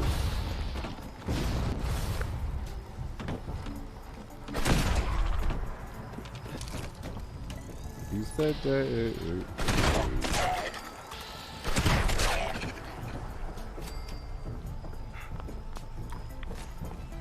Let's go.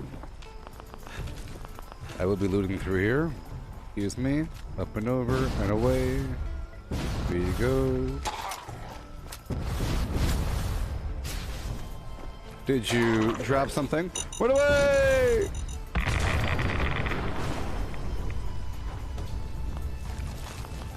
Alright. So, let's go put on our farming perks. I'll take off Green Reaper Sprint and Serendipity, put on Pharma and Can Do, and go inside the building proper.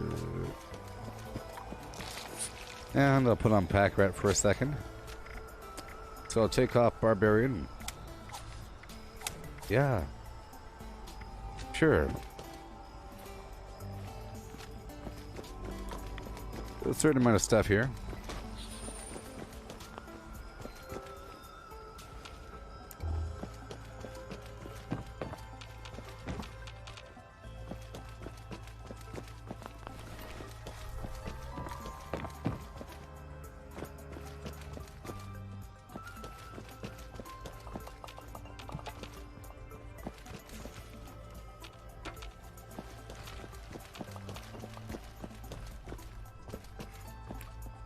Yep.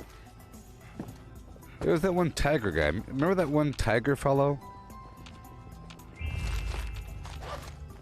Something about there being a dude involving tigers. Tiger Man. Experiment. DNA. Hybrid. Extraterrestrial? Intraterrestrial? I don't know.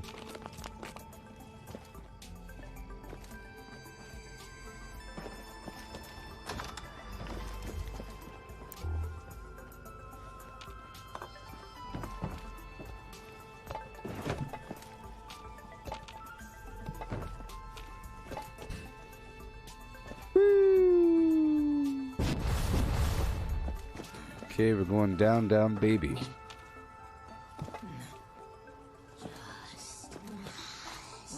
Shut up.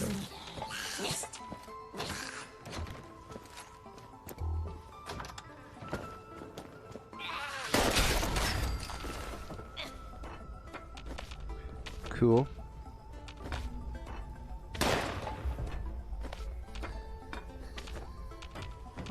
Awesome.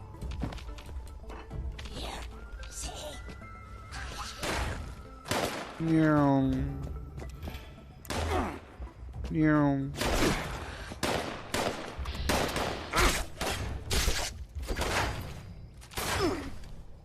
Excellent.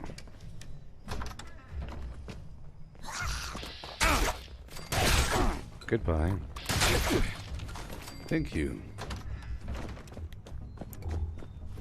Grateful enough to pay you.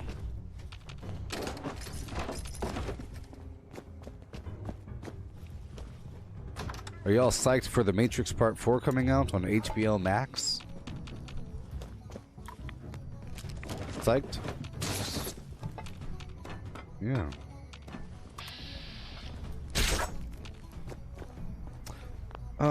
When is E3? E3 sure is gonna be weird. Was there an E3 last year? You know, I think we just missed that. The E3 show, you know, the expo for entertainment where they reveal a bunch of games and whatnot. This year, because of the apocalypse, I would be expecting something a bit different. But still, reveals. I mean, Resident Evil had their own reveal where they revealed their trailer just a couple days ago. So I would be expecting a bunch of reveals for upcoming projects and the current state of projects coming out soon because it's January going into February. You know, February. You know? You have to have some sort of promotion for these things. We should be seeing a bunch of movie trailers or announcements for movies in production, and a bunch of games and a bunch of shows, and a bunch of products will be announced soon. Soon. And we like our products. I enjoy products. Maybe.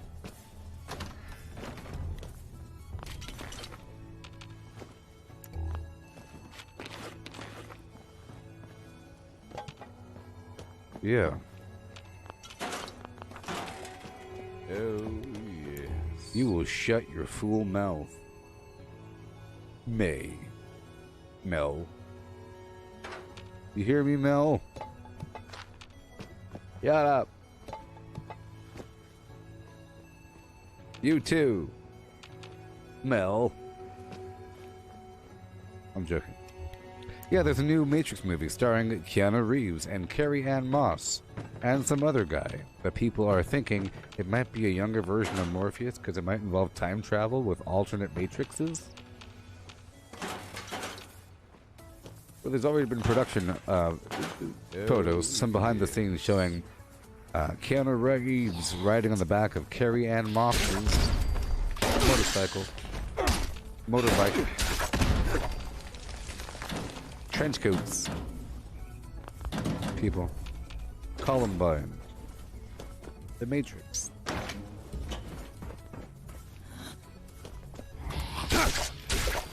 That's gonna be a big deal. It's been a long time. The last movie came out a while ago. Well, I think, remember there was a minor trend for a bit where movies just wouldn't end? Harry Potter did it. Where you had part 1 and part 2. What? You know?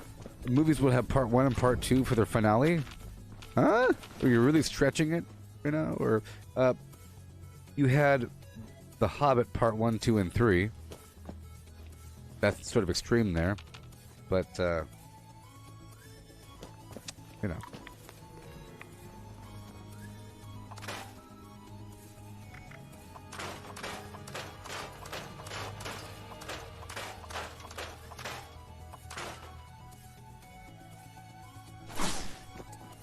There's gonna be another Matrix. And it's gonna be grand and true. Maybe. You see, the last Matrix movie, you had Matrix Part 1 that came out at some time. And then you had Part 2 and Part 3 that came out, I think, even the same year. Remember, Part 2 ended with showing Neo after the Nebuchadnezzar crashed and Neo got out. He's like, wait, I can feel them. And he goes, and then he, passes out and everything, turns to coma. The other guy, the Smith dude, he possessed someone's body after, doing the me thing, and he did the telephone call. All right, and they're on the bed. The camera pans across their faces and says, "To be concluded?" And the movie ends. What? So,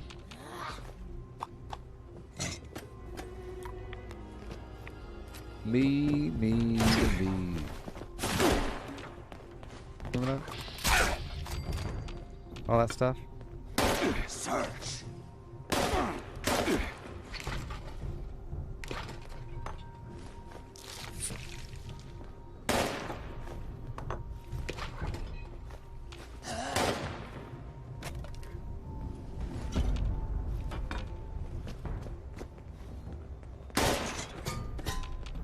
See, whenever that happens, you see, it just said retake Hemlock Hole's maintenance completed. That means that the enemies at that location just died.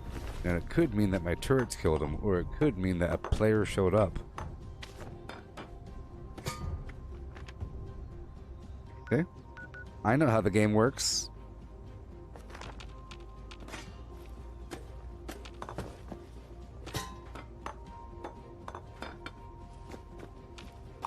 They're probably about to take it.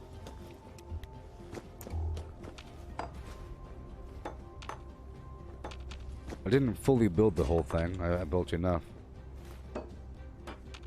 Tiger King. Treasure map. Run. You're asking me if I'm going to... Eventually. Whatever. I mean, it's pretty important to do. It's a pretty important thing, I think. And it does provide a lot of gameplay. In fact, it could be used as one of those things to staple yourself around the map. That and this code piece here, not the code piece, but the U.S. government supply requisition. That and the treasure hunting. I'll probably be doing at the same time. Whenever I involve that in my gameplay, those things will be peppered in at all times. Because, it's nice to do them once you have a big stack of treasure maps, but I think eventually, after doing it for a while, you'll run out of treasure maps, and you'll no longer have a big stack to work with. And in reality, it'll be cool. It'll be, I got the Cranberry Bog treasure map 7. I'll go take care of that right now. You'll do the treasure maps whenever you get the treasure maps, as opposed to just saving them. Right now, I'm sort of operating in the realm of, if I collect 30, I could open up all 30 at the same time.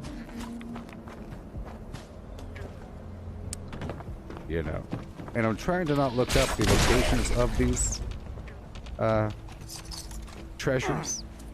I'm trying to base it upon my knowledge of the map.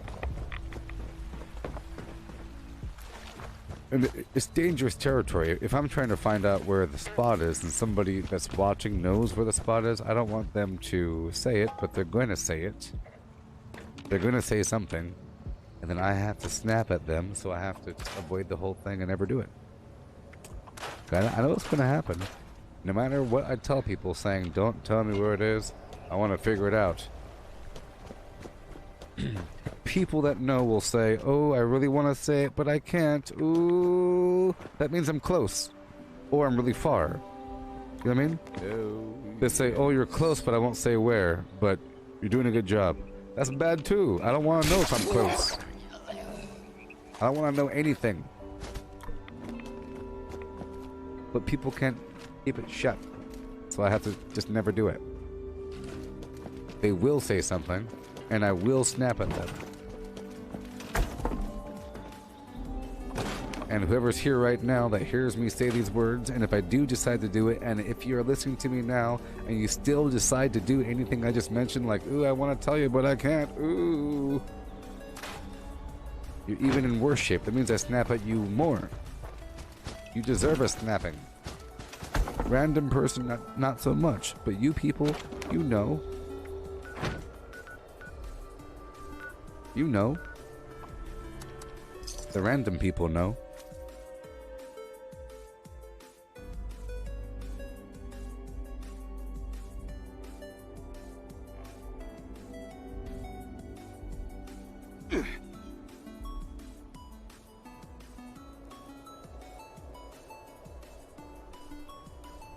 Or it's some form of condescension. It's like, you'll get it eventually. It took me a while, but oh, you'll get it. You know, I don't want to hear those words. You think I want to hear that? You want to pat yourself on the back because you did something? It's back patting or some other garbage. So many pumpkins to carve. So little time. You there? Hurt my neck just now. Yes, I remember you. Back for more seeds, are you? I hurt my neck.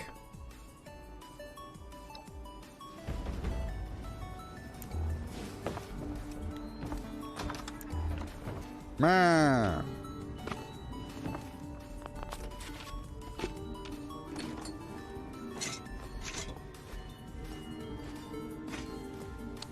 I think I need a neckobotomy.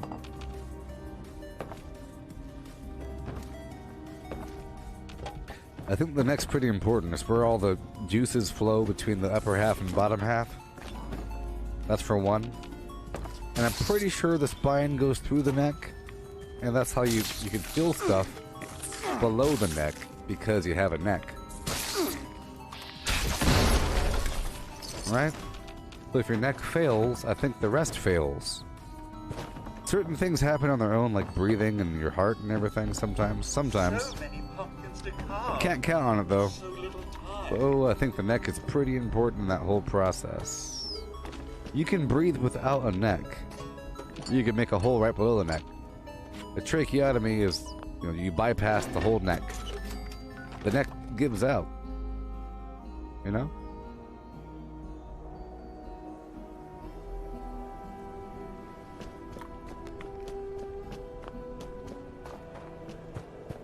Whatever.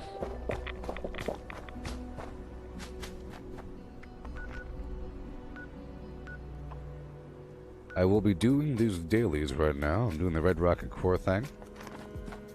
Yeah.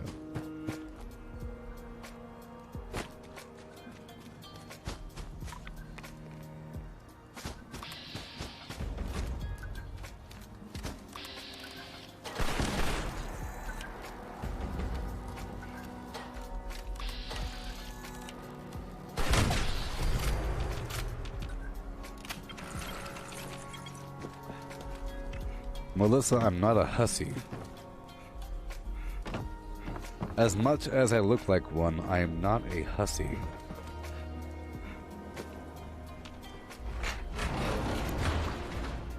You think I let humans touch my neck? Think I'll ever let another human touch my neck? That's where all the blood is. And the breathing. Danger, danger.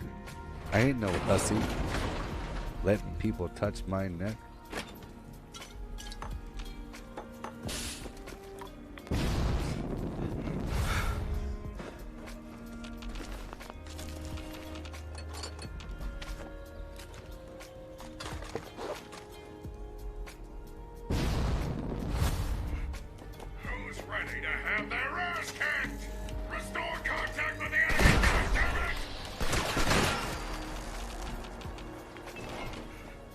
It's like saying, let someone rub your belly. No! What? Crazy. Hey, if you have a upset stomach, just find someone and have them do raspberries on your wet belly. Brrr, no. That's weird. Neck massages. It's a romance novel. You gotta rent a horse. Picnic.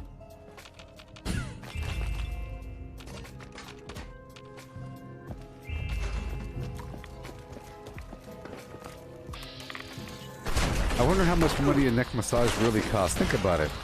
How much does it cost? You have to convince someone to want to do that. To enter your home. It costs a lot of money. I think it requires like a couple dates or so, like 3 or 4 dates before you get a neck massage. Random person from the internet equals neck massage.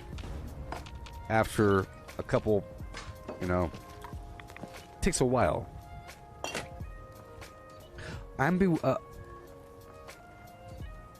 Look, timeline. Coitus is right around here. You know what coitus means? Coitus is right about here. Neck massage is right here. You see? Look at that. Timeline of forever. Neck massage is happening right at that moment. It's during the thing. Terrible. Or right afterwards. Or the day afterwards. But it's after or during. Or right before. Well, it's not like a month before. That's weird.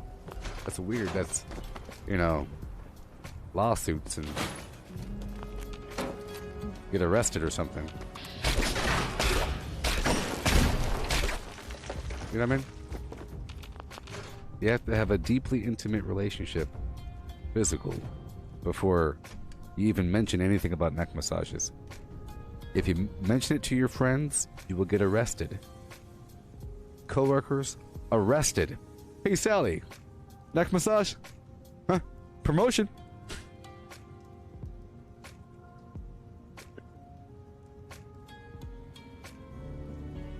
Sorry. Promotion.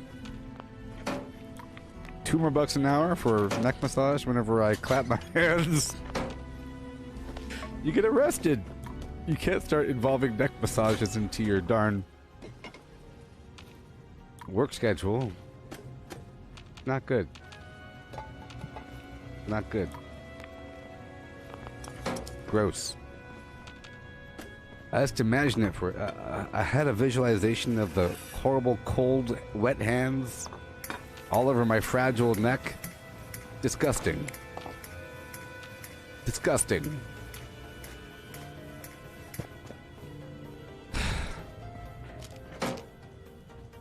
I got my scarf.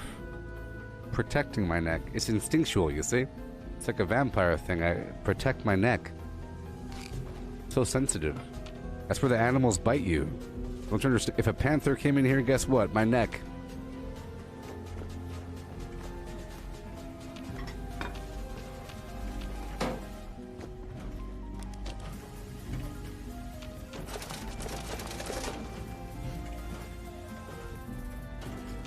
Oh.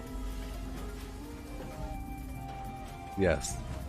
Oh, yeah, with a robot, fine. I wasn't even thinking about a robot. I have a robotic massager for the neck.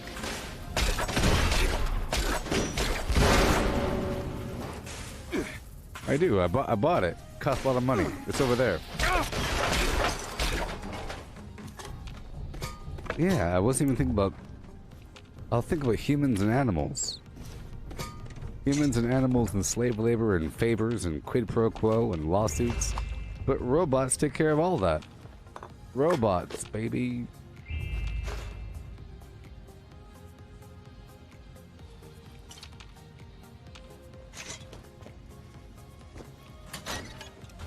That's the solution.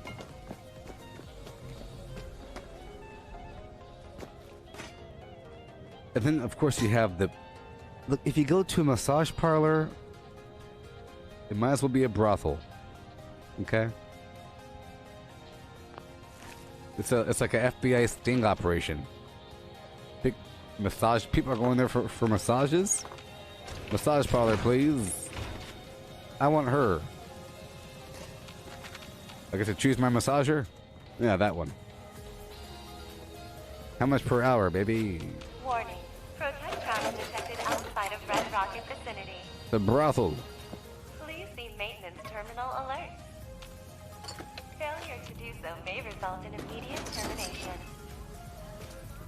Welcome to the Sweet Release Massage Parlor. In cursive?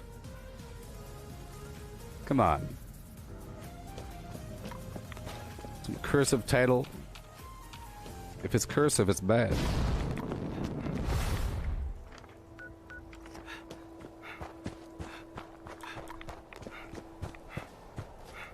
I do, yeah, I had that big neck massager thing. Nah, it was heavy and weird. It's heating. Oh, it's heating. It's heating, people.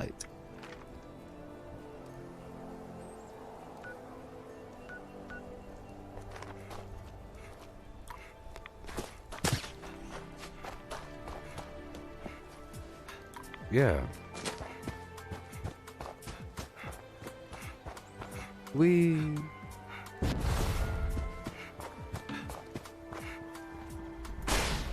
Negative. Review.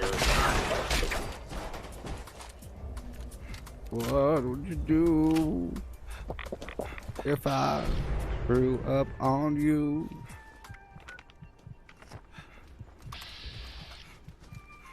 Hostile action registered. Potential. Dissatisfied customer.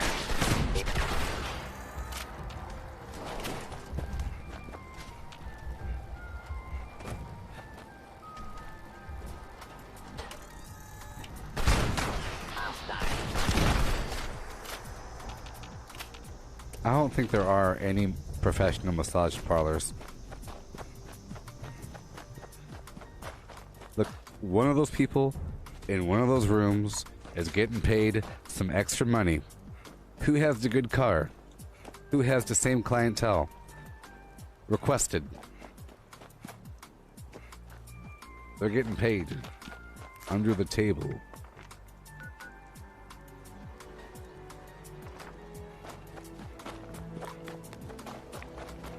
And if they aren't, they're stupid. I'm sorry, sir. I cannot do that.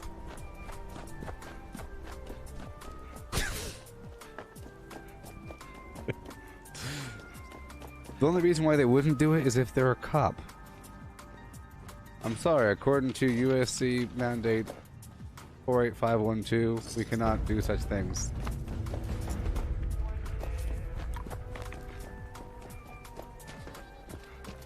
It's always a test. They're scared. They're scared. You see? Just gotta find the right one.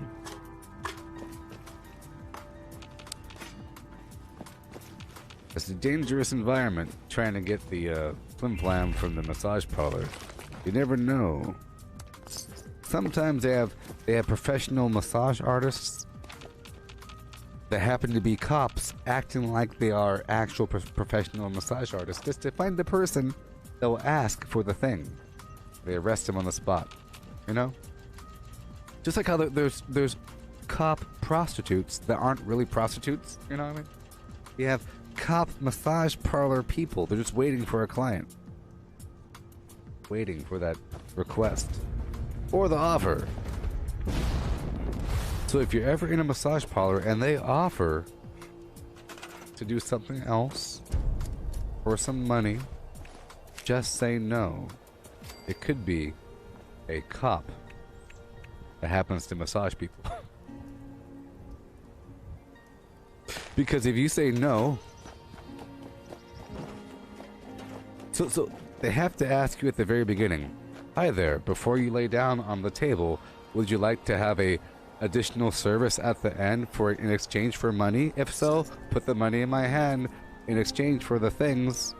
You know, you can't do the whole massage and then say, hey, for $20. And then they arrest you after the hour-long massage? Oh my gosh. What are we even talking about?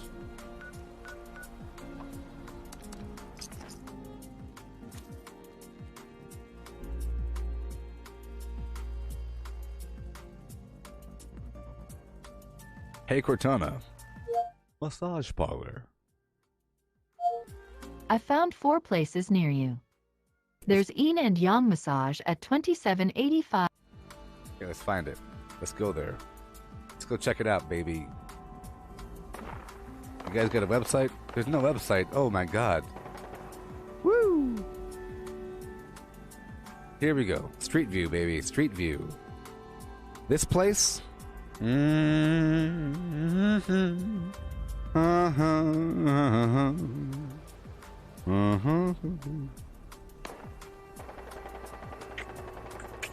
This place.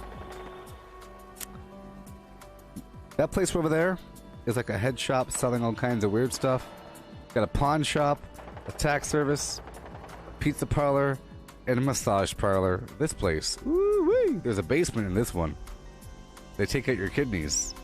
It's on the corner. Oh no, next to open field. Oh god.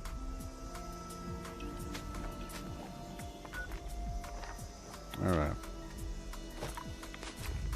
Welcome back.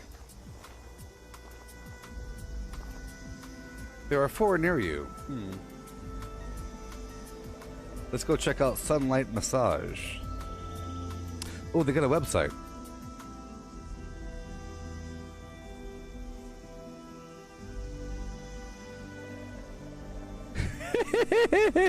It's a body and foot massage. Whoa. It's someone's house, probably. It's probably someone's house. Someone's house.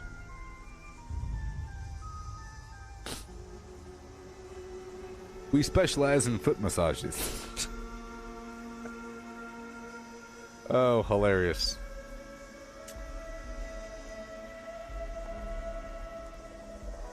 We got some reviews here for this massage parlor. What they gotta say? It's a Yelp review for this massage parlor. Sunlight Massage. Whoa. Uh-huh.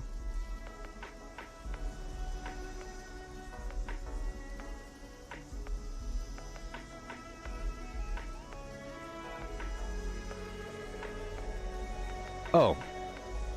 Oh, we have Kiss Me Med Spa. That's a good one. That's a good one. Where are my reviews? Reviews. Reviews. Amazing.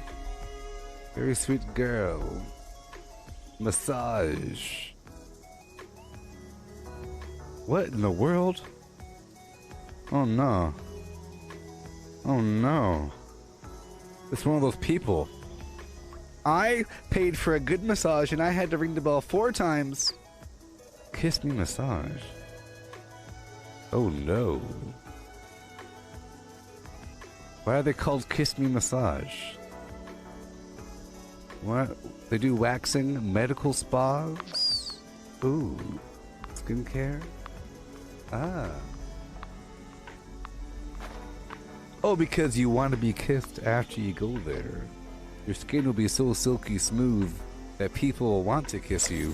Therefore, you go to Kiss Me Spa because you're the one being kissed. It's not a brothel at all. Yep, not a brothel.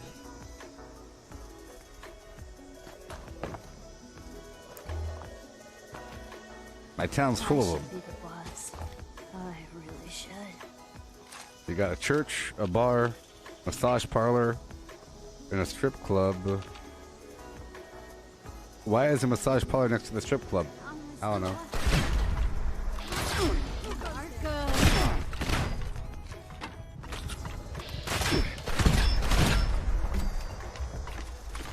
Anyways, here we are.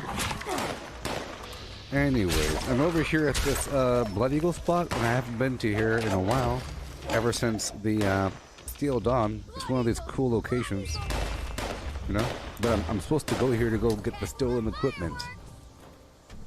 These evil raiders are stealing their stuff. We need the water-cold bone saw. And I have to get it quick. They'll be mad at me if I take too long. How are you still standing? Boom!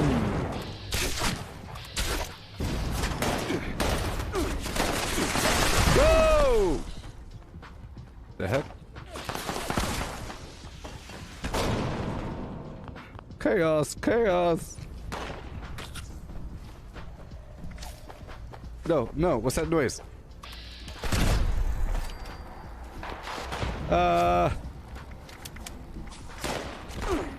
Woohoo!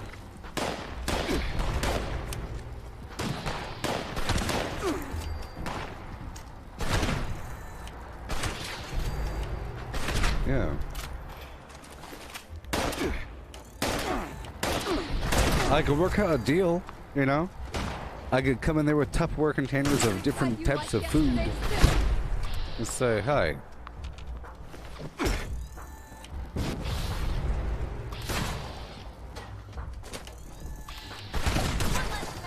Can you rub this food on my feet and be recorded doing it? I'll give you some money. And then I get arrested by the cops. Yeah, I think it's best just to find some animal. Animals are stupid anyways.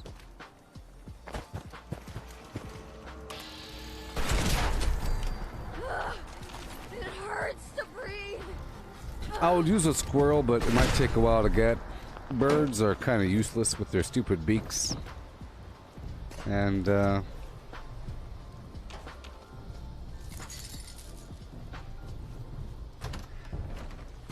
yeah. But anyways, we're over here trying to get this bone saw. Oh, I got it already. Cool.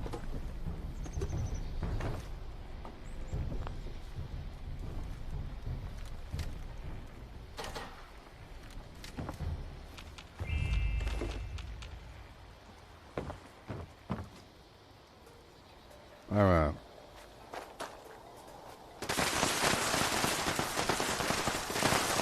PTSD. What is this? Look at that car with a gun on the front. This darn road, twisted metal over here.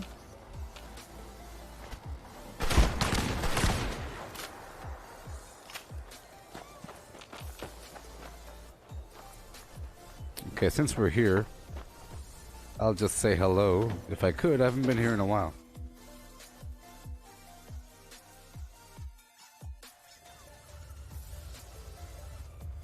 Speaking of saying hello, let's say hello to Kit Kat Duos. Mint and dark chocolate.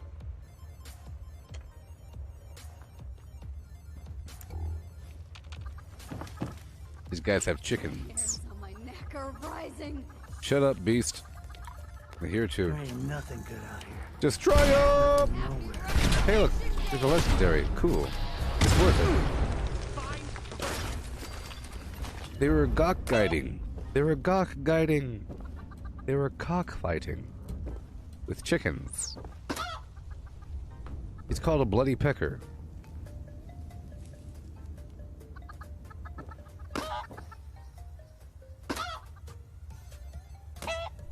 It's called a bloody pecker.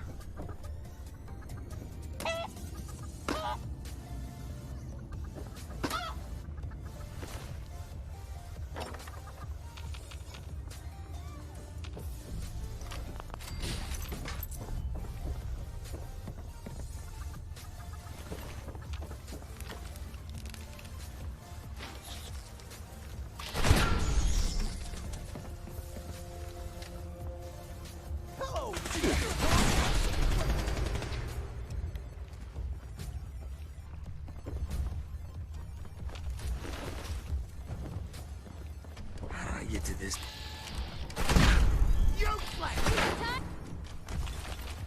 Yeah.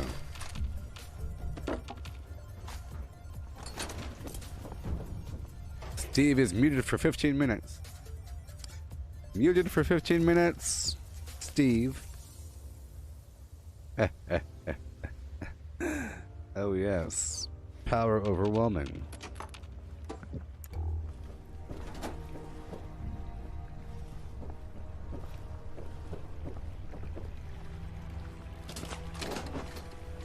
Alright. Moving along, getting some loot, you know. Getting some loot, you know. Yeah. I hate my thoughts. I hate my thoughts. Yeah.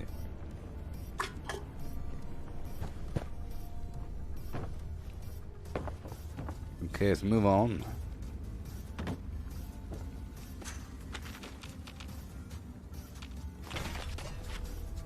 Yeah.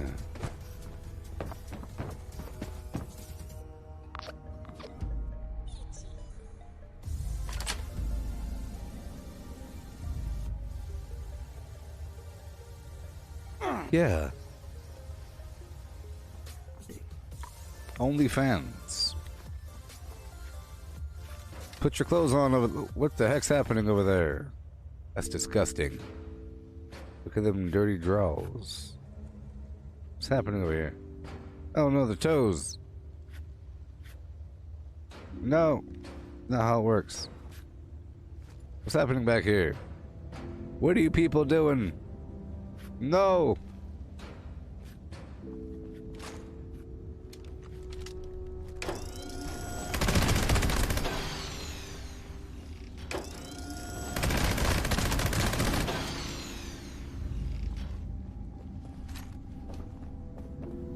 Hey there, how's it going? Hey. The family stream.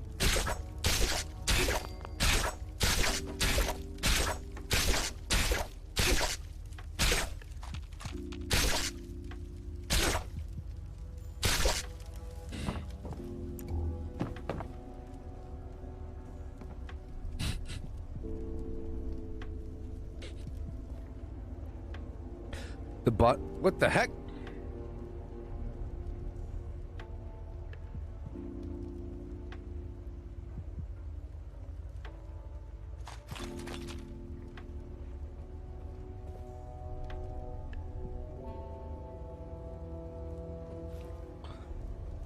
Uh.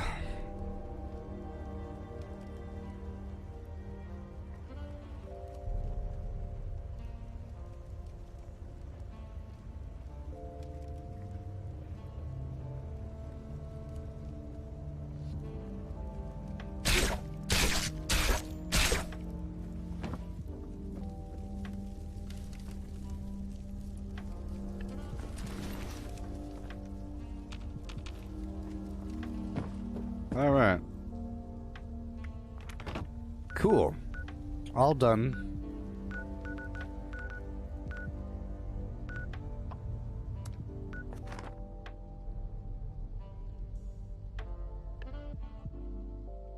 That was weird.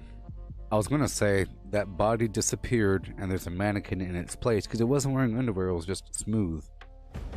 And then it became a person with clothes. You know, it wasn't a mannequin, it was just a thing. Adequate uranium volume extracted and processed. Output quantity increased. Detecting terminated management Over here, personnel. over here. Remove this individual from the premises. He's over there.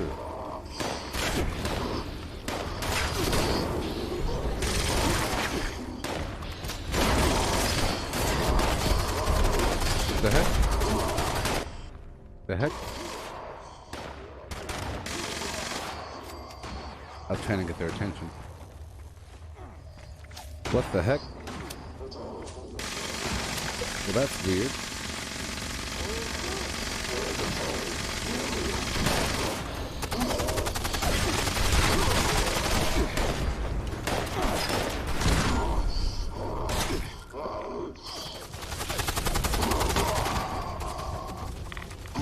Okay.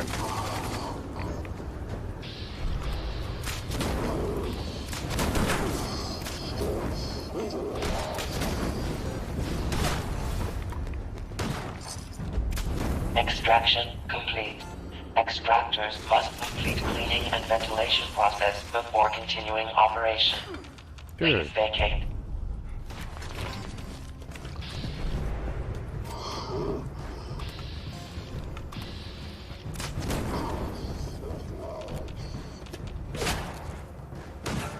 Gotta get my treasury notes. You know.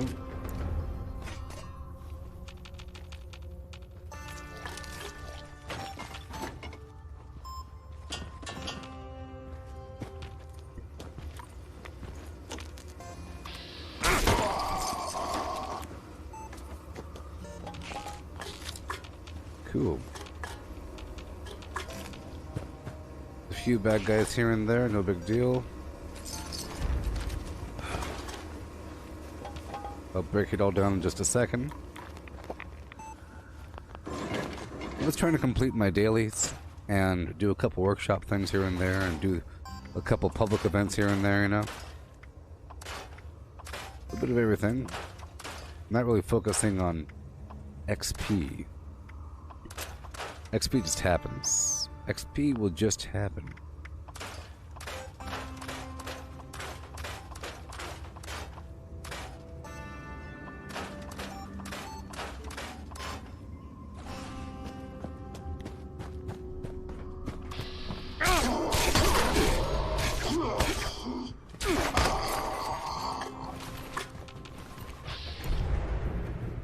Okay.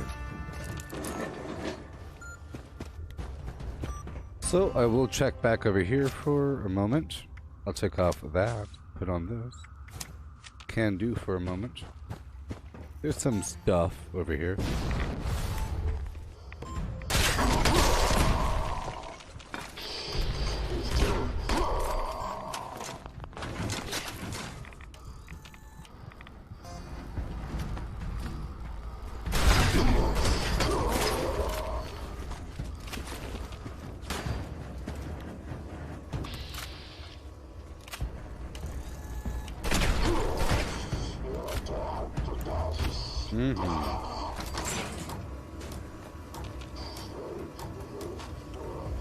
Few random bullets. Pop back over to melee for a second.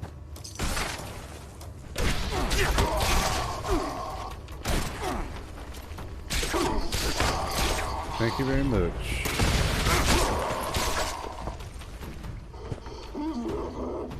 See, sometimes you can make these enemies deliver a lot of XP. You know, or where every enemy that you kill is providing like 1,000, 2,000 XP versus like 200, 100 or something, depending on what you're killing.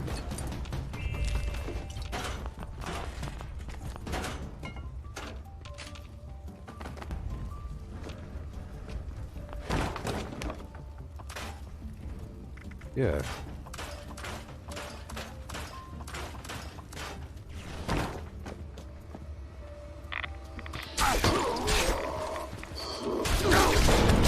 What I was looking for.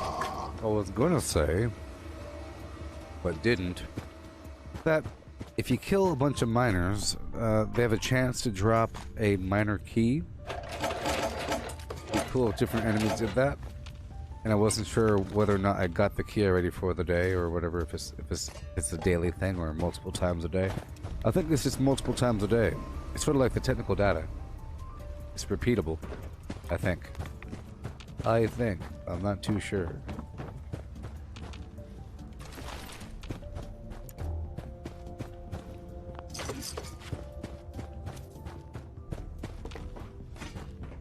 Yep, I have to do a bunch of stuff here, and then eventually do the daily op.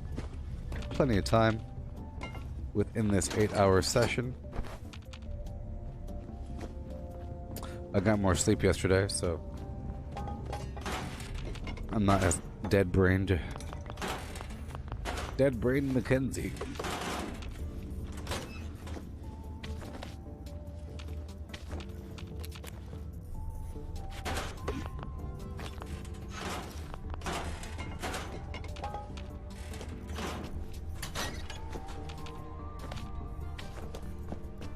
Alright, goodbye. Now there's a bunch of goodies right outside here, so I'll raise my life up and loot.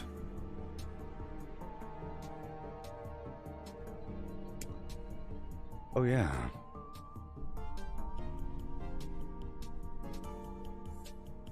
What would I do if you looked at me, poo?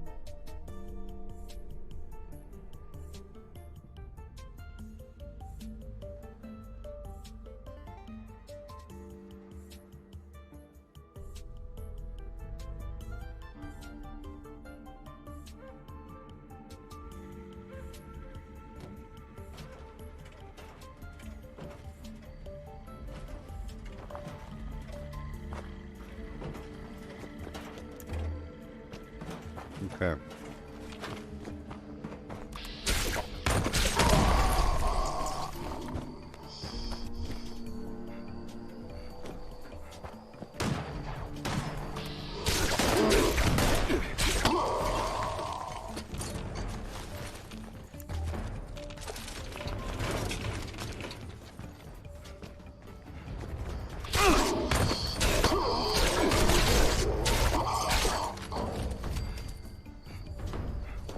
Yes. Lots of goodies over here, you said.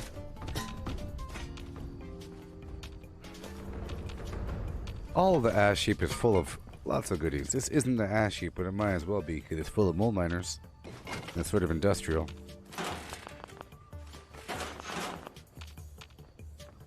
The whole point of the ash heap, if you think about it, it's just a bunch of coal mining and mining. So the whole lore of the ash heap is that it's an area that was mined and resourced, farmed to exhaustion, So the whole area is focused on resource farming in essence. In essence. It's sort of like if you had a whole section of the map where there's a bunch of cut down trees. The lumber division. The lumber fields. It's called lumber fields. Called ash heap.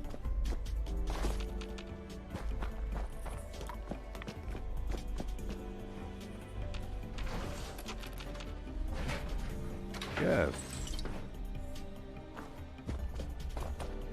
To keep on leveling up with for no reason. Awesome. Fantastic.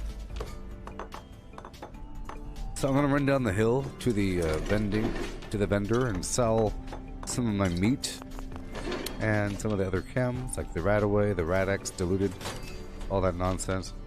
Yeah.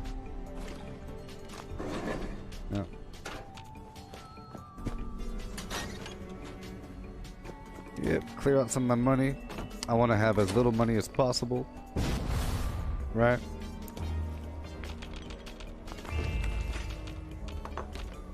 So I can sell more stuff. I'm really excited about that multiple camp thing. That's pretty crazy. Being able to have multiple camps is pretty, well, it's not really just one, but you know, for one, it'll make sure that you have a very high chance of not having to go to a new server, because one of your camps should be available if you have them across the map. Right? Let's go to your other camp. And it gives you more creative opportunity. A brand new budget, start from scratch with a level of permanence. It's pretty cool. You get to have maybe a one camp that you use just for messing around, and I don't know, you make some blueprints with one, the other one you actually, you know, whatever you want to do. I like the whole idea of having different vendors at different locations.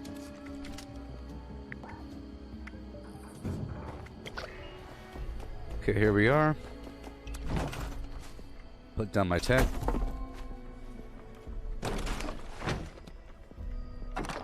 Okay, I'll unload the ammo.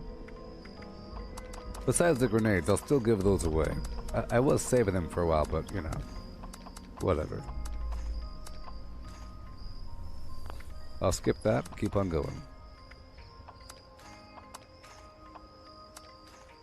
I'll give away those fusion cores as well. And the plasma cores.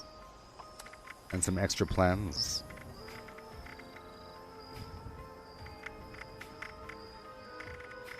Excellent. And I'll pull out all the rest of my 2mm, because, you know, well, that's not good. I don't want to get rid of all of it. I want to have some reserve, like 1,000. Over here under aid, we'll make sure that we have what we need to have and not a drop more than that. I'll pull the berry mint task. Nah, we're fine. Put all the ejectol away. Buff tats. I'll save the psycho, or I'll sell the psycho. Maybe. Daddy-o, day tripper. Buff out.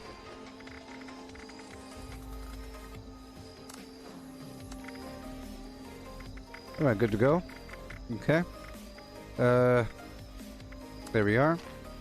Food and drink. Anything horrible over here? Bourbon. All the dirty water. All of the pre-war or shelf-stable foods that don't do anything. Maybe. Okay, good. And then I'll store the canned coffee, gumdrops, all the AP foods, pretty much, and the Nuka-Colas. Right?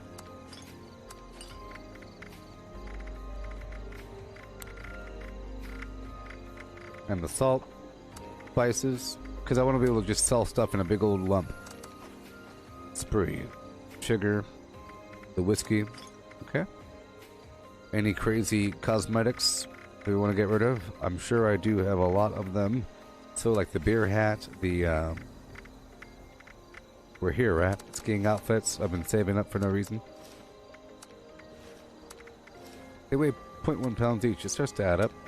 initially, during my first playthrough, I wanted to save one of every clothing type, but it really did start to add up. And then more than one of certain rare items. Alright, we're about to go do some scripting as well, perhaps. I don't think I did the scripting on this character. We'll find out. I can do some scripting. We'll see in just a moment.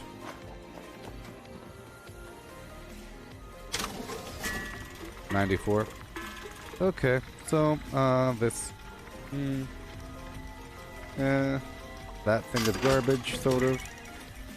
This 2-shot explosive 50 cal I should put away.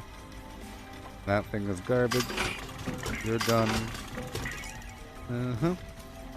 Cool. Alright, and then I'll go down by the purveyor and get more... Oh no! Get more legendary modules. And try to craft more right legs. Attention, citizens. Nuclear strike imminent. Please exit the area at your earliest convenience. Thank you for your cooperation. All these plans.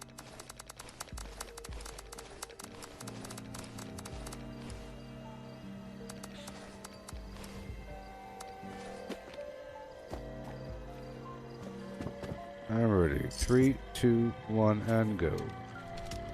May I be of assistance? Yes. Grenade. Good plan. Armor. A pair L. At your service, sir.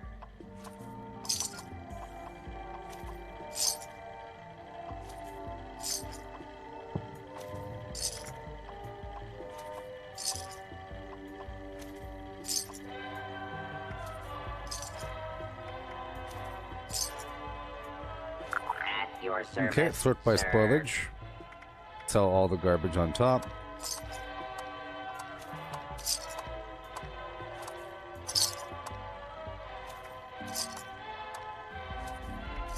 Yeah. All the time. May I be of assistance? Ma'am.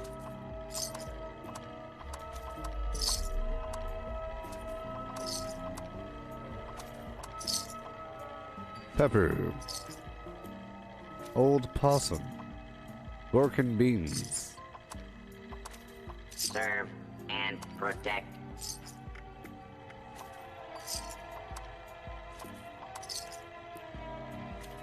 Aid. Radix. Alright. Boom.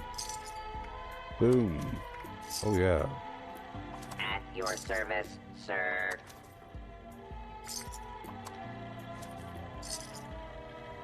Why not? Goodbye. Now I'll buy your junk, please. Let's buy those, ballistic fiber it is. Serve and protect. I've been buying ballistic fiber for a while. I think one day they'll want ballistic fiber again. And it'll be a scramble to get some, but I already have a ton of it.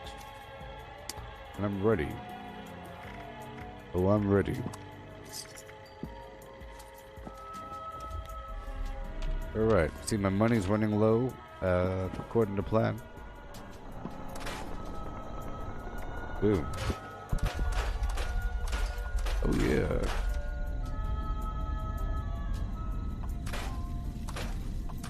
We'll go down to the purveyor right after this. And I'll deal with what we have to deal with.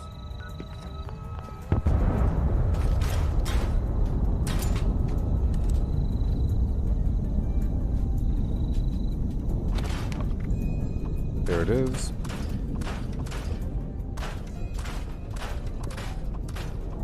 All right.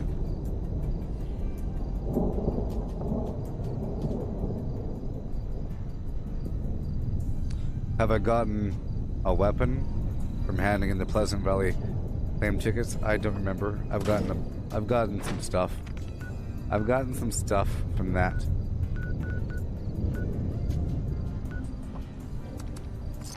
head by the Belching Betty first, and check this locker, go down the hill to the Purveyor. You know?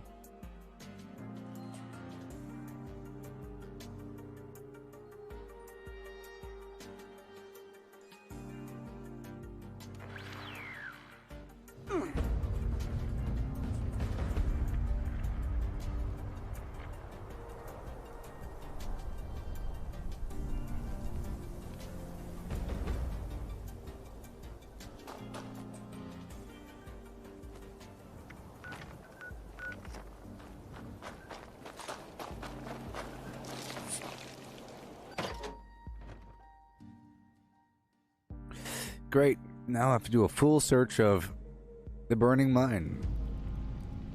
Or whatever. Why not? Check out Serendipity, put on Pharma. I'll put on Pack Rat for a bit. If it's not already on, it is on.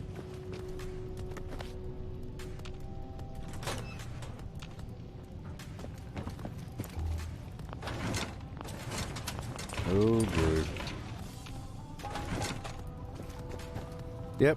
I have a bit more to do, you know. I have to do these dailies and whatnot. And then eventually I have to do a daily op as well.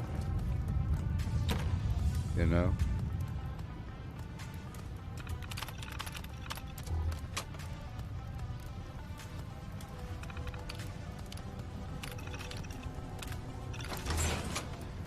This isn't the burning mine, this is the that weird challenge place.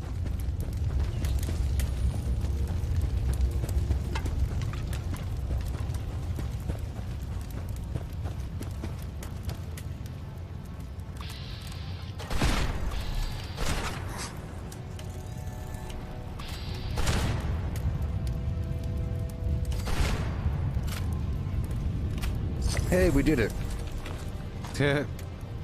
I was worried I have to search the entire place looking for the darn locker. Found it right away. Now we know where it is. I figure I might as well do a nice little loot through here. It's a nice place to be. Yes. Jeffrey.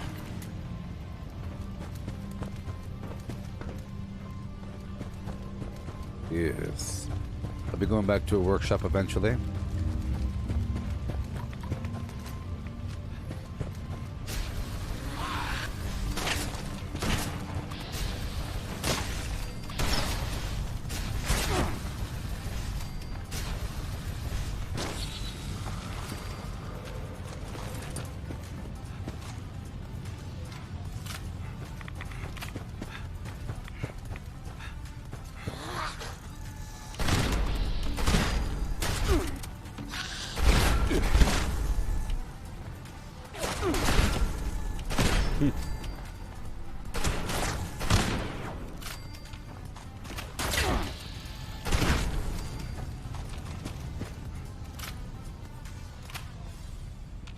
There's no ore here, right?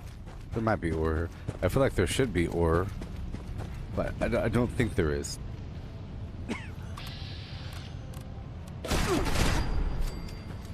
I wanted the left leg.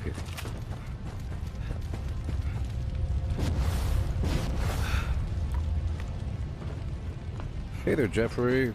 Are you having a good day?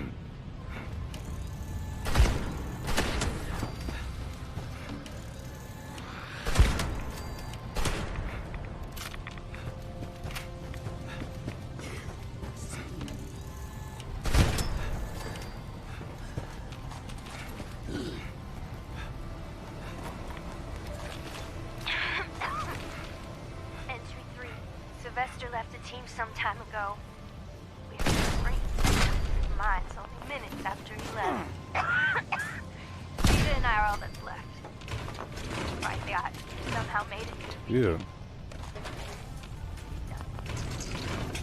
What's supposed to happen when we activate that beacon? I don't know. I suppose we'll get Melody Larkin's next instruction about how to get out of here. Well, there's no reason for us to stand here and wait.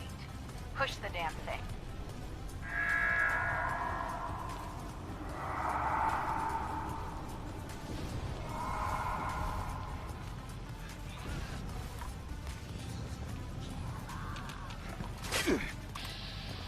God.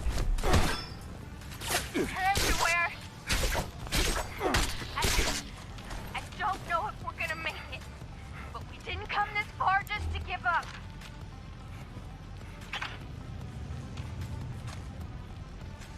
I'm with you, Max. If we don't make it out of here, I just want you to know it's been a real honor, Rita. Likewise. Now let's go show those Scorched what it means to be a fire breather.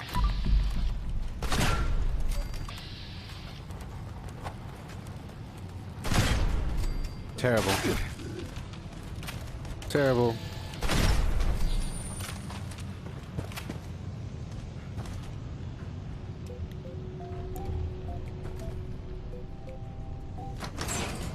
Terrible.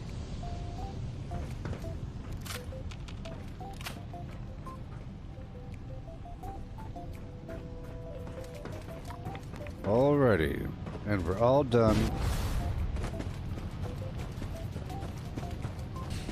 They were sent on some mission to go press a button, and then, but knowing it's like a death-suicide mission.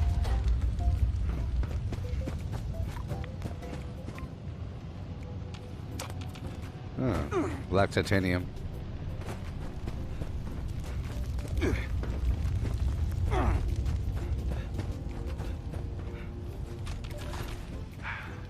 Okay, squad leader.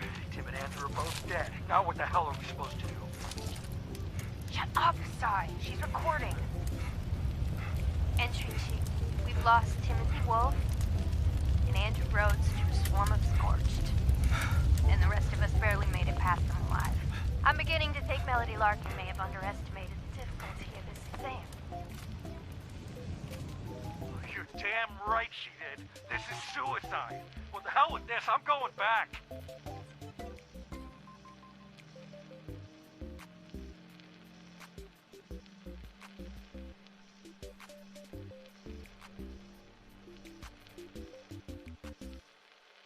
No, you're not. You're sticking with us. Why? So we can get picked off one by one until we're all dead? No way, not me. You know what, Sai? You've been acting like a coward ever since we started tackling the Scorch at the farms. And now, Tim and Andrew are dead because of you. What the hell are you talking about?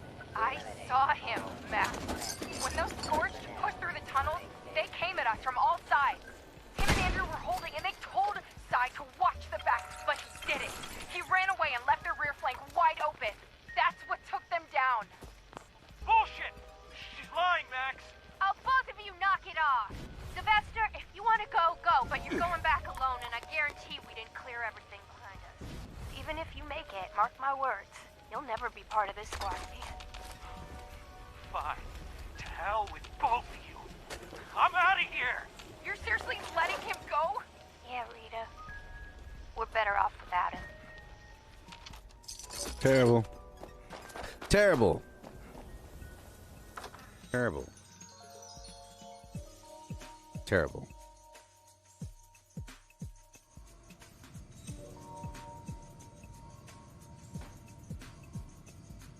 Oh, yeah. Hey, did you know that Sea of Thieves has added a performance mode allowing for 120 frames per second on Xbox Series X? That's insane.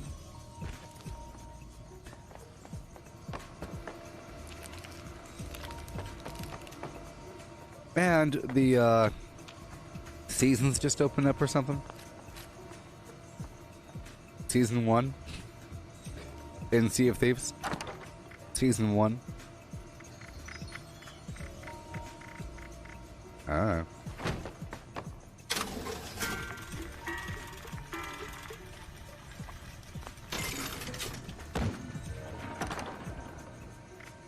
All right.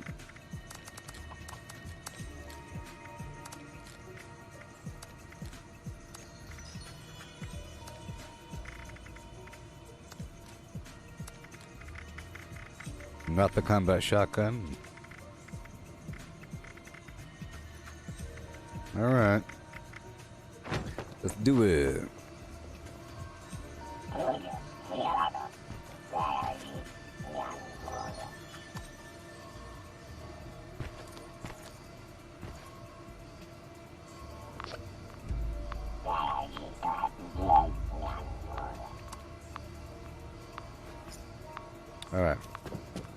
Cool.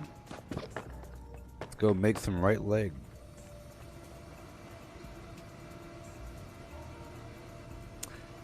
Well, no.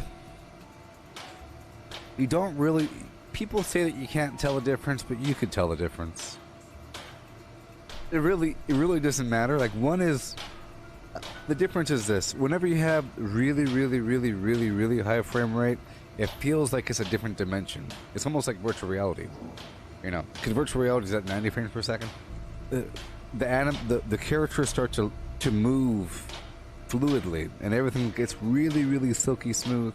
And it's a whole different sort of immersive experience to play at a really high frame rate, to the point where if you play at anything below 120 frames per second, you notice a difference.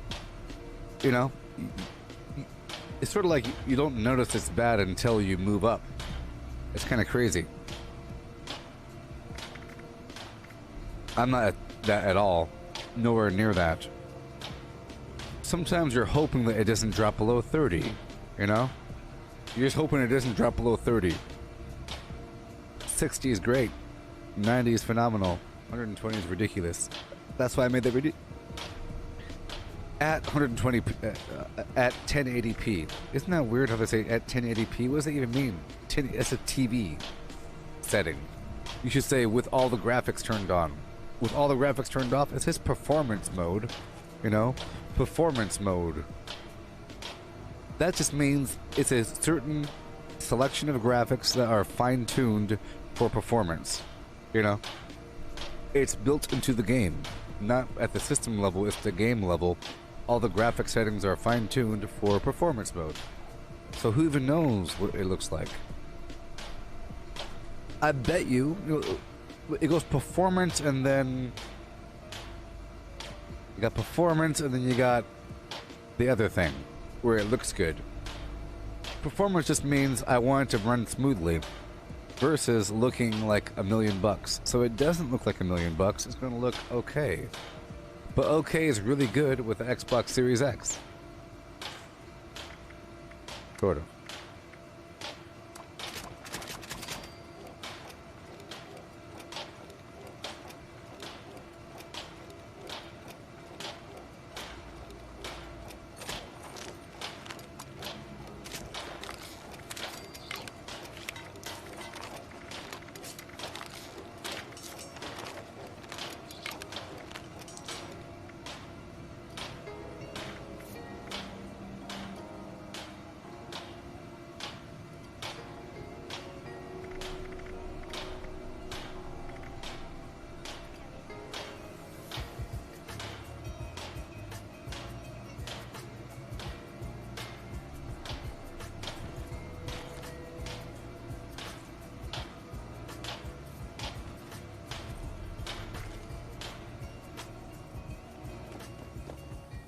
I've heard the argument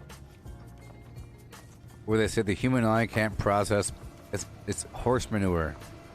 Because how come you can tell the difference? If you can tell the difference...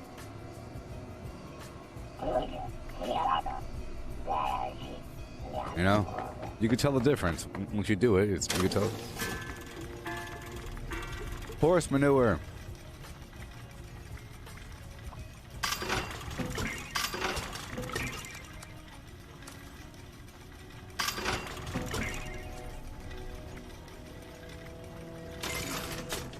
Alright.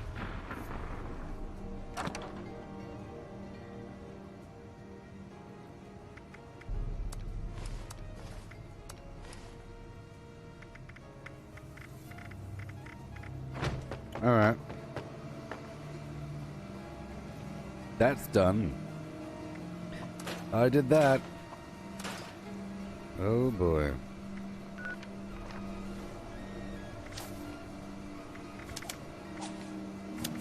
Oh no. Yes. Yep. Go. Now what? Return it to the dude. Go get the things. Clear out the flim flam. Get the yao guai. Gabba gabba hee hi. If you wanted to. If you wanted to do. Yeah, I'm gonna do the stupid Death Blossom mission. This Death Blossom mission event. Because I haven't done it in a while. And I might as well. Sort of reminds me of the Dennis the Menace movie. Remember that with Walter Matthau? Where Walter Matthau, he had this flower that would bloom once in a blue moon. And we had the whole neighborhood of elderly people there to watch it bloom. Ingredients from those flowers, but watch out. Remember that? The plant's odor drives the local wildlife a little crazy. It's a good opportunity. Just make sure you watch your backs out there. Don't tell me what to do, beast. Watch this.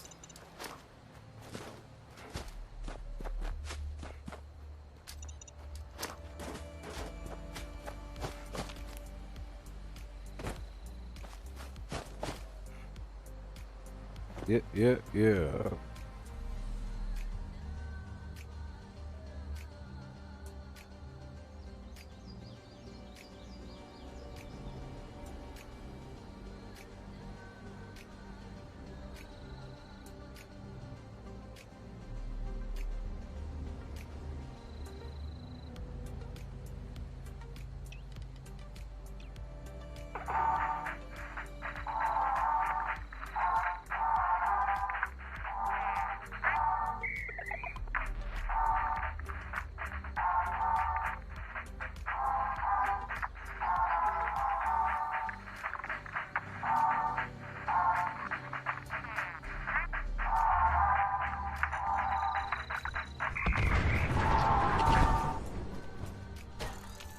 Hail.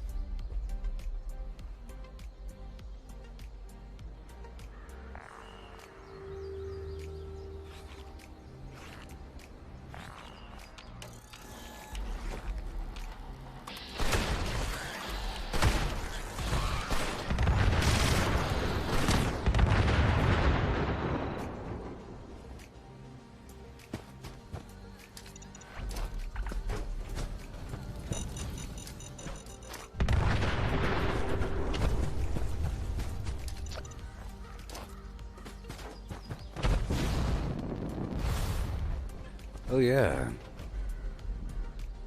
Okay. Give me stuff. Oh, you gotta give me stuff. Give me stuff, gotta give me them things, baby. Give me stuff, let's go.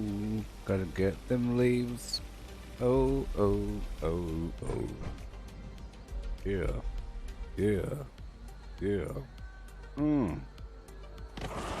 Got to give me stuff.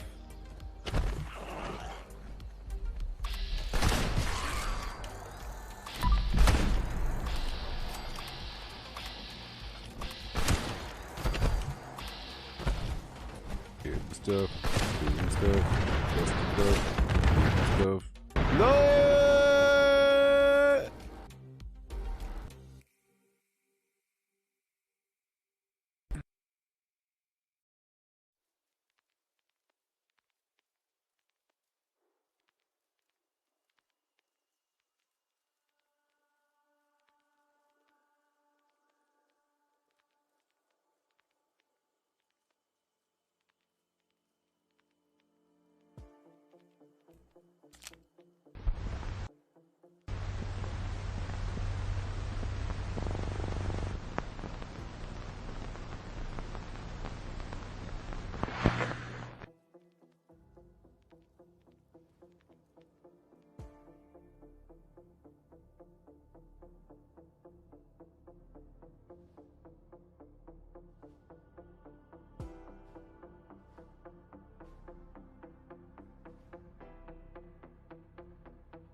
Not working.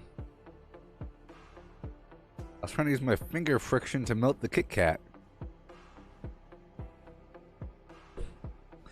Finger friction to melt the Kit Kat, but it's not working. Made of wax.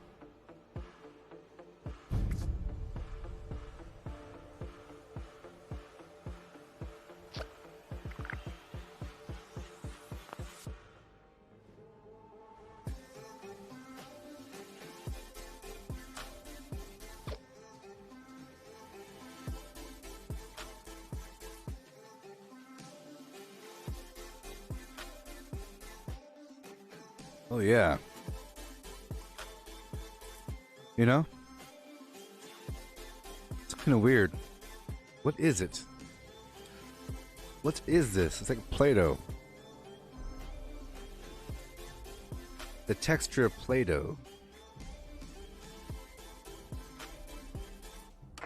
Semi-molten chocolate?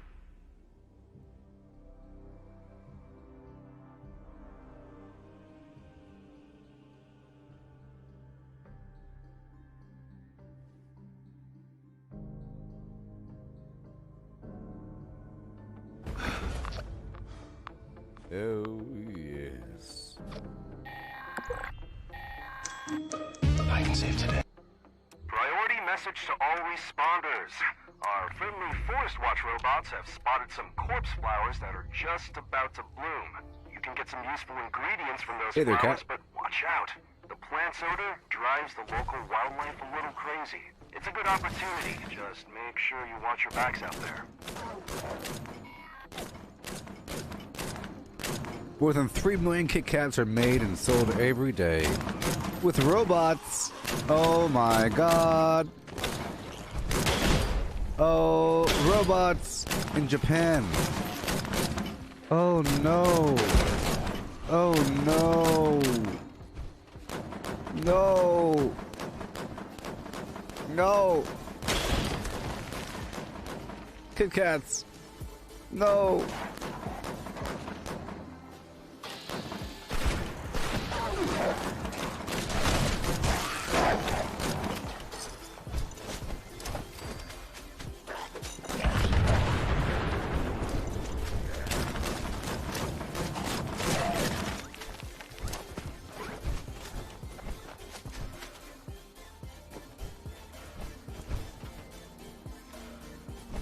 Kit Kats.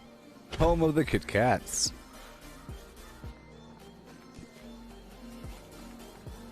I was trying to melt it down. I'm just amazed at how perfect the Kit Kat is. It's really good. It's just a really perfect thing. It's a marvel of human inflammatory.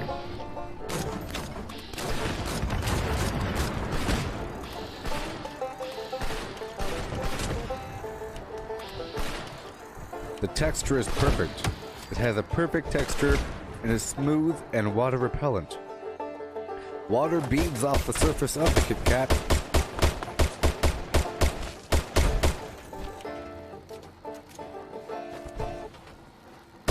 Water beads off the surface of the Kit Kat.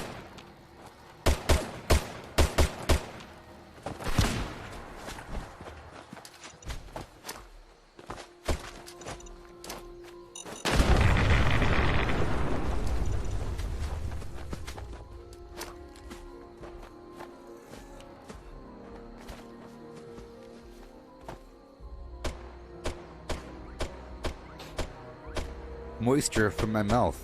My mouth creates moisture to help me break down food along with my teeth and tongue. And esophagus. And I have a bunch of acids in my stomach. And it turns into a mashy pulp along with, you know. My stomach does a thing. And it goes down this weird tubey thing. And it breaks it down and it extracts the nutrients.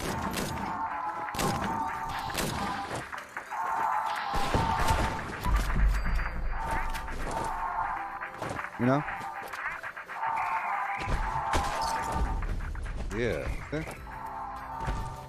It's just really perfect.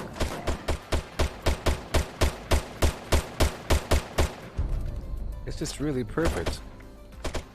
You know? I can't stand how perfect it is. Really think about it.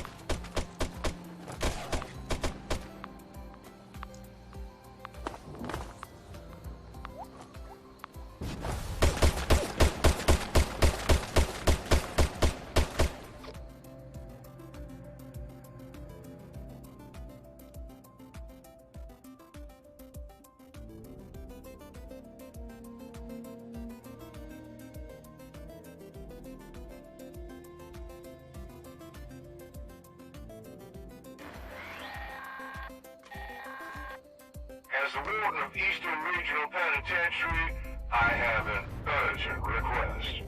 It seems Mad Dog Malone's gang is planning to break him out of prison. I will not allow this to happen. All gun-toting citizens are encouraged to help me stop them. It might be best to seek higher ground to benefit I couldn't do the thing.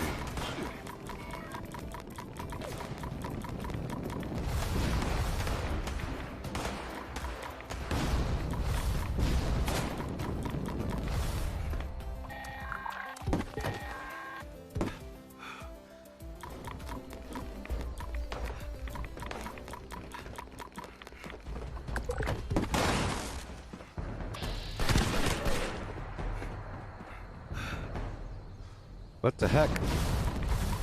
I hate how broken this garbage is, man.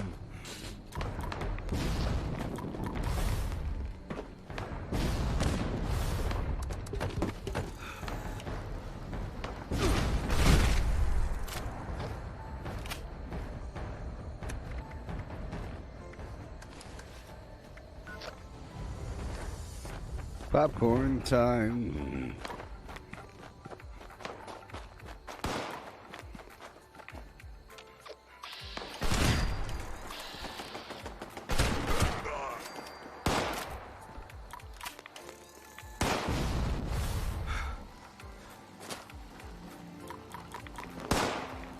Oh, I hate it so much. I hate it so much.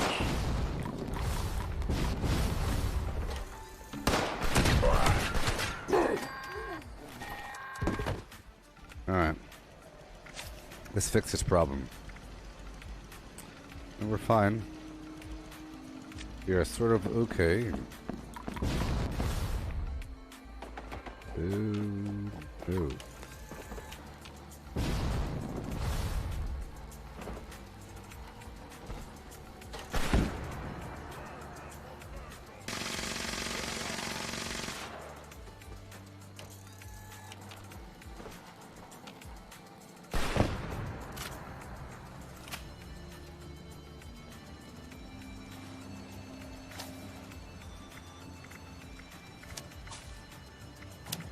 One good army. Go. I need to get more purified water in my life.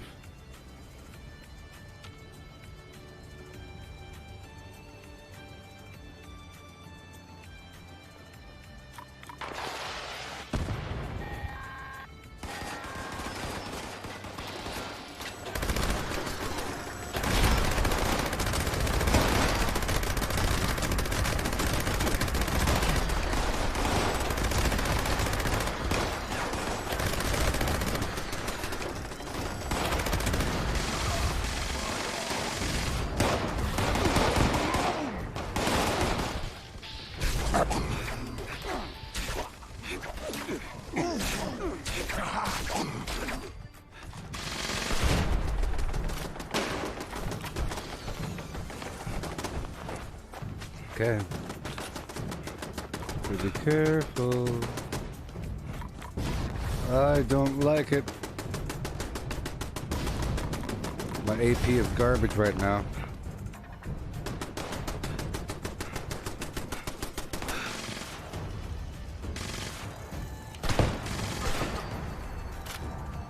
I don't like having to spam so much darn Halloween candy. I'm gonna run out.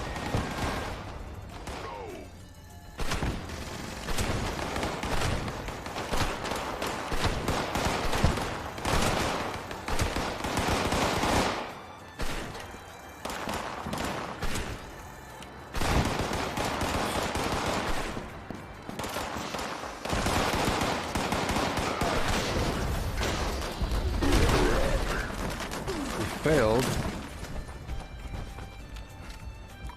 Serious? Oh my gosh. Okay, let's go over here.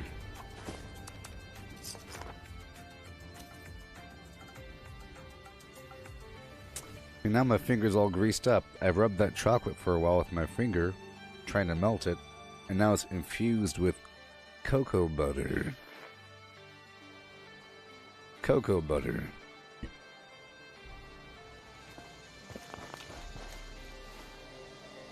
Cocoa butter. Alright.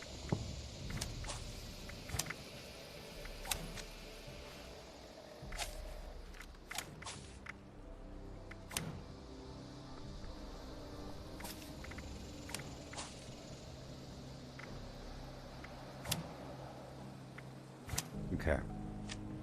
Let's do that for a bit. And let's do this. There we go. Scoot on through here and loot some garbage because we're here for the daily.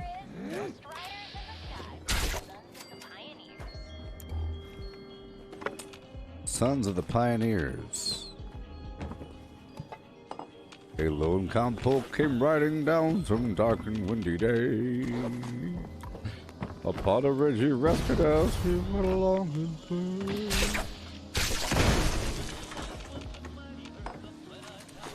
Whoopsh.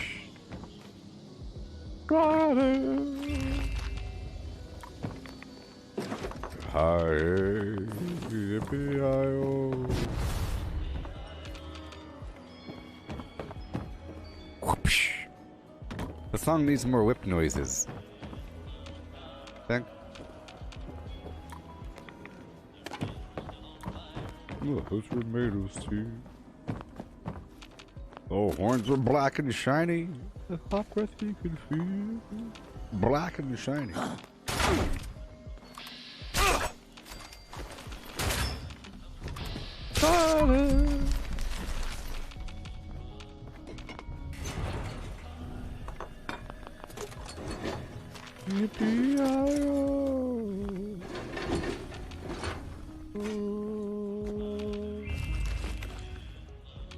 Welcome to the Black Bear Lodge, a family-friendly hunting club. I am the Huntmaster for Black Bear Lodge.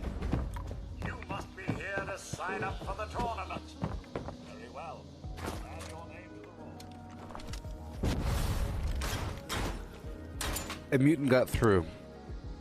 I think they spawned. They weren't spawning for a while, and all of a sudden, the last time they spawned right in the middle and not in the back. So maybe they spawned like right in the middle and just ran there.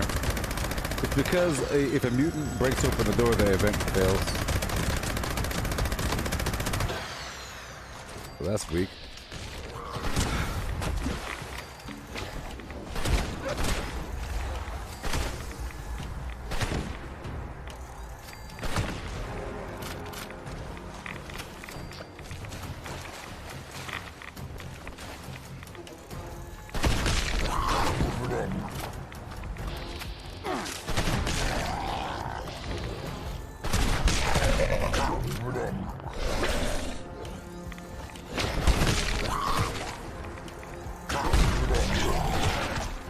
Oh boy.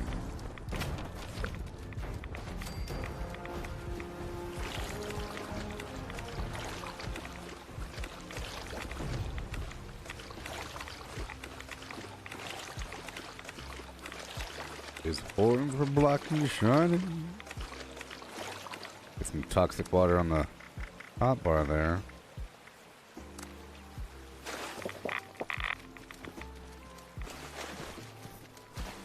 So in reality, we sort of have to keep on farming XP. Even though the double XP event is over, I have to make sure I have all the perks I need in preparation. So by the time the perk loadout garbage comes out, I want to make sure that I have all the perks I need. Anyway, I just have to focus on XP. I've been focusing on just playing the game for the past couple days. doing dailies and farming where I am. Just, playing the game. That's all. Let's go over here and kill a honey beast. You can just go left and right, front and center, looking for spots to go farm at. Whatever. XP off the top of your head. Maybe I'll go here now. Haven't been here yet? Let's go there. Or just go to spots where the game tells you to go. You're told to go all over the place, so you might as well kill the enemies while you're there. It's not as efficient, but at least you get to do a bunch of garbage.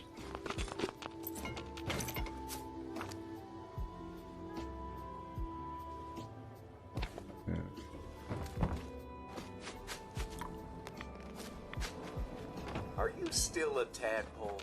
That's okay. I won't judge you. I was just having massive AP issues, so I wasn't able to focus on looking for the enemy, and they slipped through. Alright, let's go. Is he dead?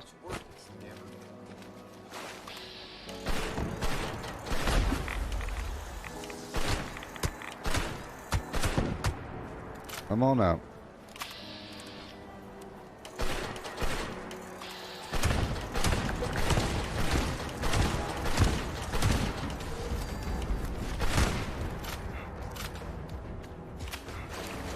I was shooting the spouts there.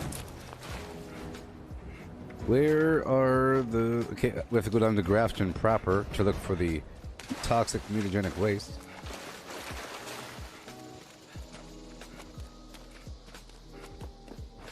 There's always floaters over here.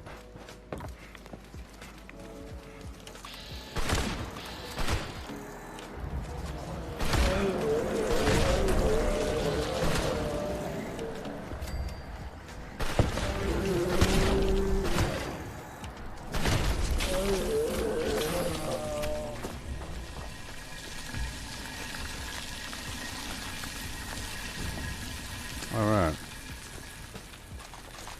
Cool. I'm just heading over to where they tell me to go. They want me to go here to go kill some honey beasts, and so be it. I have a lot to do here. I at least want to complete all the dailies in the world, and then I'll do a daily op. To boot. I've already been through the vendors, I've already done the scriptage, I've already made my stuff for the day, did all my other major tasks.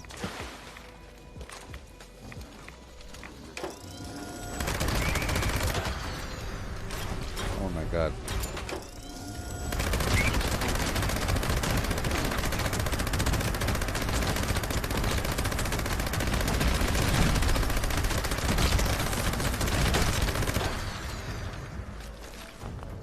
Yay.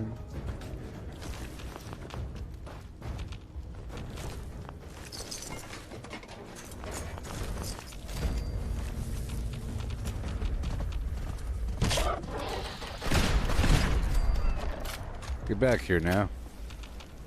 Radstag meat, Yagwai meat, Deathclaw meat. You don't have to get all that, just enough, I got the Radstag. So let's go.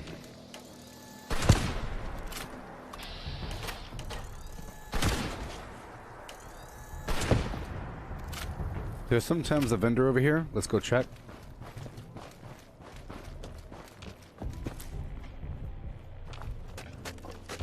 I'm super stoked about the loadouts and all that.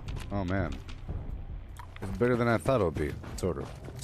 It's different than well, either way, I was imagining having different loadouts where you change out everything, including your clothing and weapons and favorite wheel. I don't think they mentioned that, but they did mention the fact that you'll be able to reset all of your skills for free.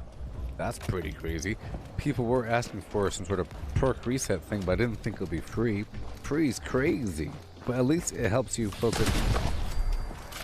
It helps you focus just on, oh boy. Yeah. It helps you focus just on unlocking all the perks, getting more legendary perks, getting perk coins and so forth.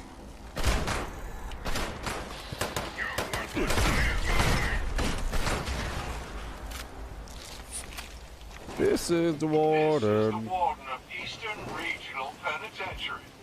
Our last prisoner count came up This is my workshop. short. Obviously, there's been I'm gonna coast through, get some stuff, go up to the I'm authorizing prison marshals to Hemlock seek Holes out from escaped Planland. prisoners.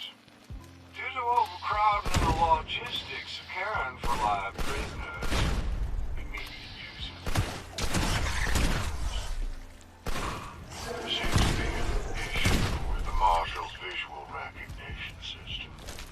No time to fix it now. I must stop those escapees.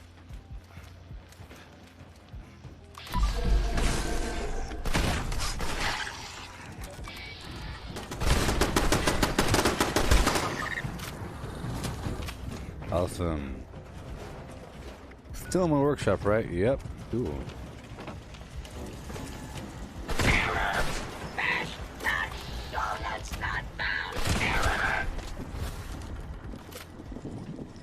Turrets really are dumb sometimes. Turrets like fall asleep.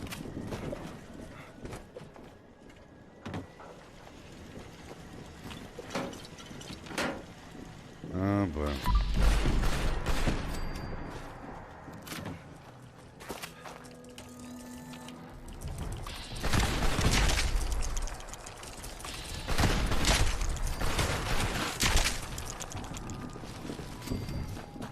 Yay.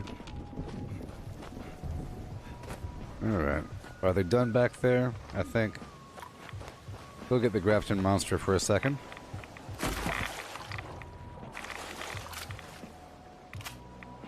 Yeah. Be great.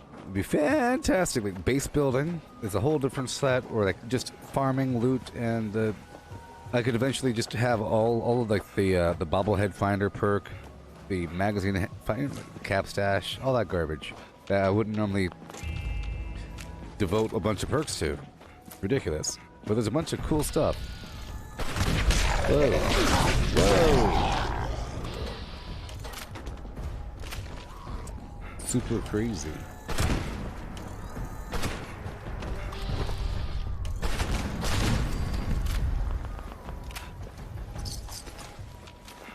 Okay. Right over yonder.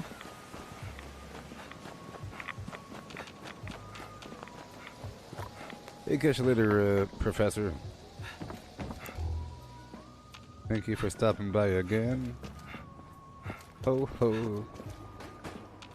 I love to have the people come back. You know? Add some continuity, some reality here. You are the tethers to reality. Oh man. Those are some nice looking Okay, I'm going over to Cobbleton Farm now. Love the sound of raw animal flesh sizzling over a hot flame. Yeah. I'll hop by Cobbleton Farm really quick and then down to the General Steakhouse to collect some produce. Steaks are coming along nicely. Prime cuts, baby. And it's a good excuse to get some other ingredients while we're here. The game says go here, go there for certain ingredients, but, you know. But I completely forgot about side dishes. I need you to get some taters for the taters. Well, all they really want is And taters. if you find corn or carrots, I could use some of each. Well, I'm already here, so might as well. Next time, I'm gonna go where they want me to go.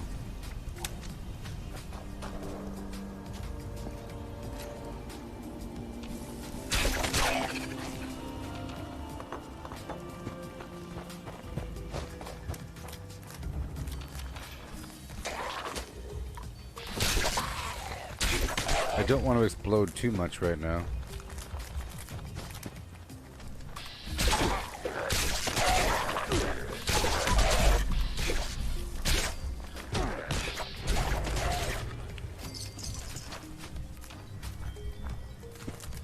Alright.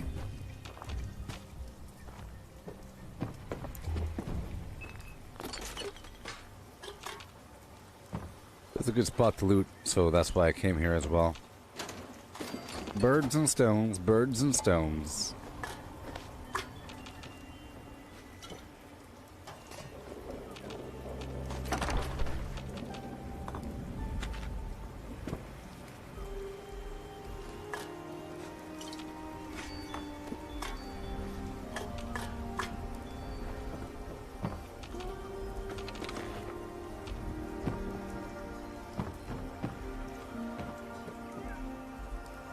Oil can. Oh man.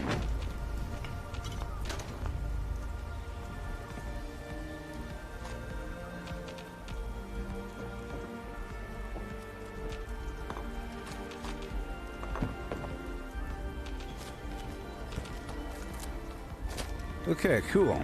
Let's go drop this off and go on down to Grafton. Or maybe by the Grafton Dam, huh?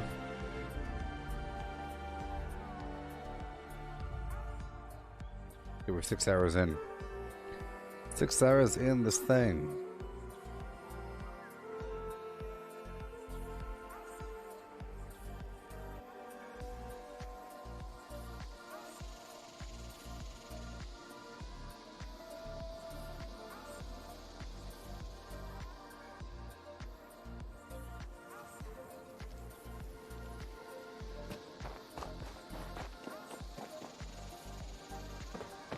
Yeah. I can't wait to smell those veggies searing on the grill. Of course, I can't smell, so I just hear them. Hurry Those up. are some nice Goodbye. Thank you. Thank you, friend. salad will pair well with those rad Okay, I'll be going down there in just a bit. Let's go by Grafton Dam first. I've been pretty responsible when it comes to doing my daily the Treasury Notes public events. I've had enough for the past couple days. Recently, I'm focusing on one thing or another. I don't have time for other things.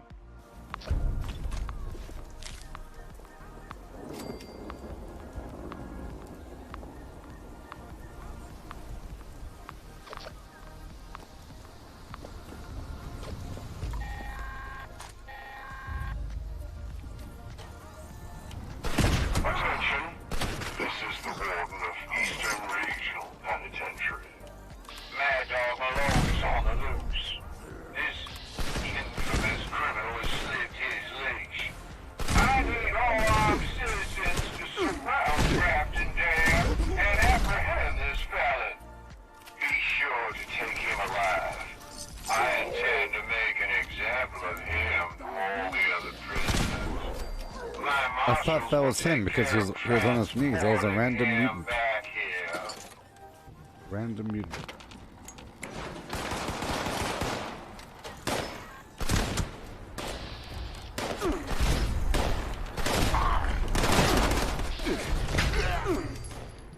It's going to be very cool to have multiple camps. Oh boy. I won't go back.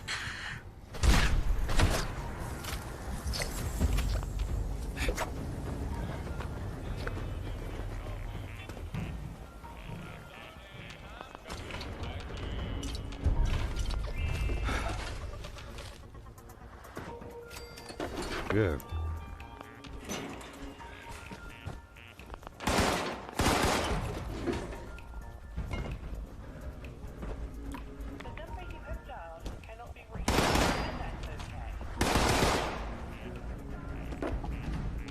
About to break all this down.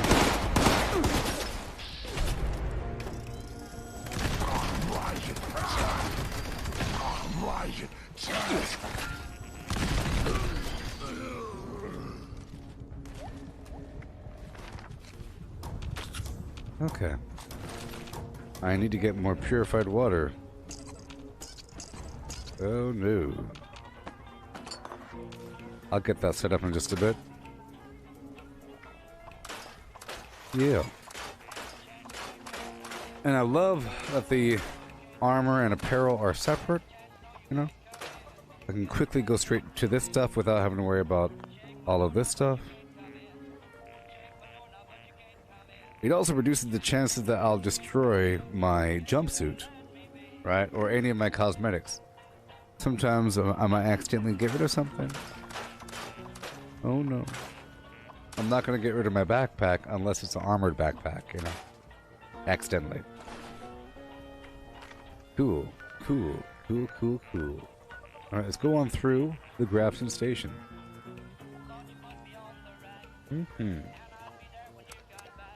Yeah. So now we have to go through Grafton. I'm not going to do a big old loot, okay?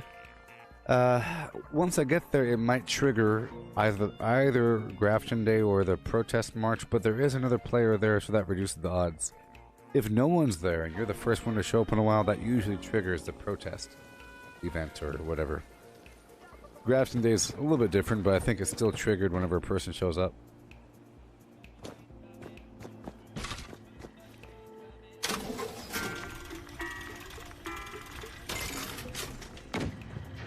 Welcome, citizen. I am authorized to trade supplies. Come on. Come on. Grenades.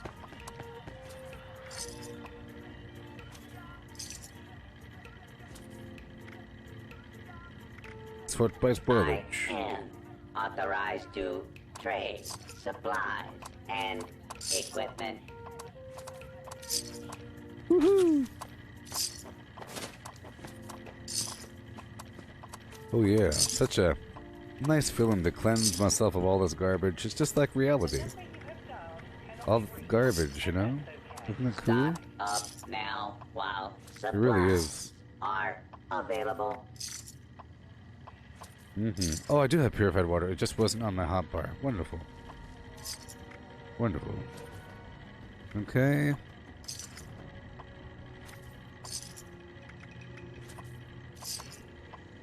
Ammunition and other supplies. I would like to just use available the here. super stimpaks over time.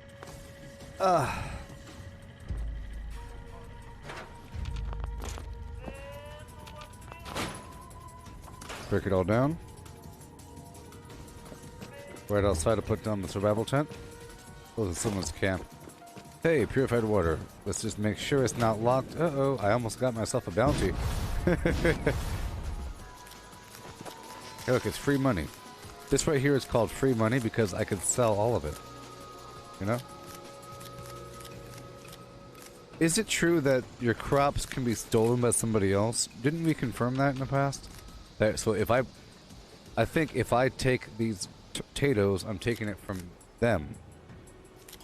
You know? Sort of. I think Firecracker works that way.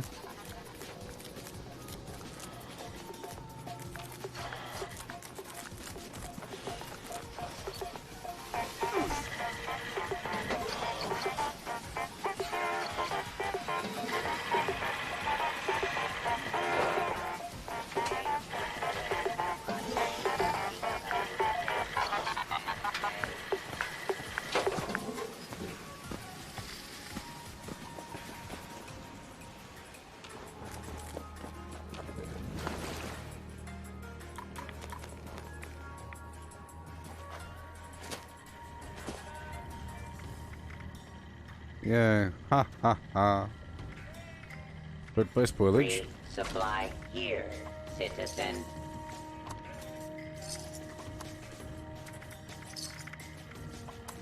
Ah, ah.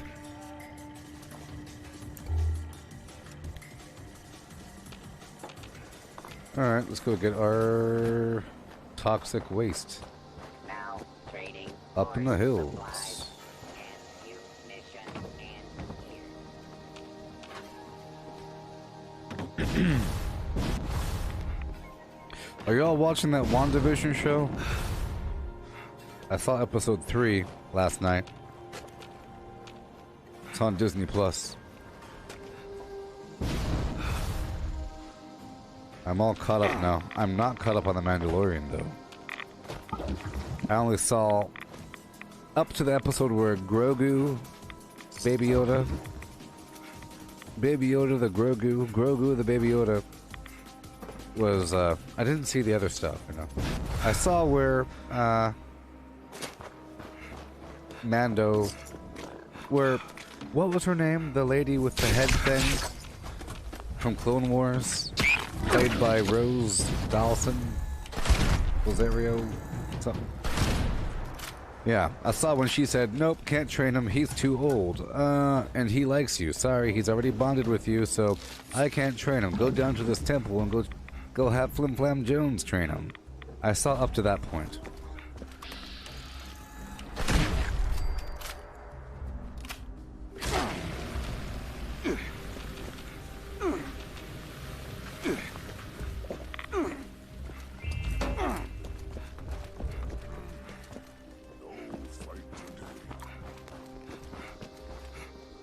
I think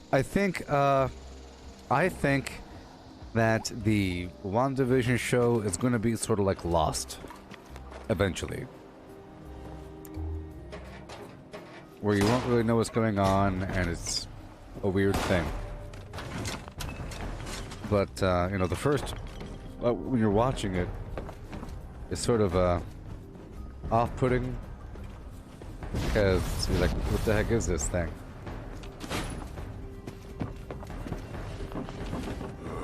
Gone. Spineless human.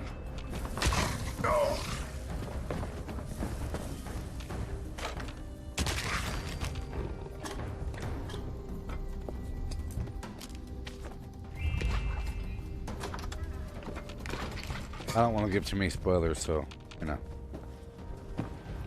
Cannot escape me. I think it's definitely a show where spoilers matter. It's the whole basic essence of the show.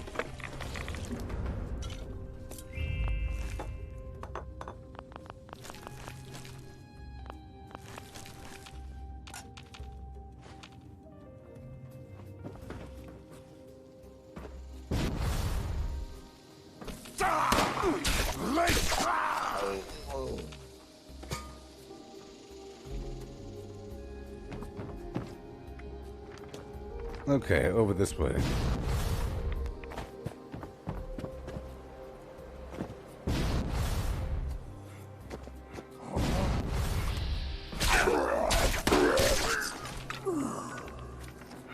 This way.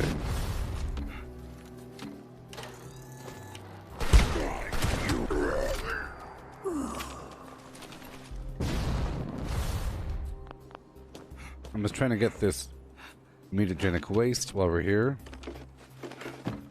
I really do wish you got a little bit of extra credit, just a little bit more credit from doing dailies. That sure would be cool.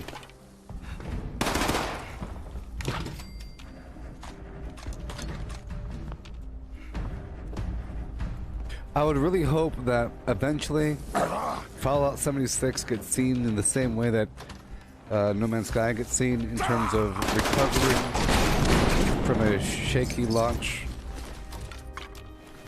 where it's a way better game than when it first came out, blah blah blah. Listening to the community, communication. Now No Man's Sky is praised. Praised! Fallout 76 is not praised yet. But it will be. Oh, thank you, Kat. The stream looks good. The reason why it looks good is because I forgot to change the settings back. Usually for the Assassin's Creed stream, I turn up the settings, which I think normally has a negative cost in the gameplay. So far, it's not really affecting it negatively, which is good. Normally for Fallout 76, I stream it at 30 frames per second, at 4,500 bits per second. But now, right now, it's 6,000 frames per second. 6,000 frames per second. I know Kung Fu. Yeah. 6,000 bits per second and 60 frames per second. So it's smoother.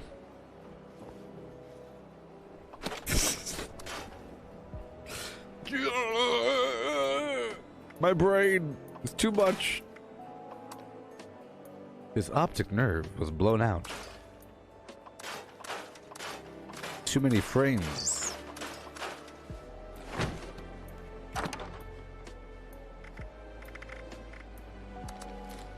Alright, moving on, Rawhide. Moving on, Rawhide.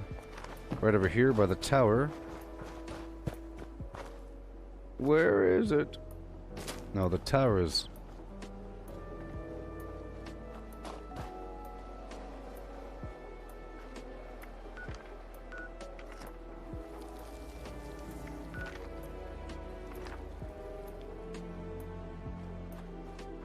Isn't it weird how this drawing of the town doesn't really match that? I mean, it does. That weird white tower that's way the heck out there behind the town. Well, actually, no. I think I'm standing behind the town, and that tower is more in the middle. Just from the drawing, it seems like... Whatever. That the tower should be right in the middle.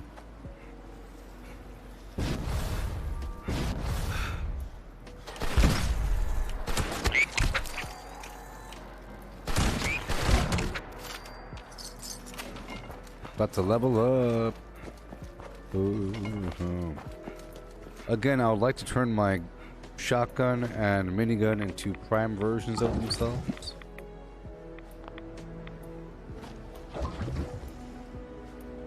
Yeah.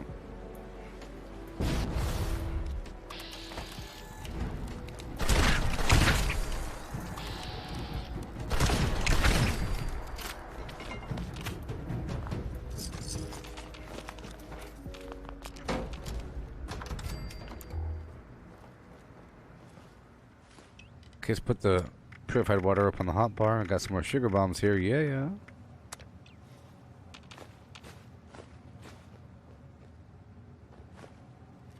Ooh, yeah.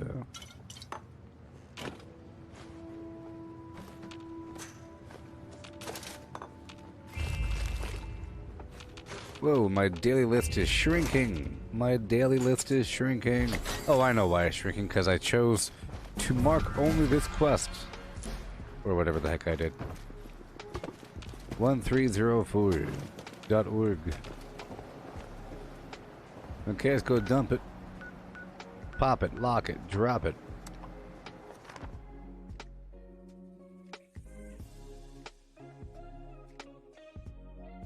Yes, you could put the prime receiver in the Gauss weapon because I have it. I have the prime mod. I have a Zealot's limb damage something or other shotgun that I want to turn prime for grounding scorch beasts. And then I want to do the same thing with the Beastlander with this specific weapon here. In fact, I might as well do what I have to do now. This is an anti-armor flim flam, so I'm gonna put this one away. I'm gonna swap out this Beastlander weapon, the Beastlander, for my Vampires version. I think the Vampires version would be a better weapon just to use. Vampires, faster fire rate with damage resistance while aiming. I think that'd be a better weapon to use just for gallivanting around the map, you know? Pretty much the same thing. What it lacks in armor penetration and limb damage, it makes up for in attack speed and immortality. Alright, here we are. Are we done with the anglers? No. Where are the anglers?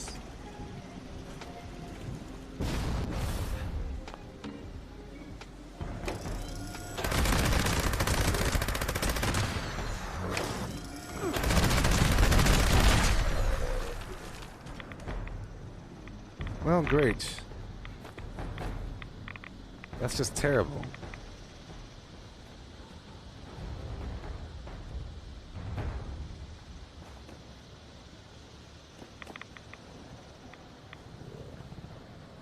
Sometimes if you throw a normal grenade, they'll run away. He's too far away to be affected by Molotovs.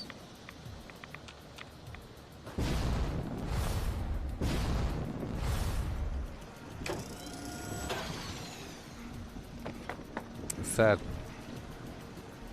It really is sad. It's a shame.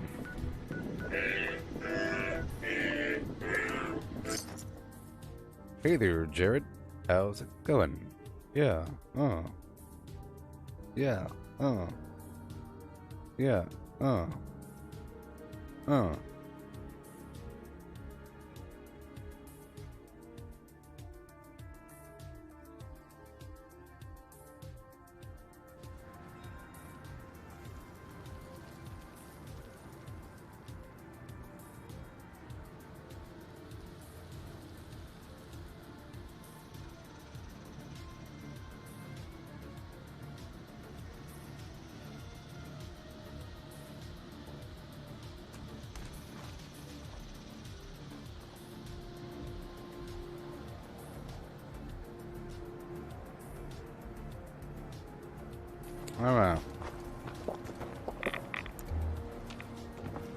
up and around. Dump the garbage in the bucket. Break down 4 more things. No, not you. Sorry, I'm not able to help with this one yet. Good. Good. Good. Okay, now let's go check out my dailies.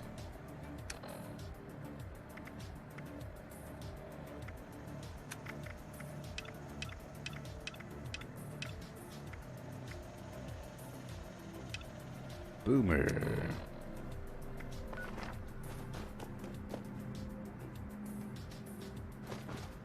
You woke up from a nap, that's good. Did you dream a dream? Did you dream a dream? Blink.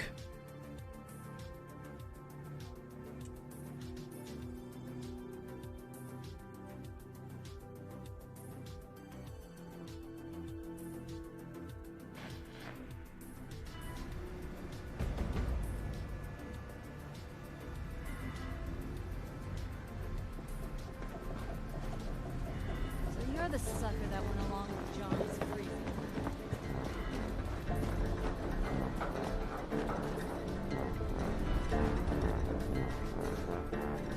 Can I cross this name off my list or what? Yeah. Nice work. I've got a little extra set aside for my best hunters here. Thanks for dealing with this, kid. So you're due some payment here. Now scram. Woohoo! My jam.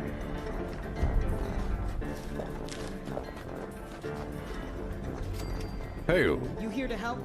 How you 'Cause I doing? got stuff that needs doing. How you doing, Ren? How you doing? What's in it for me, beast?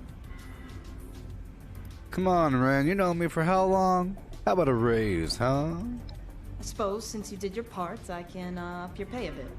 Especially since I know you'll pull through. Location's on your map. You know the drill. Another day.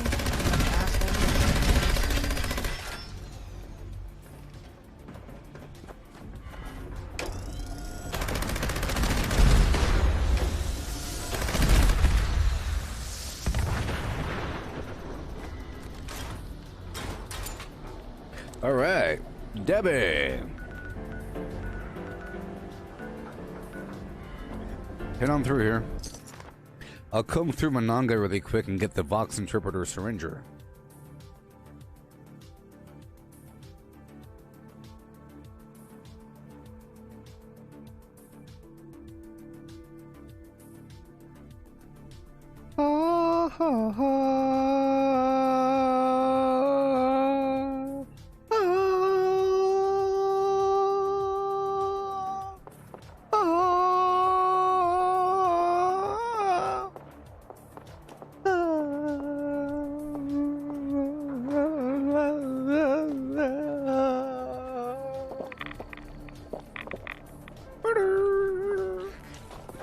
Yeah. Yeah.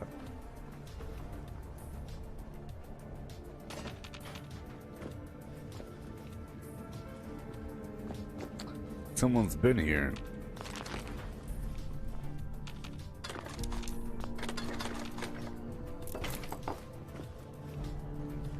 See, I like, you go to a spot to do a daily, and along the way to the daily, you loot, baby. Knock, knock, who's there? Okay. Oh, yeah. It's party time.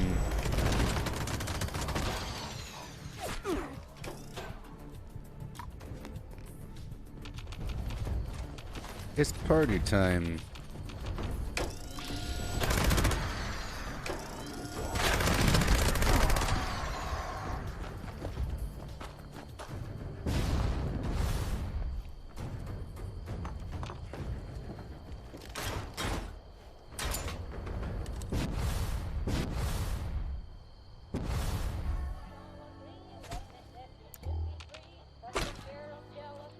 Was indeed, yes indeed. Home, home.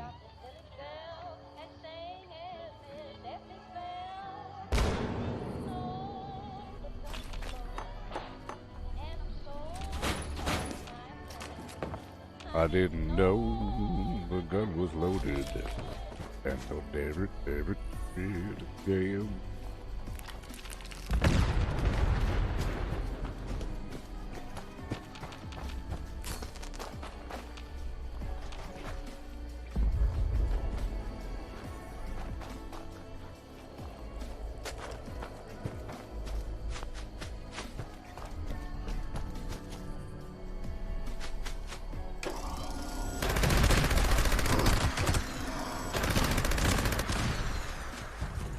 I think it's important to have a helmet in the wasteland, okay?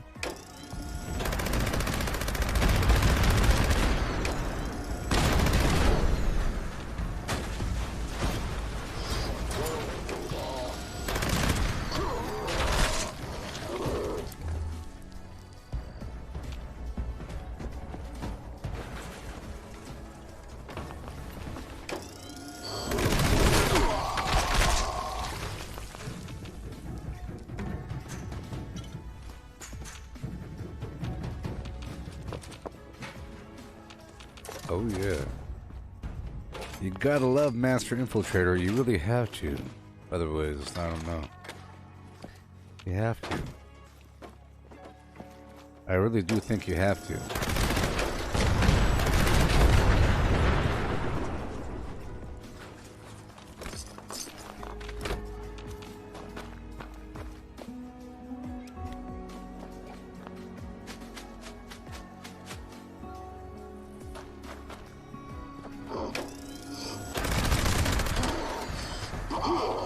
I think that faster fire rate really helps.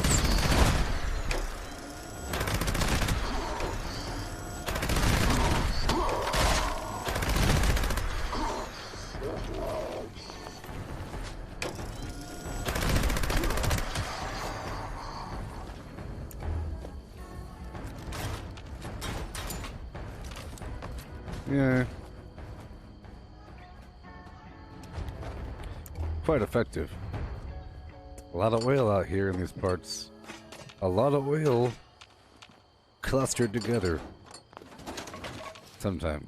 Yep, a lot of oil. Look at all that oil. All that oil.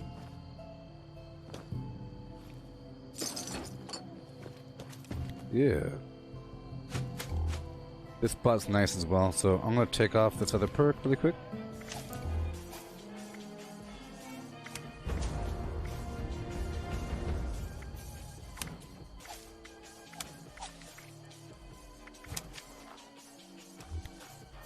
Around civilization, you gotta swap it out, you know? Now, whenever you're doing the perk loadout thing, you can only change the perks out at your camp or I think at a train station. The whole idea is that you build some machine that you do it at, but the machine is also at a train station, I think.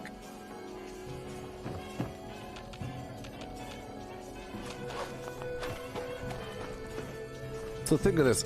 Think about how long the private server had access to legendary perks before the common public. A long time. Kind of scary. And think about this. They were about to release it, but then they changed it. They said we have to extend it because people aren't happy with our legendary perks. The same thing might happen with the, I bet you some aspect of the perk loadout thing should change because they're listening to people and people aren't going to be happy with some aspect or another.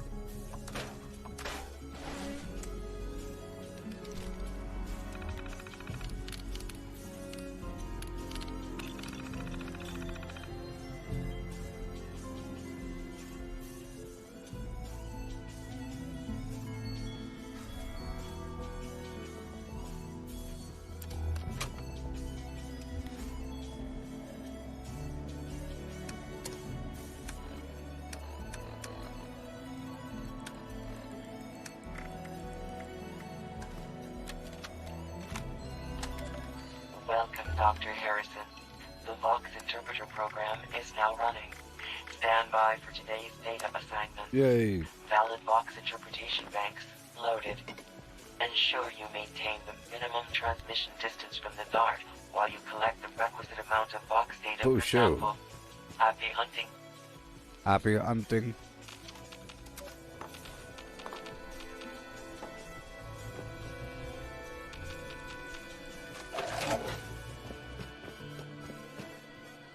Yeah. All the stuff around. It's a trap. Let's go do this trap mission. It's a pretty cool mission. Let's go do it now.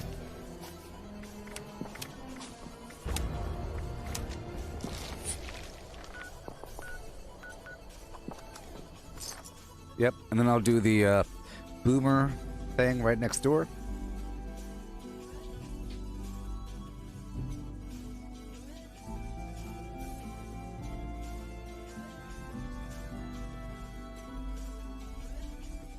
Stinkies? Oh my god, no. What in the hell was that about?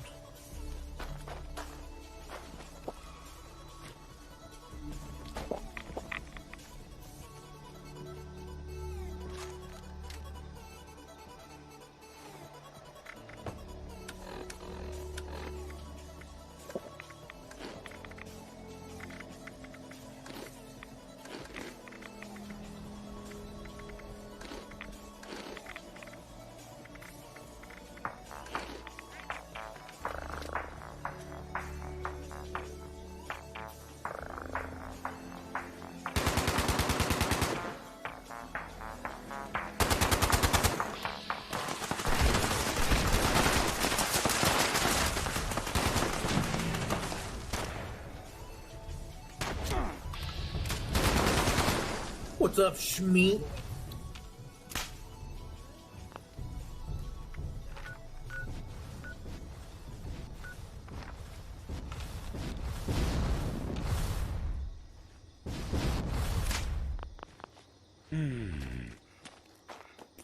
Well, I'm not gonna hang out here.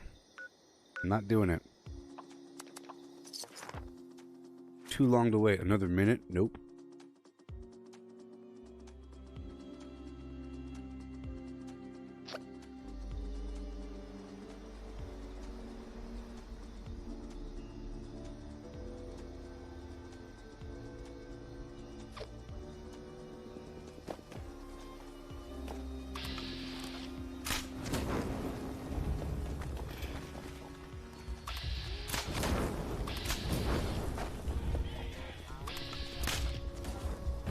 Check. Greetings, able. In for Yeah. running diagnostics. Malfunction reconfirmed. BDS unit boomer. Still immobile.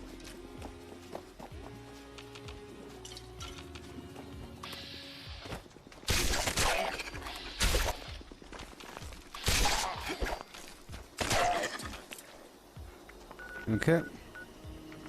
Rad roach meat.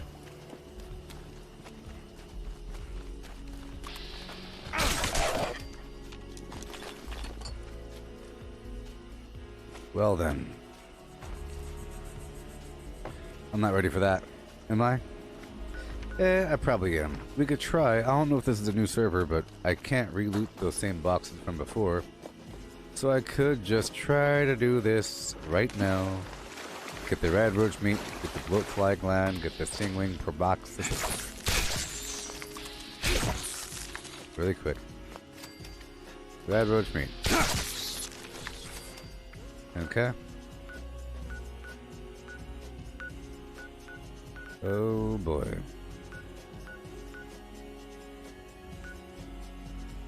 There aren't a million meat sacks just laying around in most parts. How about let's go by the General Steakhouse? I'm going to try to get these body parts at the General Steakhouse. There are meat sacks here where the mutants hang out, you know, but here is a spot. There's a couple spots. There's another spot over there by the Beckley Mine exhibit, so I can check out that spot as well. You know, for the bloat fly gland, stingwing barb, Blood bug proboscis.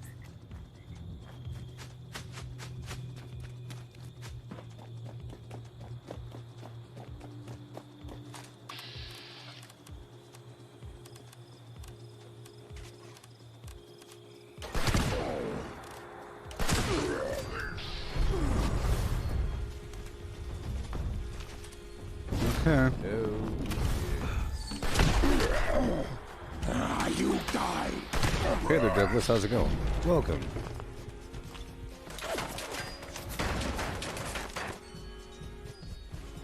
Okay, let's swap these perks out. Boom, boom. Tour, boom, and a boom.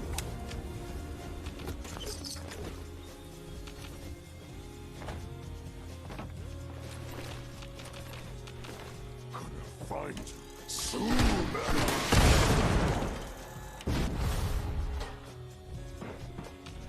Alright.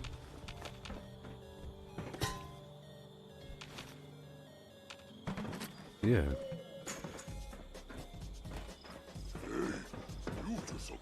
How we looking? How we looking? Okay, well. While we're here, I might as well repair my weapon. And my armor. Eh? Why not?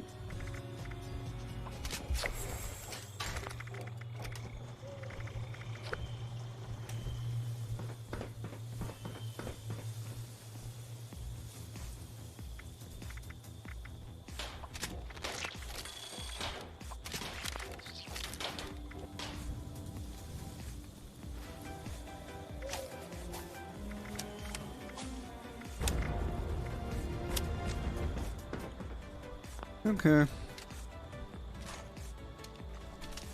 So I might as well quickly, and I mean quickly, put on Bloody Mess and One Gun Army and go to town.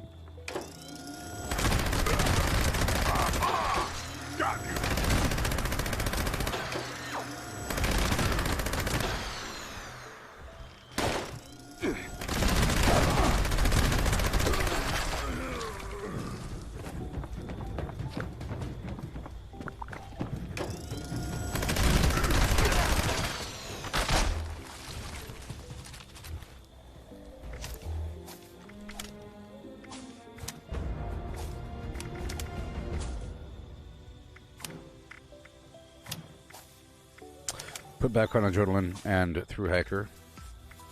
Pharma can do. Yay. Okay, here's the stuff I was talking about. These mutant blood sacks.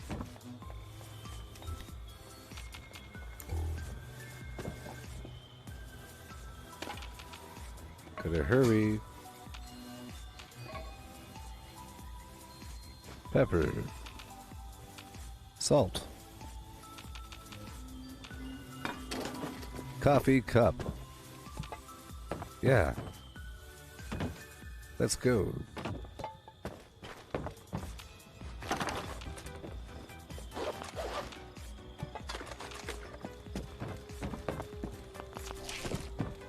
Okay, let's go back downstairs over here.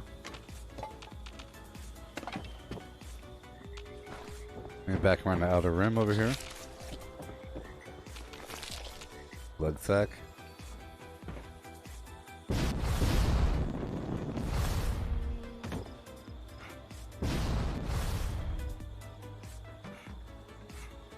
Over here.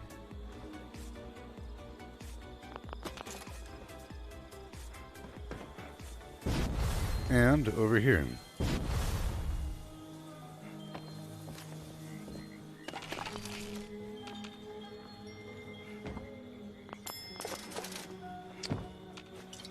Yeah.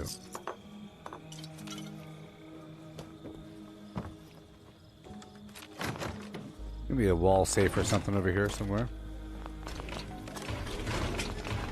Cap stashes.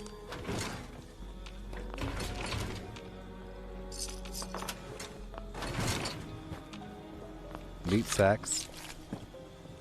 Plural. Let's go.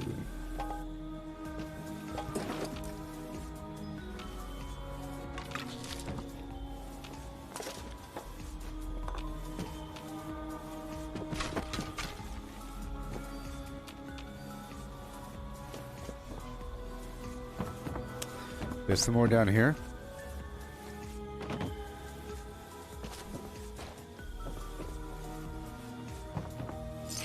Float flag land. All right.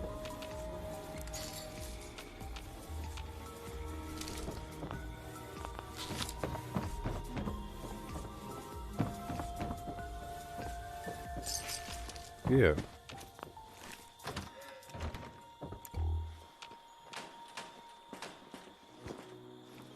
Yeah.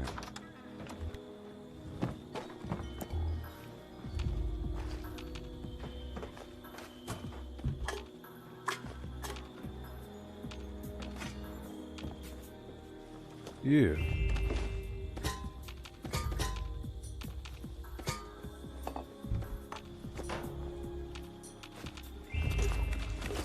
Yay.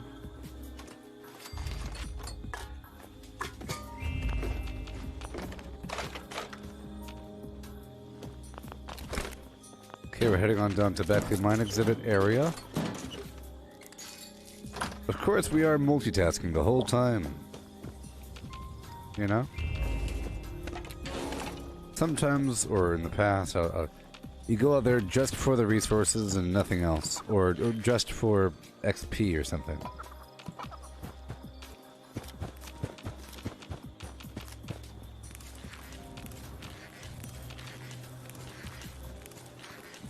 Or in the end, I could just sell the excess produce or just eat it. Or have it rot to turn into fertilizer.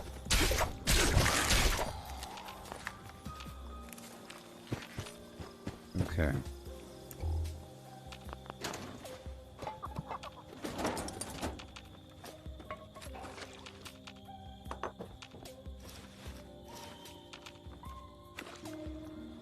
Excellent.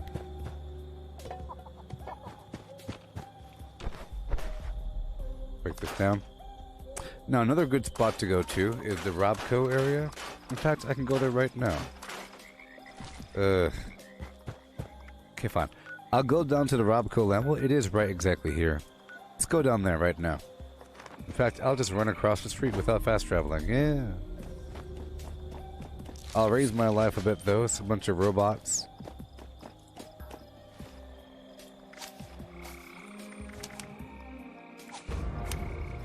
Bloody Mess and Windman Army. I'll take off Bloody Mess and put on Serendipity just for a second. These robots are a bit rougher than your average shrimp lamb.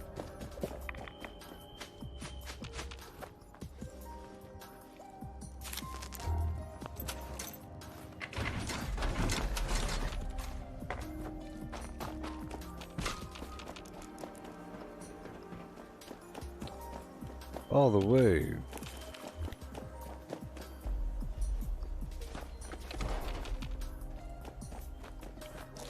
Okay, raise my life a bit. Swap over to the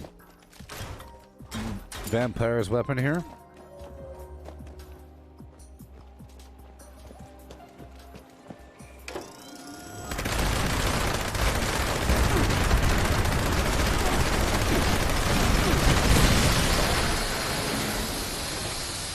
Yikes. Yikes. Okay, we're going for these meat sacks. They're all around. They're all around.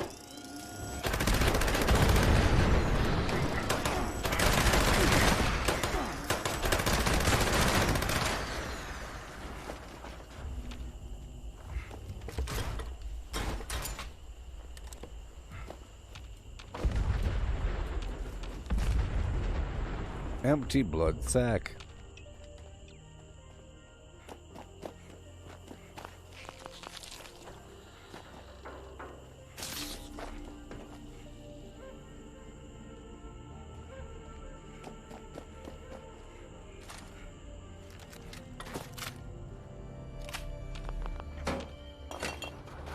Yeah. Yay. Robco. Bad Scorpion Stinger.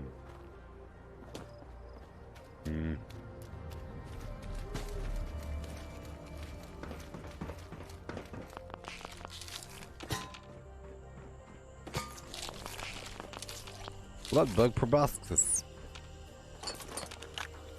Got it. Now we just need a stingwing barb.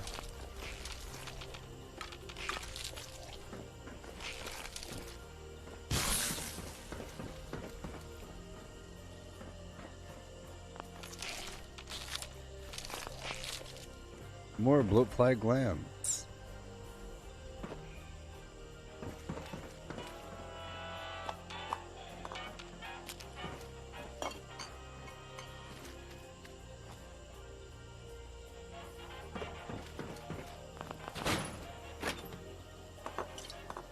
Alright, here we go.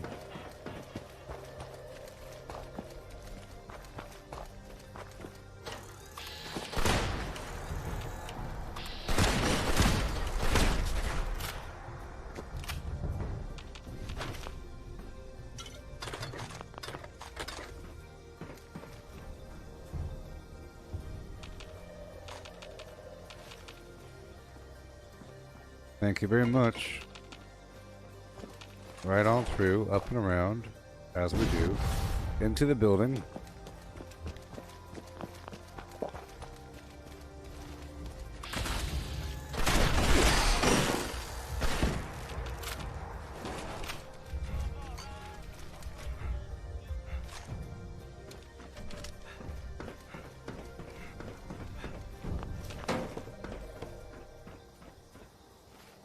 So we're about to get a bunch of food containers in this building. Oh no. Oh boy. Oh boy. Oh boy.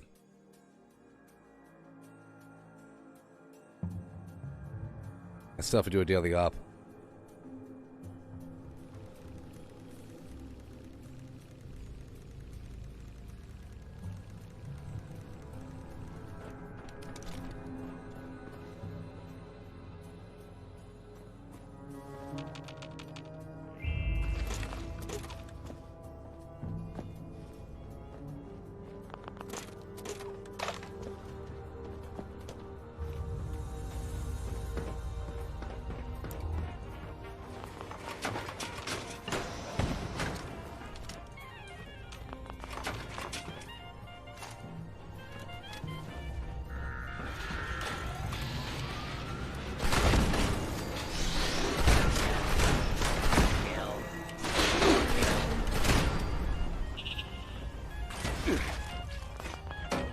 Alright, here we go. Make sure I'm good to go. Yep. There's some meat bags in the end.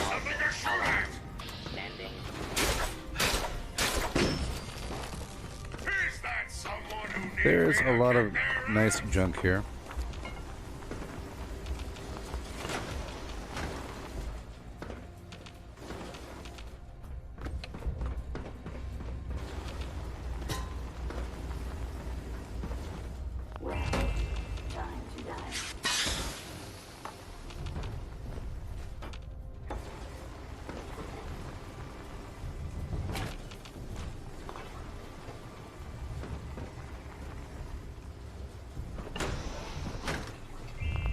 Yeah.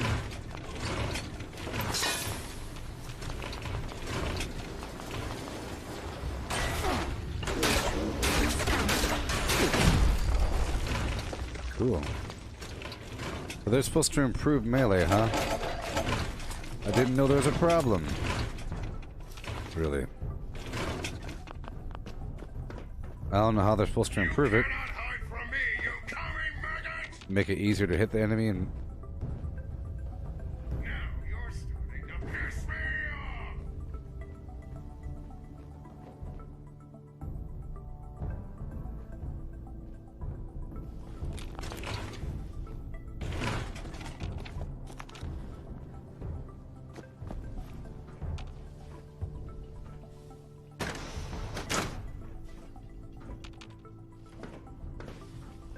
Alright.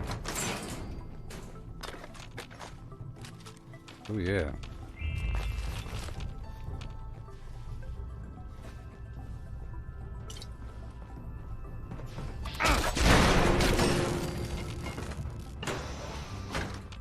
Yay.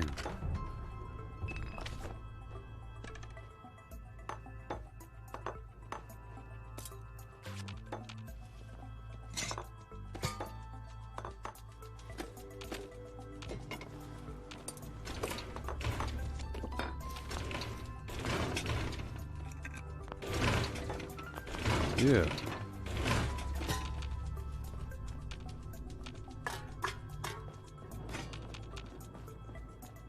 Ooh, all this garbage laying around. Whoa. What were they making?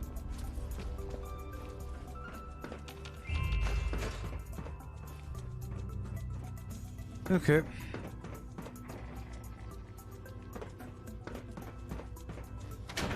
There's a bunch of mutant meat sacks in the other side of this place. I'm just looting over here first.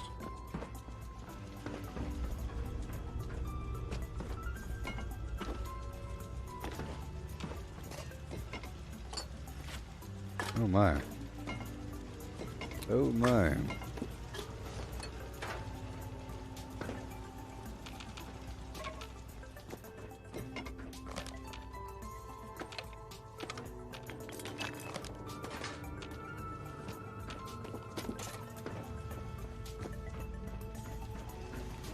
Ooh, yeah.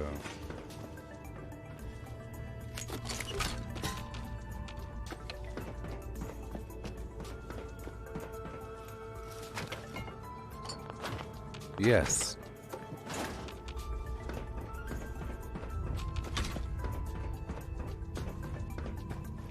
Oh, yes. Megan. Attention. Attention. Citizens of Larnia. Gather round. Ready to your blood.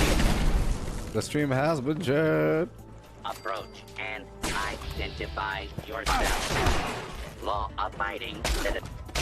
I say again, the stream has been shared.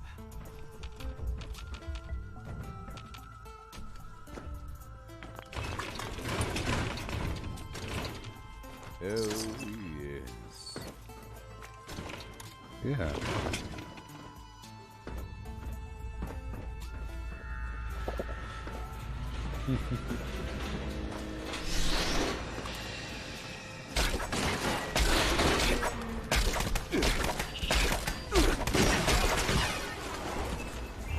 Golly.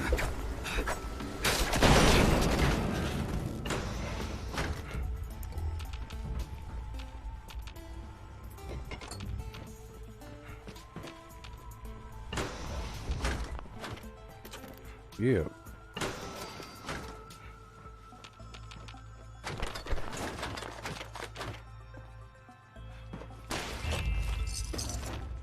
Oh my.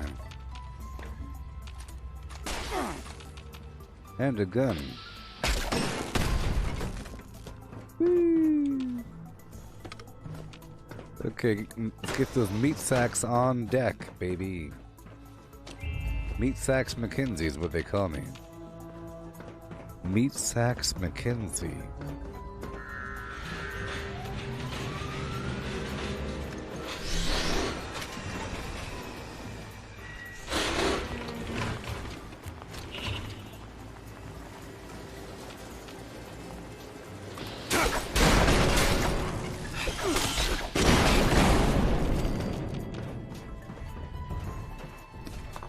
Yeah. Oh, it's right there.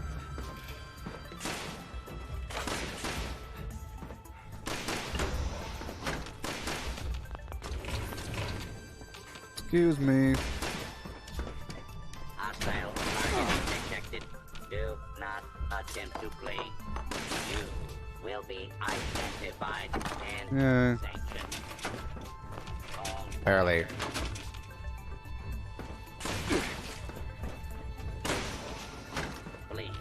All squarely, fairly. Until warning, dangerous fugitive Squarely, is squarely. on the loose. Do not attempt to apprehend. Alley-oop. Meat sacks. Where are you? They're not here anymore. What the heck?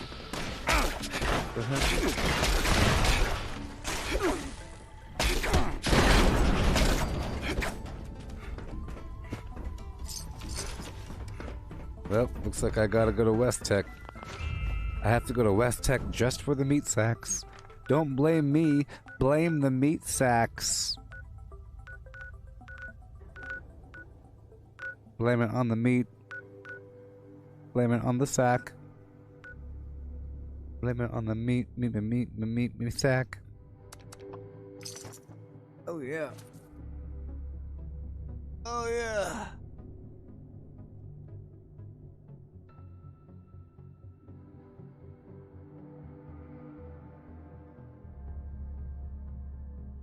Yeah.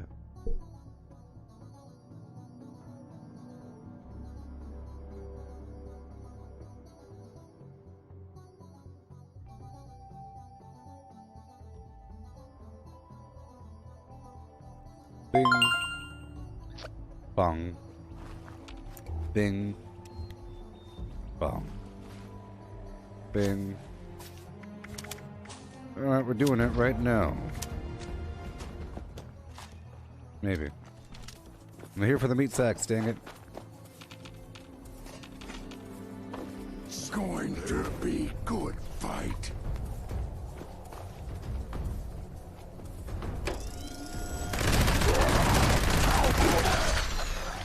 How you hurt me.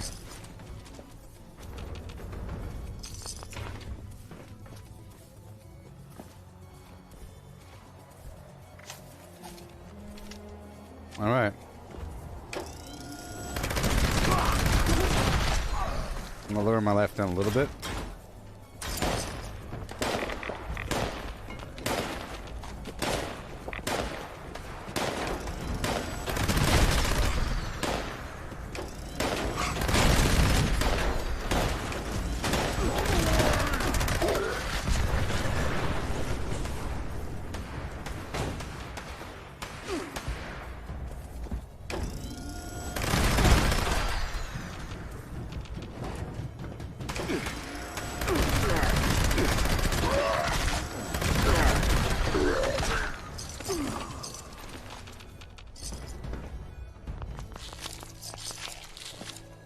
Yeah.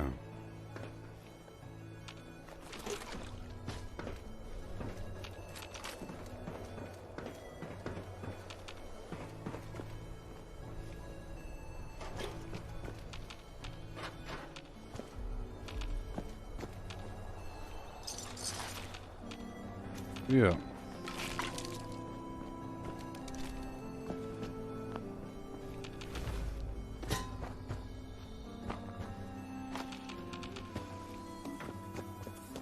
Okay.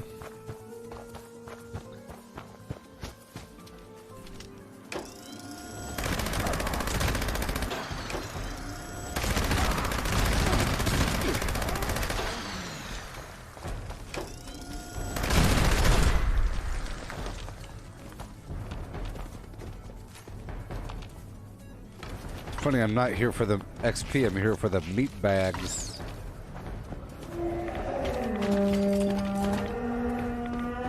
And the loot, which means I'll be getting the stuff on the roof. Including that pie. And the paint cans.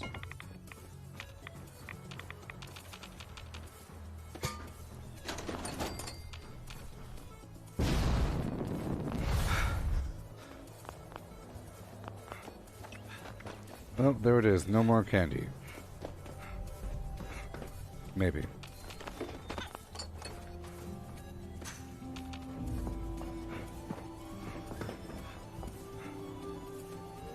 Somebody already came through and got the paint buckets, which means they already got the pie.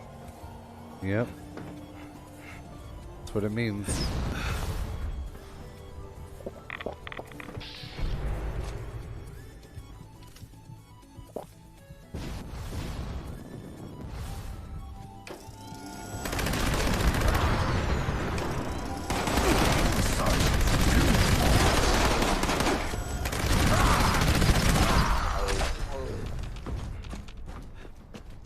Okay, in we go. for the meat sacks.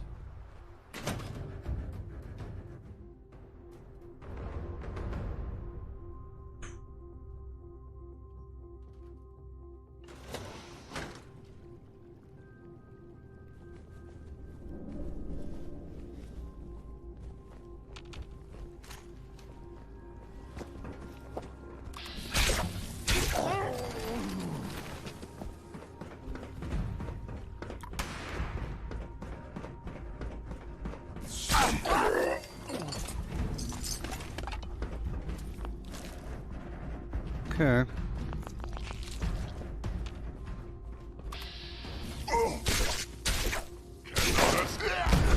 Cannot escape me. Humans. So small. I'm gonna have to make more ammo coming up.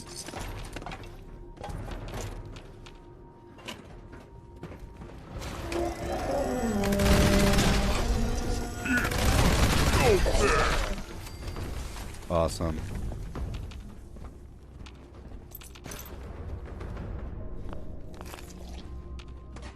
You die now, human. Good thing those vampires. Whoa.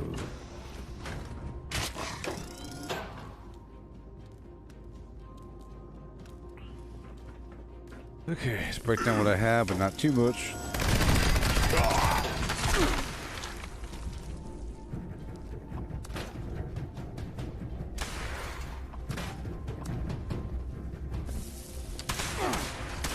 What the heck, man?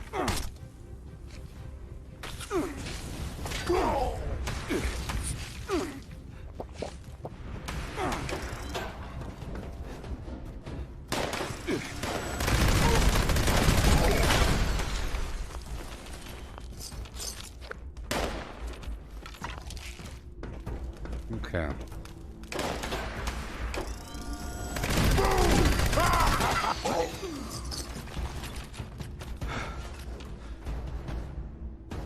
Okay. I was trying to break down the weapons. They're shooting me.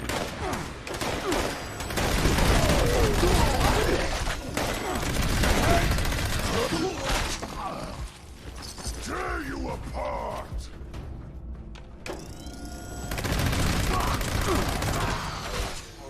Yeah.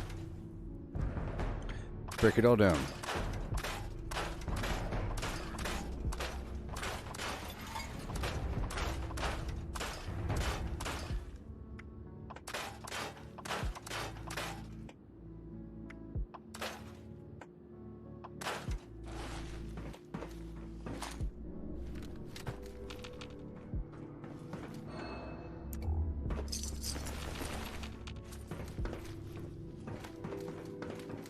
Yeah.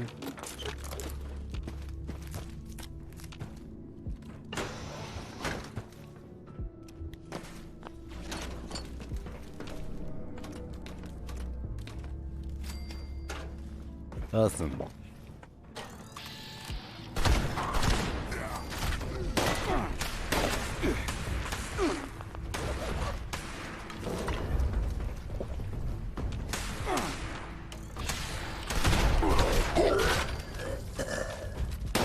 Oh boy.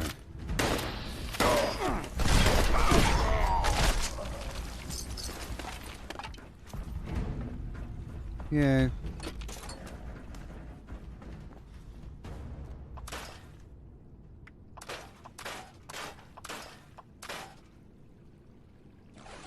Yeah.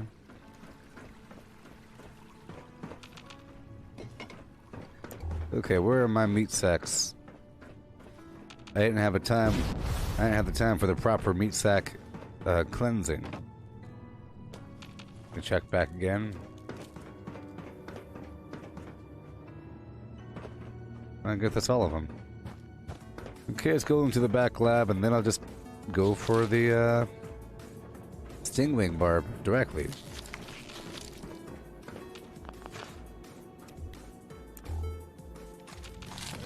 Let's go. It's just a nice reason to come in here.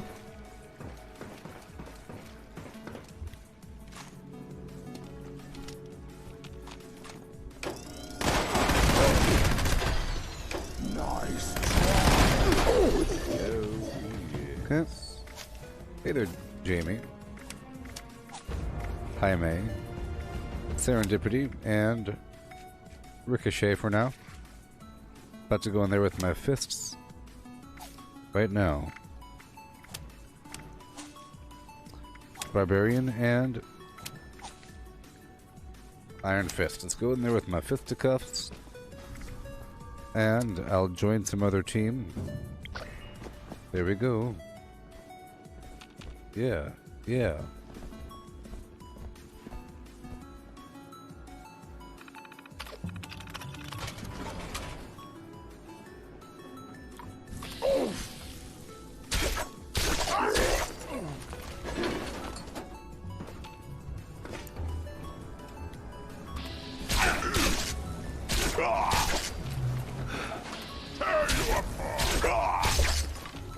Okay, gotta be careful. Lower my life down a little bit. Yes. Alright.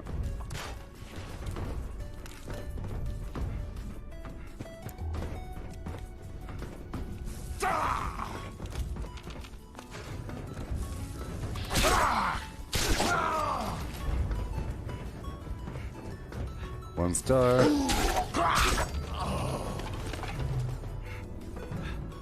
Gotta hurry up. So people.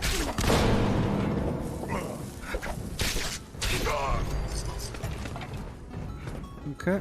Ooh, meat bags.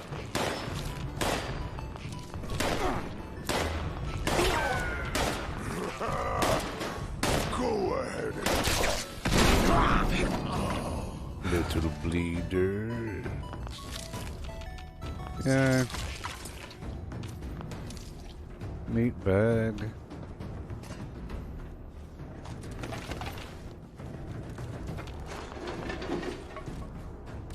Alright. Break it all down. And now I'll go down to the Beckley Might exhibit. Just for the heck of it. Maybe. If the stingwings aren't where they need to be. Let's go down to the stingwing spot, huh?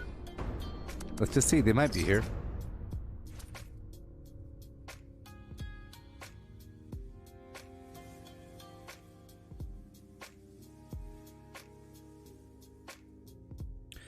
What you talking about, Paul? You can't imagine someone using which legendary weapon?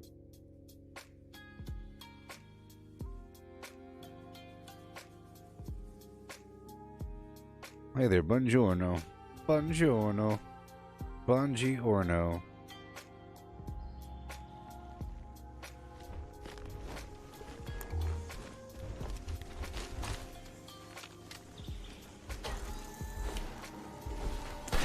I'm gonna leave that guy there for somebody else to tame or something. Oh. Well. It's better than nothing. Well, the thing is this. I get legendaries all the time because I go to certain areas. Other people don't get that many legendaries, so anything is good. In the course of my gameplay, you'll be getting 3 stars, 1 stars, 2 stars. The 1 stars aren't necessarily good, but in context of 3 stars, but they're better than anything. In truth, the legendary effects don't really even matter. They're not all that good. But, for example, let's say you get a 3 star. If you get a... Unless it has faster swing speed, if you get, like, let's just say a limb damage, +1 strength, anti-armor, golf club. Well, the limb damage doesn't really matter in that context, and neither does the +1 strength, but it just feels good to have. Now, having a faster swing speed club is pretty good. Anti-armor is pretty good as well. In truth, they're all pretty good. Legendaries guarantee that you can't lose the weapon until you get a better version, so, you know, they're good, whatever. Not for endgame. Unless you happen to be specifically trying to make a golfing set with golfing clothes and a golf club, you know, and some other garbage to make it all golfy. You might be going for a golfy situation. Alright, let's go down here to the Nicholson's End.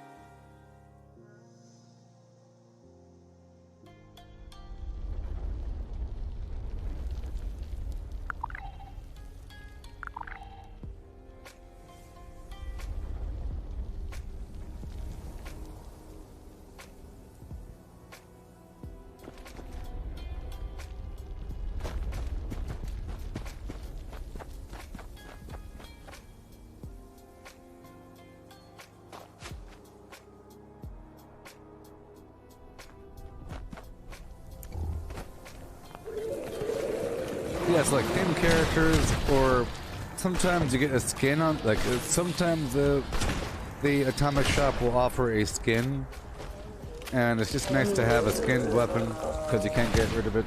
So you use anything you got. Imagine specifically trying to get a legendary golf club. It's going to take a while. If you specifically try to get that before, it's good. Not so much a 1-star as much, you know. 1-star range weapons aren't that bad. For example, let's say if you get a anti-armor 1-star weapon, ain't that bad. You know? Not that bad. Or 1-star instigating, 1-star. Like for example, I'm using a 1-star bloodied shotgun. Because the other stars don't really matter sometimes, so it doesn't really matter. It's for theme characters and things, whatever.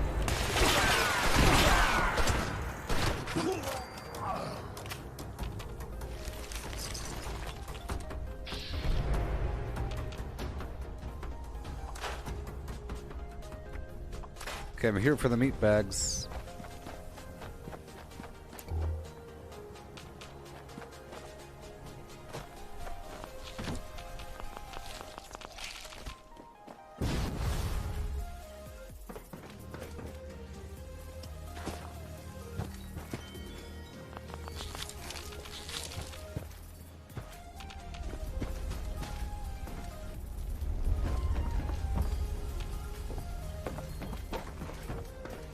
Oh man. Well, sort of annoying. Let's go down to another spot where I know there's mutants for a fact.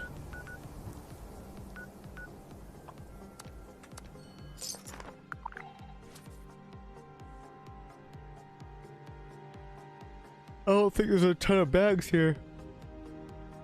But there also aren't a million sting wings everywhere, and they're not at the spot where I went to go check. Sucks.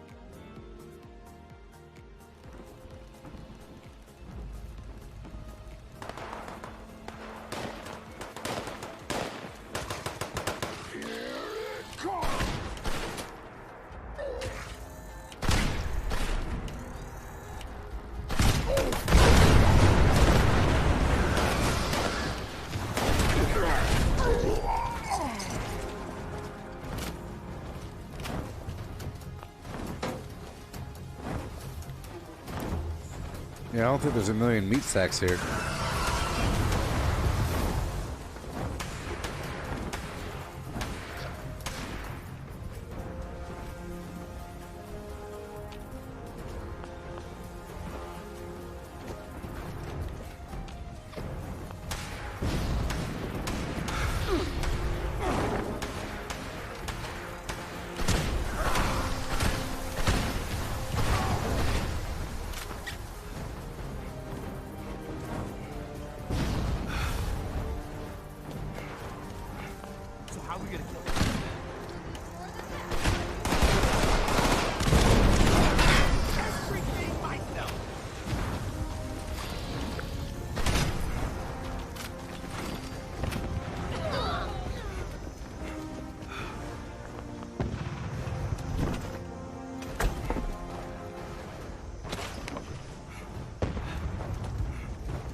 So annoying.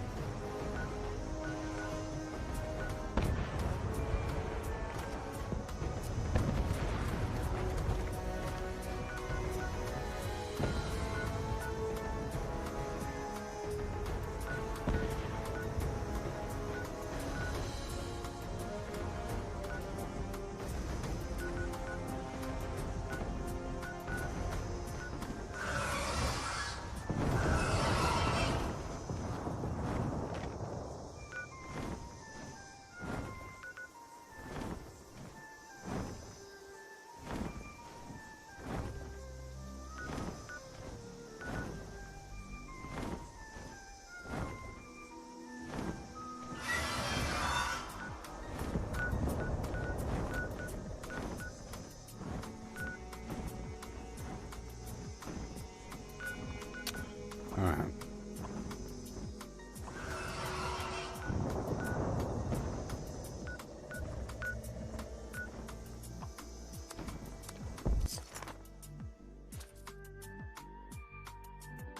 Paul, you're wondering if anybody with a jetpack has physically made contact with the back of a scorch beast at any point in time in the game? Yes, of course they have. Have they landed on it? No, because you can't. What do you think happens? You're going to grip on with your hands with animation? Have you made contact? Yes, you probably have yourself. It happens. You're not going to land on it, but it doesn't work that way.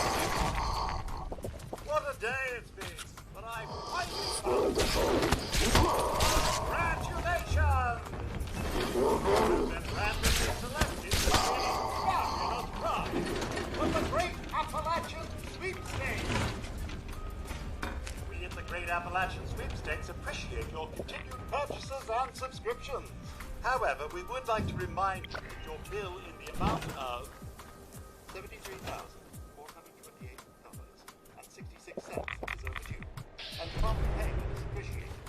Have a Oh man, so annoying. So annoying, so annoying, so annoying. So annoying, it's all annoying. You want me to go find this stupid bug, but it's not available on the map. Whatever.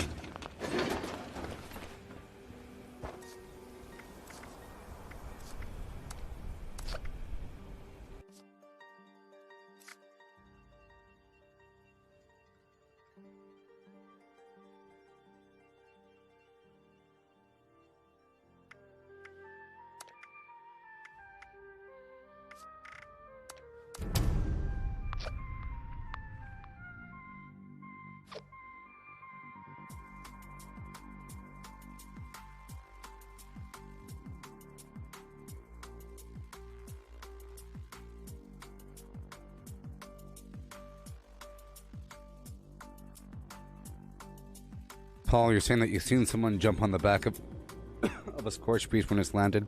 Have you seen someone jump on the back of a Grafton monster or any creature without clipping through it for a second? And if you do, you make contact and you fall right off. You don't ride it like it's a bucking bronco. It's stupid. It's the same exact thing happens when you jump on it when it's in the air. You make contact with it for a second and then you fall off. You don't ride it.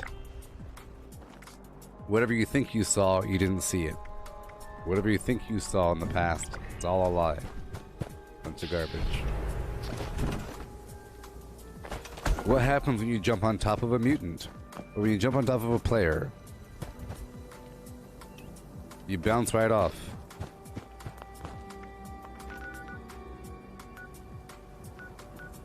Son of a bitch.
I'm just trying to get a darn stingwing barb.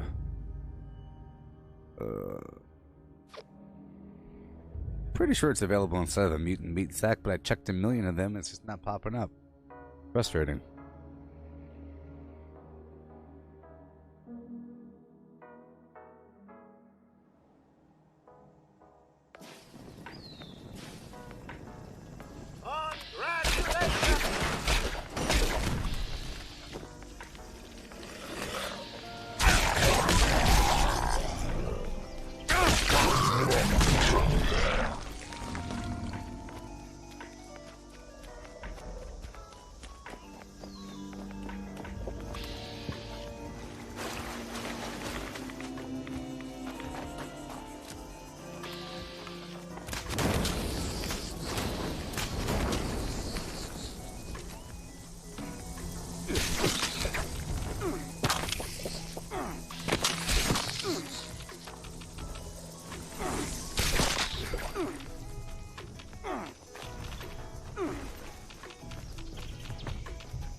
Okay.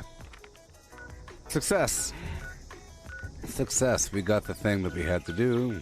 Yay. Yay! I got the stupid thing. Alright, let's go get the, run right on down the road and get my, tick blood sacks. Wasting my darn time.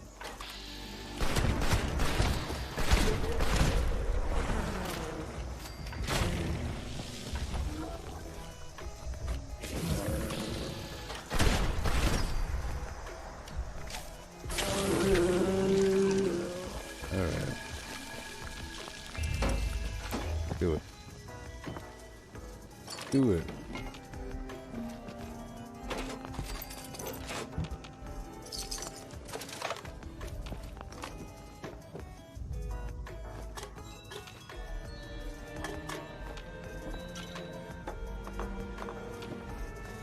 Yeah.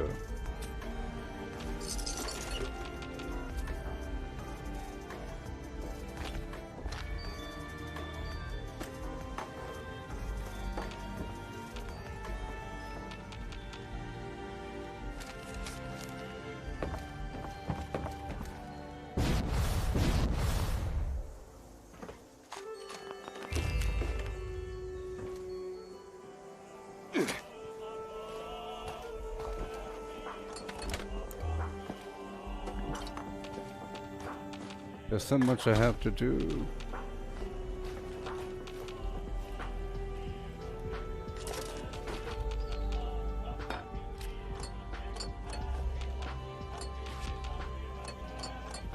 Alright. Let's hurry up.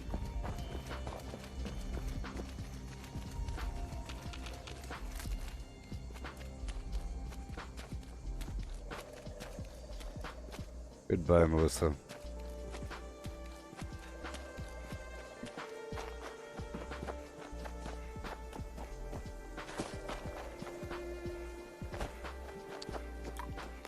Get these ticks. Stop by Dolly Sods, do the Vox interpreter thing, which will take forever. But there's a Yagwai there.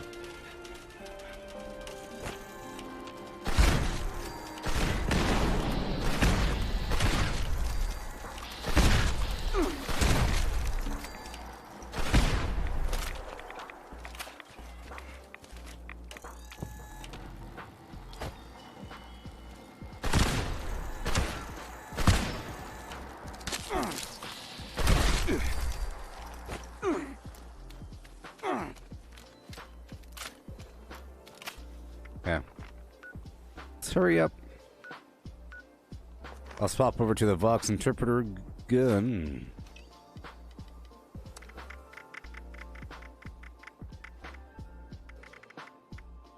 The Vox syringer. Gotta hurry up.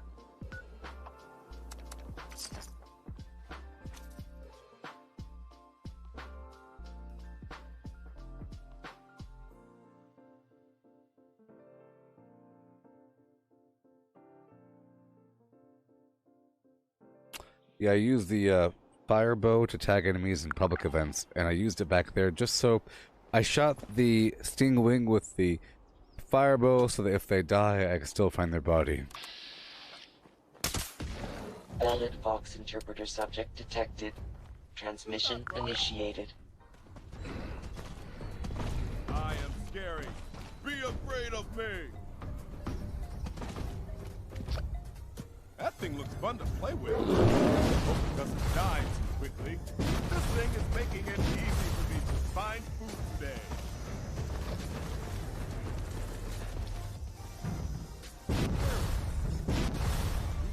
And I hate it. I cannot wait to eat.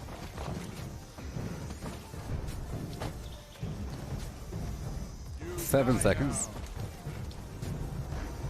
That thing looks fun to play with. Hope it doesn't die too quickly. Vox transmission received successfully.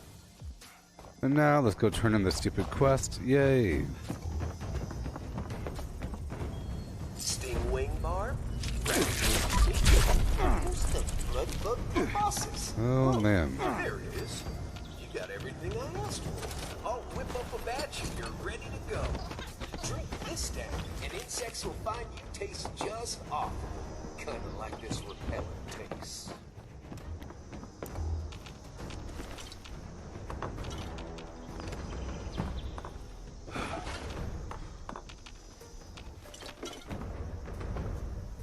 Alright, goodbye.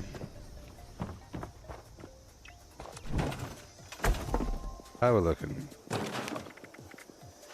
Looking just fine.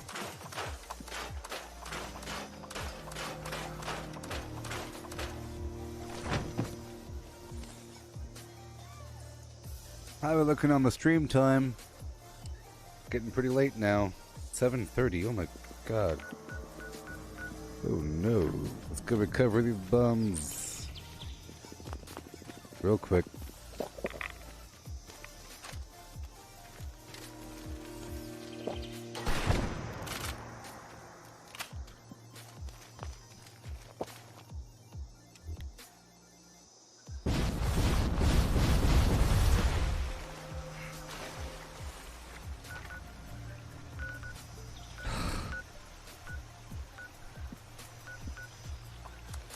I went the wrong way.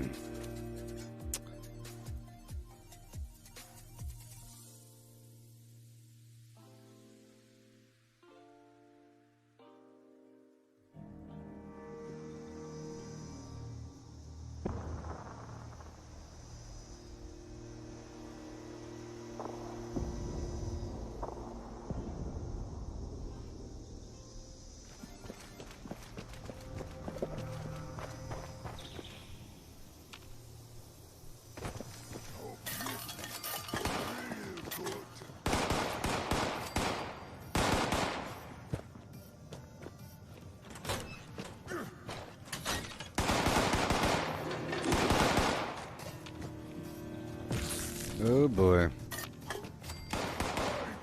Gotta hurry up.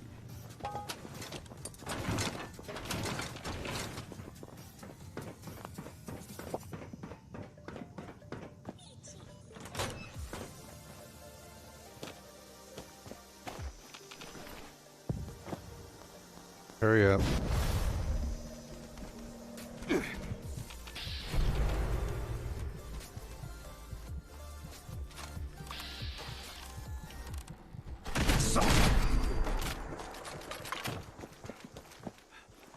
Okay. Right over here. We're done. Oh. Get these pumpkins. Super duper quick. Knock it out. Yeah.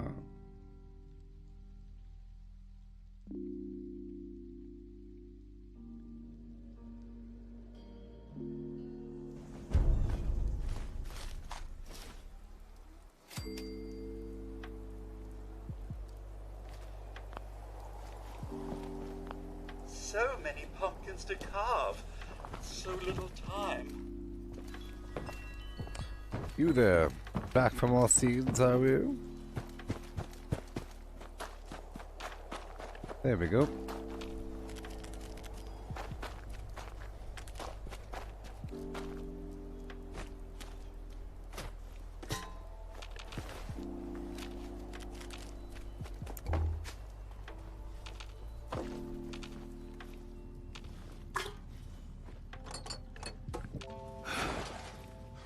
There's so much going on.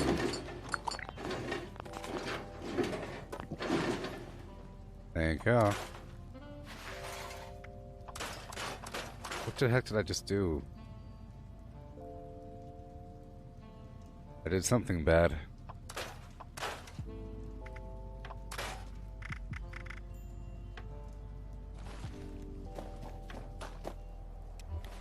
Don't know what it was, but it was something.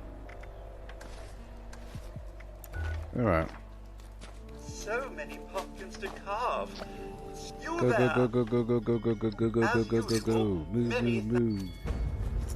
Awesome. Let's go stop by the man really quick, way over here, to go turn in the missing piece of equipment. Gotta hurry up.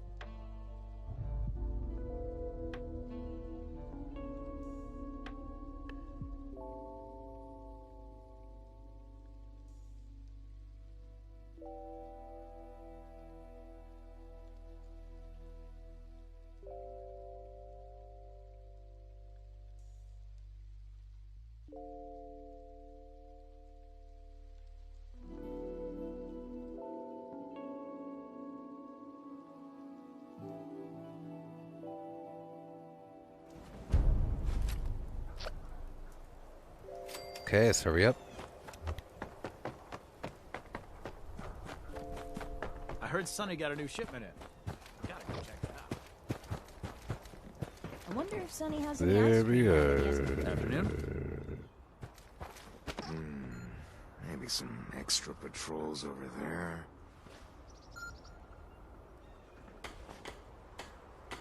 Yeah. I see you have... Darn right. I'm sorry. Bye. Foundation is a good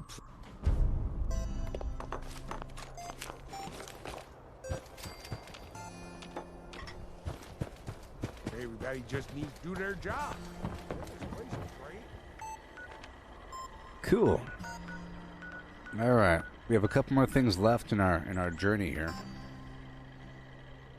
We only have like 20 minutes left, but I was holding the I had to use the restroom for a while, but I was trying to do that darn Stings, Wings, and Things event.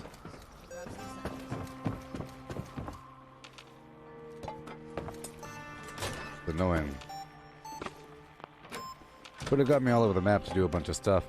I won't be happy until I do a lot. So I'm about to go do the daily up right now, before the stream is over. Yep. Be fun. I'll make some ammo here. Just a drop. Hoping for that rocket launcher or the pistol. You know.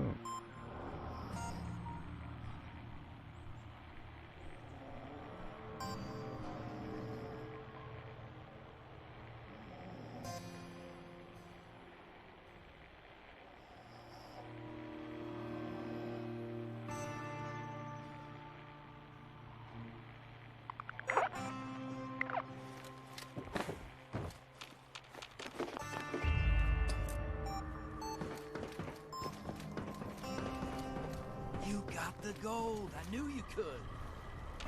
Darn right. Alright. Well, people, how are my leaves doing? How are we doing here? How are we doing? 173. Oh my gosh.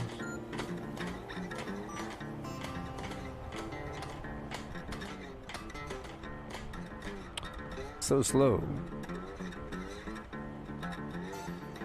Go back to the main world. Okay, I'll be right back in just a second. Craft legendaries with modules. Sell to NPC vendors. Daily quests. Workshop conquest. Lucky hole mine. Power plants. Farm fusion cores. Public events. XP run. Toxic goo harvest. Rebuild camp. Move camp. Repair armor. Repair weapons. Craft ammo. Lift weights. Sleep. Play music. Stock refrigerators. Stock vendors. Transfer items between characters. Bury Mentat Run. Dump caps at vendor if over 20,000. U.S. requisition holotape. Garahan Building Farm. Reputation Root Farm. Iron or South Ash Heap, Multiply Crops at Workshop, Purified Water at Workshop, Tanagra Town Crickets, Faction Dailies, Spend Gold, Razorgrain Flower Farm, Scorch Beast Farm, Grafton Monster Farm, Sheepsquatch Farm, Convert Ammo at the Ammo Converter, Deathglow Farm, Snalligaster Farm, Tarberry Farm, Flatwood Silt Beam, check keyword status, Nukes Findingo Colossus for a cursed weapon, Sugar Run, Nuka-Cola Farm, Concrete, Late at Monorail, Abandoned Bog Town Secret Floor, Farm Mole Miners for Aluminum, Top of the World Aluminum Farm, Ski Poles, Enclave Code Piece, Keycard Search, Somerville Bookhouse, Watoga High School Plastic Farm, Chem Farm, Enclave Events, Wood Farm, Dogwood Farm, Smelt Ore, Smelt Spoiled Vegetables and Fruit, Cook Food Close to Spoiling, Mirelurk Egg Farm, Mothman Egg Farm, Nuka-Cola Factory Farm, Sunshine Well Farm, Daily Ops. Get a high bounty by picking locks. Lure player to camp with a high bounty to force vendor transactions. Hunt down wanted players. Honey Farm. Convert perks into coins. Purchase lunchboxes with gold. Harvest flux from a legitimate nuke. Purchase gold with treasury notes. Purchase gold with caps from Smiley. Stock Nuka-Cola vending machine. Candy bowl and punch bowl. Refine camp and workshop blueprints. Craft legendaries with modules. Sell to NPC vendors. Daily quests. Workshop conquest. Lucky Hole Mine. Power plants. Farm fusion cores. Public events. XP run. Toxic goo harvest. Rebuild camp. Move camp. Repair armor. Repair weapons. Craft ammo. Lift weights. Sleep. Play music. Stock refrigerators. Stock vendors. Transfer items between characters. Bury Mentat run. Dump caps at vendor if over 20,000. U.S. requisition holotape. Garahan Building Farm. Reputation Root Farm. Iron or South Ash Heap. Multiply Crops at Workshop. Purified Water at Workshop. Tanagra Town Crickets. Faction Dailies. Spend Gold. Razorgrain Flower Farm. Scorch Beast Farm. Grafton Monster Farm. Sheepsquatch Farm. Convert Ammo at the Ammo Converter. Deathglow Farm. Snalligaster Farm. Tarberry Farm. Flatwood Silt Beam. Check keyword status. Nukes Findingo Colossus for a cursed weapon. Sugar Run. Nuka-Cola Farm. Concrete, Late at Monorail, Abandoned Bog Town Secret Floor, Farm Mole Miners for Aluminum, Top of the World Aluminum Farm, Ski Poles, Enclave Code Piece, Keycard Search, Somerville Bookhouse, Watoga High School Plastic Farm, Chem Farm, Enclave Events, Wood Farm, Dogwood Farm, Smelt Ore, Smelt Spoiled Vegetables and Fruit, Cook Food Close to Spoiling, Mirelurk Egg Farm, Mothman Egg Farm, Nuka-Cola Factory Farm, Sunshine Well Farm, Daily Ops. Get a high bounty by picking locks. Lure player to camp with a high bounty to force vendor transactions. Hunt down wanted players. Honey Farm. Convert perks into coins. Purchase lunchboxes with gold. Harvest flux from a legitimate nuke. Purchase gold with treasury notes. Purchase gold with caps from Smiley. Stock Nuka-Cola vending machine. Candy bowl and punch bowl. Refine camp and workshop blueprints. Craft legendaries with modules. Sell to NPC vendors. Daily quests, Workshop Conquest, Lucky Hole Mine, Power Plants, Farm Fusion Cores, Public Events, XP Run, Toxic Goo Harvest, Rebuild Camp, Move Camp, Repair Armor, Repair Weapons, Craft Ammo, Lift Weights, Sleep, Play Music, Stock Refrigerators, Stock Vendors, Transfer... Hello. Okay, we only have a couple moments left.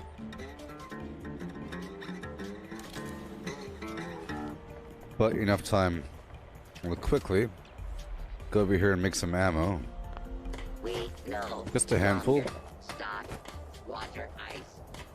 Water is not Just a handful. ice. Do not ask for water ice at Sunny's. Make some ammo and do this daily op. Yeah.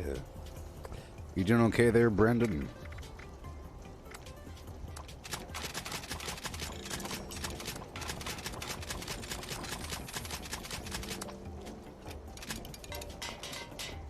No. I don't have time for this garbage.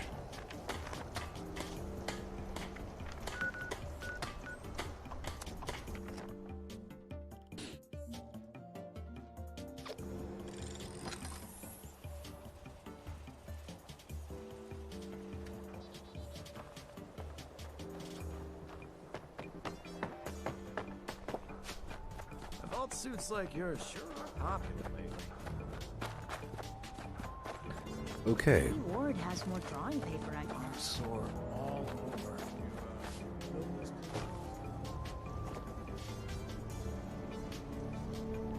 Gotta hurry up.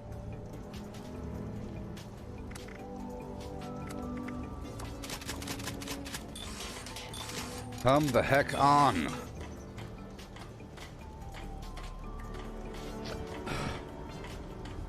Ah!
Don't eat just anything you find out there.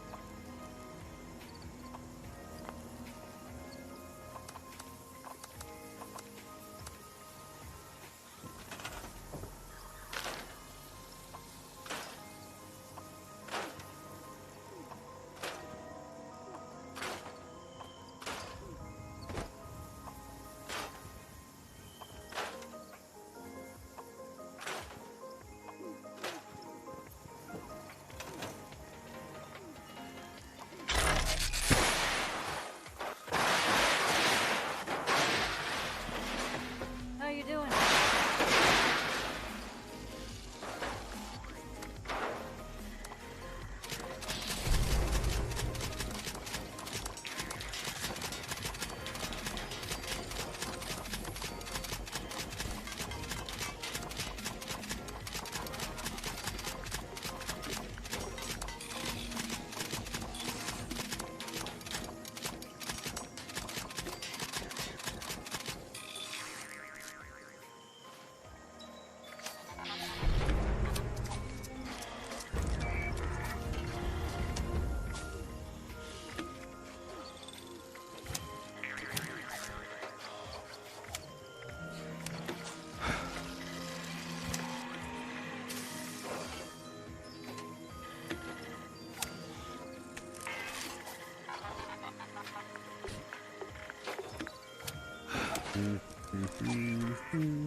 All right. Prepping. Prepping. And prepping. That was a big monkey wrench having my base destroyed by some cheater. Now's not the time. I don't have any time.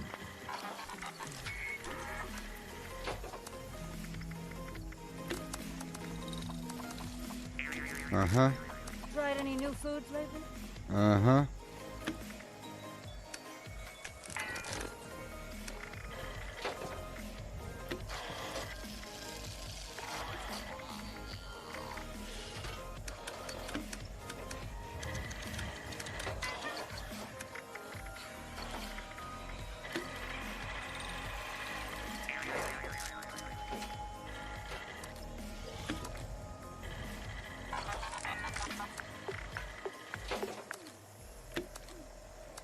Gotta hurry up. I don't think I have enough time. I don't. Okay. Armor. There we go. Yep. Armor. Plated. Backpack. And daily up. And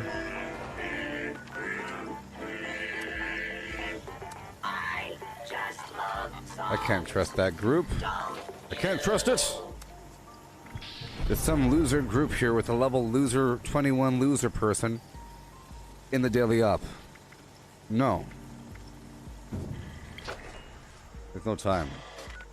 If I go in right exactly now, we're good to go.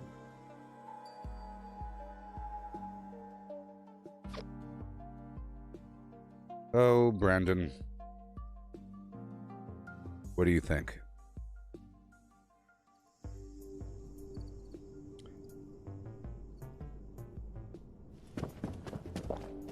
Initiate Dodge, Brotherhood of Steel. We've got uplinks that have gone dark. Your mission is to show them the light again. Head to the signal repeater. We need it repaired to communicate with the uplinks. No time. Well, fuck it, man.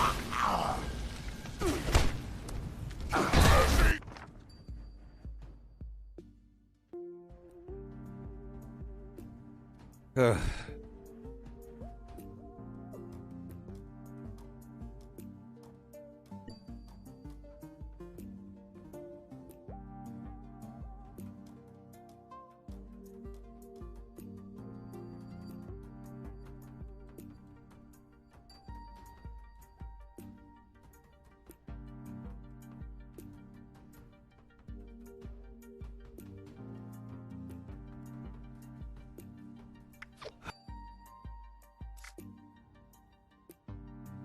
What do you mean my normal melee build?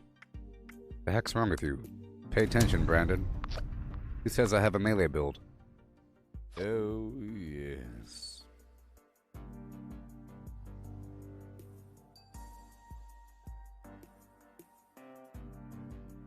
People are ridiculous with their stupid questions. Oh, yes.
I just love songs, don't you?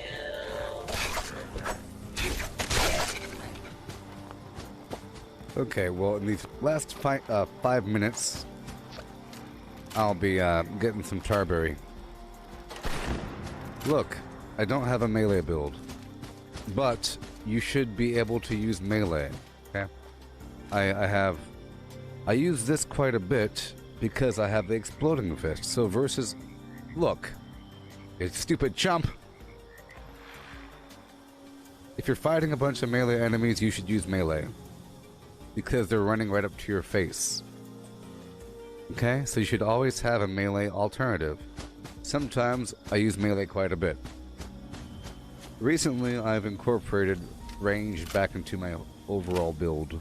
In this case, I'm using the Gauss shotgun for limb crippling that I've been doing for the past couple days, and this for other stupid purposes. And then this for other stupid purposes. And then this for other stupid purposes. Depending. It's just you should use melee sometimes. Because that's like the thing you should do. I just figure if you're already running in that direction, you should just go punch them. If you're already going that way, punching them is always the answer, especially if you're unyielding. Okay? Like when the ant walks up to me, I swap from the stupid Gauss shotgun to use my stupid melee. Because I would be stupid if I didn't do that. You could either keep running backwards and keep shooting, or you swap to melee for a second. You know?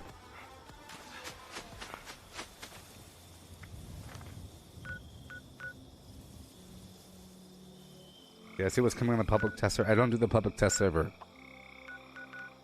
I don't do that. It doesn't matter.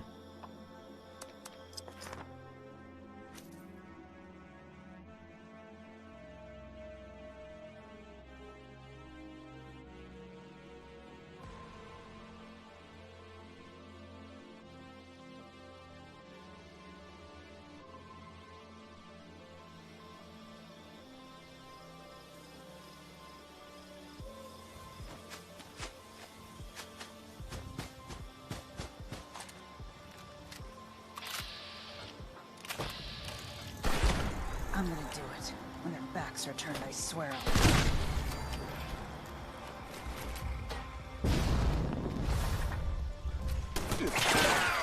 I know for a while I had a build that used, just punching and power armor, and I was stuck there for a bit. And then I was using, just my... It's more efficient. If you're already doing unyielding and you want tons of XP or you're not really looting or anything like that, it's more efficient just to run up to them and punch them. It really is. If I'm ever focusing just on XP, I do just melee. Because it's really fast. It's super fast. It's faster than shooting them, I'll tell you that much. If you have the AP. Because if you're already doing it, it all depends. If he's running away, you swap to range. In the same way that range should always have the ability to go melee, melee should always have the ability to go range. You have to have something, in case, if they're up on a position where you can't get to, I like to run up to them, oh boy, and punch them. For example, I feel like it's faster in most situations. I was going to give a couple examples, but in most examples, it's faster just to punch them. Depending. But it's nice to have a ranged alternative. In this case, I'm using the Gauss shotgun because it's hard to get, so it's like a trophy item. And it serves the role of crippling, if there's ever a big thing I need crippled, and it helps to ground the Scorch Beast. If I ever do a hardcore melee build, I can't kill Scorch Beasts, but this lets me kill Scorch Beasts. You know? But the stream's over now, so I'll be back. I'm not done. Dang it, I wasn't done. I wasn't done with what I had to do. So I have to come back.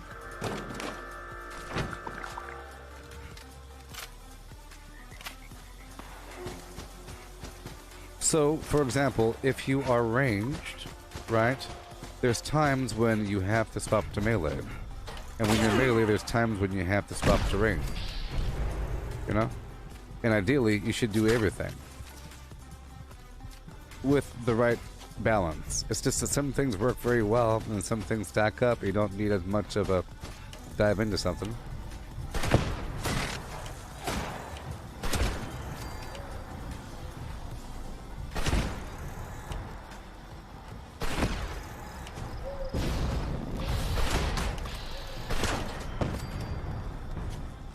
But the stream is over now.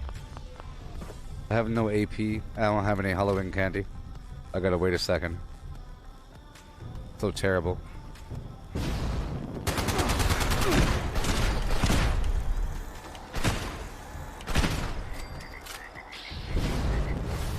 Like, for example, you should use it really a hybrid. You would shoot those guys, maybe, and then run down the hallway and do melee, and then shoot, you know? Because once I run up and close right here, this is really a melee environment, sort of. if you're running right up in their faces. And right here, that's more of a ranged. But then this, that's more of a melee, depending. And the goal is to swap between them dynamically. It's just sometimes I gotta use a bunch of melee. But then I have to avoid entire categories. My goal is to eventually shift my build over so I'm using the Liberator pistol and the rocket launcher. But I like to have a smattering of different weapons, ideally. And maybe even tomahawks. But that stuff is in the future. I'm not done with my legendary perks or my armor or any of that. Yeah. So goodbye. I'll have to do my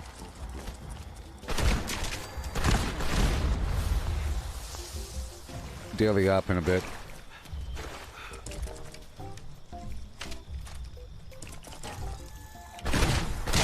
For example, if I have tons of AP and I'm running around, melee is better. Once I run out of AP, swapping over to range is better. You know what I mean?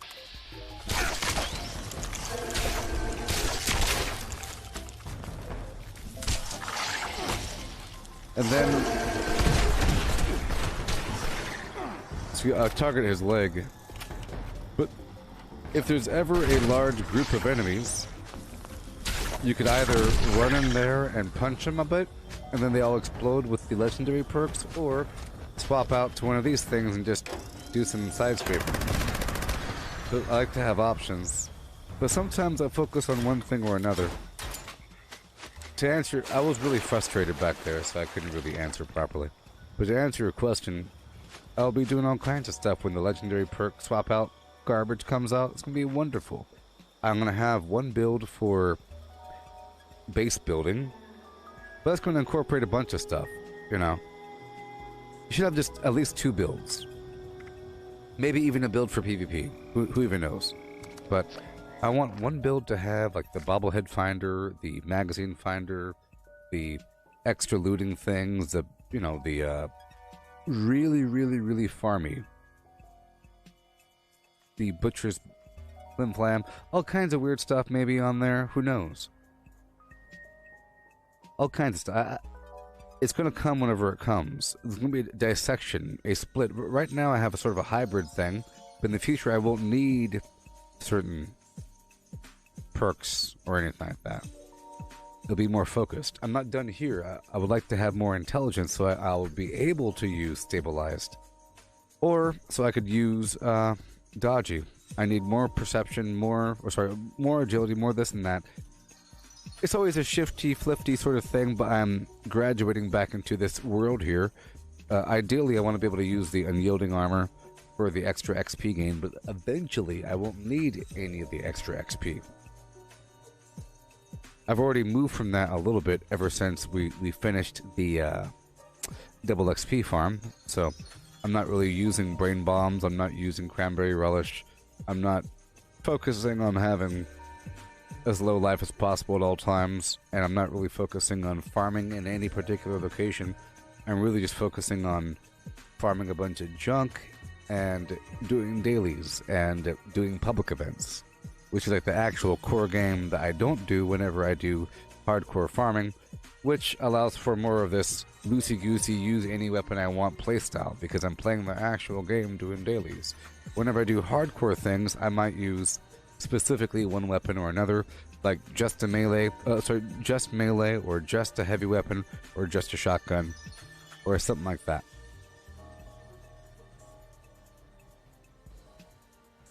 You know? But if I'm not doing any of that, I get to be this sort of hybrid thing, but it's not just melee. Whenever I'm doing hardcore XP farming, it sort of is. Sort of, depending on what I'm doing. Some XP farming could involve Scorch Beasts. The Fisher sites are a great farm when you're done with everything else, but hardcore melee doesn't really allow for ranged stuff. That's why I have specifically the shotgun with Enforcer to target their wing and ground the Scorch Beast. One of my future tasks is to reprime my Zealot's limb damage shotgun, so I could then use that to really kill Scorch Beasts quite well. Ground them and then shoot them in their wing until they die. and then swap over to melee if I felt like it. See, melee with the Scorch Beast ain't the best plan because the Scorch Beast, of course, is in the air, and then once it's on the ground, it will hit you with its wing periodically, causing a massive stagger. But if you're just beyond that range, you could really light them up. Like, just beyond that immediate melee range. So you either have to one-shot them with melee, which forces a hardcore melee build or a bunch of carnivorous foods, or you have to, you know, shoot them, punch them, block, punch them, you know, do some weird fancy stuff. In and out. Lots to think about. Lots of thinking about. Goodbye. So cold. Brrr. I'll be live in just a bit, Eric Franco. I'll be live at, let's just say, 9 p.m. Or something like that. Right now it's 8:08 p.m. I'm not done with my tasks after I do the daily op and a few more things. A few more important things. I'm not done yet. You see, I can't work on my base or do anything sort of special like that until I take care of my tasks. A certain amount you have to do every single darn day. It's really important. This is the job. Yeah, yeah.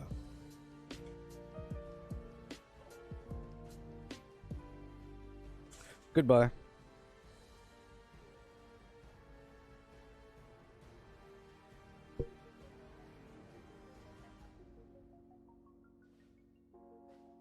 Goodbye. Be back in a bit. What level am I? Level nothing. See, whenever I'm not trying to level up, I level up really slowly. Whenever I'm trying to level up, I level up decently quickly. Relative to my level, you know, it's really slow. Unless I'm purposely going to farming areas. Today I found a reason to go to Huntersville and a reason to go to West Tech and a reason to go to certain areas because I was looking for the mutant, but the meat sacks, the meat bags. I was looking for that garbage. But I'll be back after I, you know, eat a can of chili or something. Be right back. Follow me on Twitter. It's the apocalypse. You have to follow me on Twitter. You have to follow me on Twitter. It's the apocalypse. Do it now. It's the apocalypse. Twitter. Apocalypse. Twitter. Let's go. You know my name. @Gooboberti. Apocalypse. Goodbye.